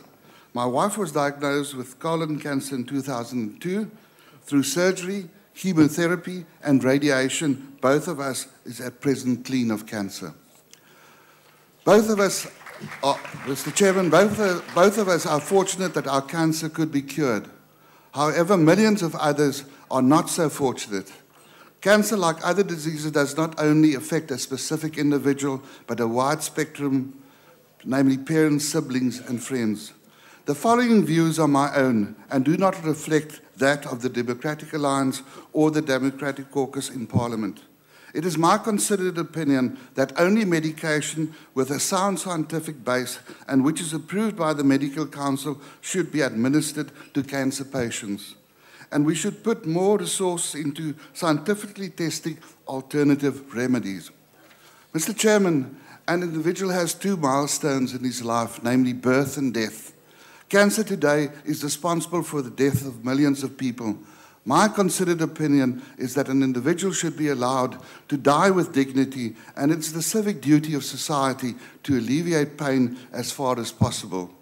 A number of NGOs, such as the Hospice and other religious and civic organizations, provide counseling for terminal cancer patients and after their deaths to their bereaved once they've passed away. This is highly commendable, Mr. Chairman. Mr. Chairman, alternative medication regarding the treatment of cancer is widespread. What is of concern, however, is that a number of alternative medical practitioners charge exorbitant fees and in some cases create false expectations. The claim that a 100% recovery rate, provided that the cancer patient follow the proper procedures, is often mentioned. Mr. Chairman, a public representative has a public profile. The word gets around that you have had cancer. Members of society in some cases approach and ask for advice, whether they should follow an alternative approach if they are diagnosed with terminal cancer. My advice to cancer patients is to decide for themselves in conjunction with their general practitioner and immediate family. I can recall an occasion where a patient was so desperate that she persuaded her family to borrow money which put themselves in debt in order to extend her life for a few months with unbearable pain. The question one has to ask oneself, is it really worth it to undergo extensive medical care if your chances of recovery from cancer is slim? Mr. Chairman, it's my considered opinion that it is unethical to administer any non-proven medical treatment not approved by the Medical Council to cancer patients. To conclude, the general public should know that to be informed that you have cancer is not the end of the world. Proper guidance and the knowledge that cancer can be cured if it is diagnosed in an early stage. Allow me to quote my general practitioner. Always listen to your body. If it tells you there is something wrong, then take the immediate proactive steps. Mr. Chairman, this is my final speech. It was a privilege to be a member of this august House for more than 16 years. Mr. Chairman, and I'd like to allow me to thank the Speaker in his absence for his impartiality. Comparisons are odious, but our present Speaker are amongst the best. I've made many friends during my tenure as a Member of Parliament. Allow me to thank the following chairpersons of committees which I served in. The Honourable Barbara Hogan, the Honourable Shlajla Nene, the Honourable Ben Martin, he's here today, the Honourable Yunus Karim, Honourable Temba Gadi, and Mrs. Coleman of the Economics Committee as well. And then also allow me to thank especially my colleague Dion George, which served me in the Public Accounts Committee, and all the officials which enabled me to perform my role as a parliamentarian. Mr. Chairman, I thank you. Thank you, Honourable Member. The next speaker is the Honourable Ngobo, who will address us from the seat. Somlomo nabalungu ahloniphekileyo mangincome nje umhlonishwa uAmbrosini ukuthi enze ukuthi sibe nalenkulumo esinawo namhlanje ngesimanga secancer. Eminyakeni nje engemningi edlule umuntu ubethi mangabe kuthiwa une cancer athi onkosi yami sengithole i-death warrant, aqale abale izinto anazo nezinto angenazo ukuze athi kufika lolo suku akhuluma ngalo abe esilungise zonke izinto. So ngiyamncoma ke umnumzana uAmbrosini, ngincome futhi nokuthi waphumela nje obala ukuthi esezweni la kubo wadla akudlayo ukuthi athole usizo kulelizwe ubesebenzisa akusebenzisayo. Siyancoma futhi lokuthi ube honest. Bese ngithi ke sisonke siyazi ukuthi icancer isifo nje esingalapheki, futhi siyazi ukuthi njenga nje umhlaba wonke unenkinga ngezifo ezingathelelaniyo, non-communicable diseases, and icancer esinye salezo zifo. Umhlaba wonke ukhuluma ngako, kuzoba nenkuzimalanga yeyingqungquthela ezobe ikhuluma ngalesi simo. Njenga nje kunamhlanje kulolu suku lomhla ka-12 iSouth Africa isemangawunge banikeza amantombazanyana amancane asuka ku-8 years enza ugrade 4. Ungqongqoshe ke wayathi they are sexually naive, so ibona ke abaqalwayo ngalo HPV vaccine ukuze kuzanywe ukuthi icancer yesibeletho noma necervix ingababambi empilweni yabo. Imahala itholakala endaweni zikahulumeni and iqala ngalonyaka izokwenziwa ke kuzo zonke indawo ezikoleni. Kwindlela ke le yokuzama ukuthi uma bekhula bangabi nalesi sifo esiyinkinga esikhuluma ngaso namhlanje esombulalizwe. Icancer ke bayasho bonke ukuthi iyona ebanga izifo ukufa ezweni lonke, egulisa umuntu isikhathi eside, engalapheki and eyenza abantu bazifice sebenokukhubazeka bengasakwazi ukuya emsebenzini. Kuyinkinga enkulu kabi ke umuntu athi akade esebenza ondla umndeni wakhe ayifice esephethwe yiyo le cancer. Mhlawumbe kubalulekile ukuthi singamalunga kulendlu sixoxisane nemphakathi yethu sonke ngamunye ngamunye, singakhulumi ngokwepolitiki, sikhulume ngokwempilo emhlabeni ukuthi abantu abaphethwe yicancer mabasizwe. Kodwa ke nabo nathi sonke futhi kubalulekile ukuthi siyozihlola ukuthi simi kanjani ngasempilweni ngazo zonke indlela zokuphila. Kodwa ke icancer phela iyona ehamba phambili ngoba iumbulalazo. Kubalulekile ke futhi ukuthi iminyango kahulumeni isebenzisanele ukuthi abantu abaphethwe icancer bakwazi ukuphila nayo besekwa ngendlela eziningi ukuze baqhubeke baye emsebenzini babe neqhaza alibalibambayo ukukhulisa umnotho. Kubaluleke kakhulu lokho ukuthi sonke sama South Africans sibambisane, singabe aba South Africans kuphela nabanye abantu esihlangabezana nabo. Okugcina ke okwashiwo la mhla umnumzana uAmbrosini ecela ukuthi kuvuleleke insangu. Akuhlekisi empeleni ngoba ngesintu insangu. ungqongqoshe ophetheyo nohulumeni bavumelana ukuthi bazokwenza zonke izindlela zokucwaninga baxoxisane nabanye abacwaningi emazweni onke ukuze kukwazi ukuvela kwekhambi lokwelapha umdlavuza ngoba phela umdlavuza ngeke nakanye ulashwe ngekhambi elilodwa ulashwa ngamakhambi amaningi kodwa okusemqoka ukuthi umuntu noma ngabe enomdlavuza makazazi ukuthi uneqhaza elikhulu kabi analo empilweni uma nje ethola ukuxhaswa ngazo zonke indlela uzokwazi ukuthi asebenze ngalawo mandla amancane anawo asebenzele umndeni wakhe azisebenzele asize abanye abantu ngakho ke umnyango wempilo wathi ngelanga ekhuluma umnumzane wathi uzobhekisisa ke ucwaningo lwenziwa amazwe onke mhlambe nje bebeze beyoxoxa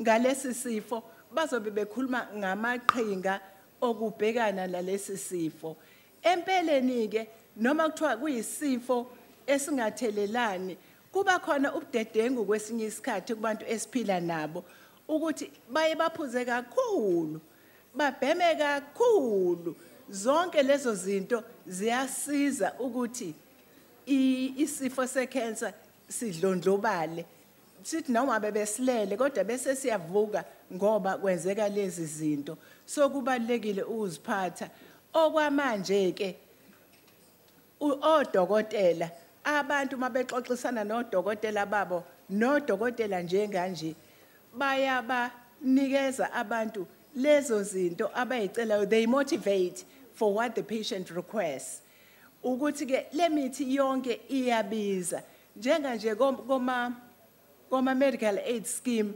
ba motivate imithi engekho kule ngabade futhi ekufuneka icele kwezinye indawo ama biologicals ayabiza kwesinye isikhathi ngisho ama medical aid athi abantu abazobakhokhela ayakhokhe kodwa abuye nganeno ngendlela lemithi ebiza ngayo mnumzane Ambrosini siyazwelana nawe siyazwelana nomndeni wakho siyazwelana nabo bonke abanye abane cancer and siyafisa ukuthi sizame ukulekelela labo abane cancer ukuthi noma ngabe begula yipi indlela esingabaxhasa ngayo ukuthi bakwazi ukusebenza ukuze babambe iqhaza emnothweni nokuthi umnotho nokuthi impilo yabo ibe yinde noma sazi abayuphila kodwa siyelule impilo yabo ngoba icancer in honest fact if the tumor is not removed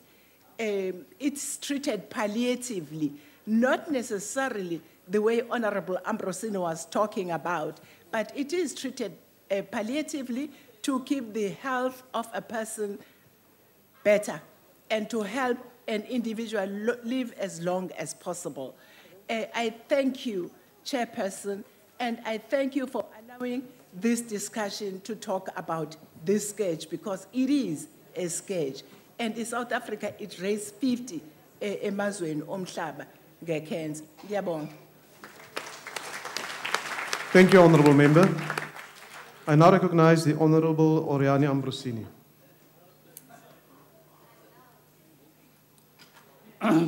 Thank you, Mr. Chairman. This debate, the last debate of this fourth Parliament of the Republic of South Africa, I think has proven the strength of this nation and its capability of coming together in unity and in the recognition that what united us is stronger of all that which divides us when the need arises. And I think it's proper and fitting that it took place as the last word before we go into an election, which is always divisive. And I hope that the spirit of this debate, the fact that we have proven that in the spirit of Ubuntu, we recognize our shared humanity. This spirit can create the foundation for the governance of South Africa after elections, irrespective of whoever and whichever party will carry the burden of governing the country. This debate proves that when it comes to matters of importance, it doesn't matter who raises the issue. Issues are issues. We should never look at the messenger, but look at the message.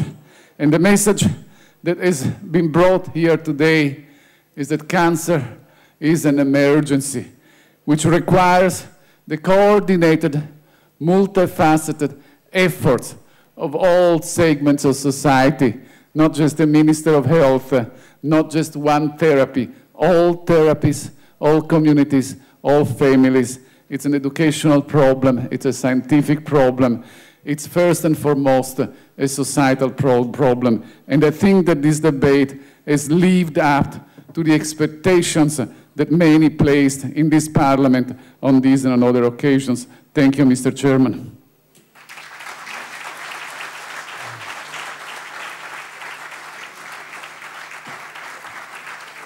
Thank you, Honourable Member. Honourable Ambrosini, on behalf of the Speaker, the Deputy Speaker, and all members of this House, we wish you the very best with your courageous fight against this disease and everything of the best for the future. Honourable members, that concludes the debate and the business for the day. The House is adjourned.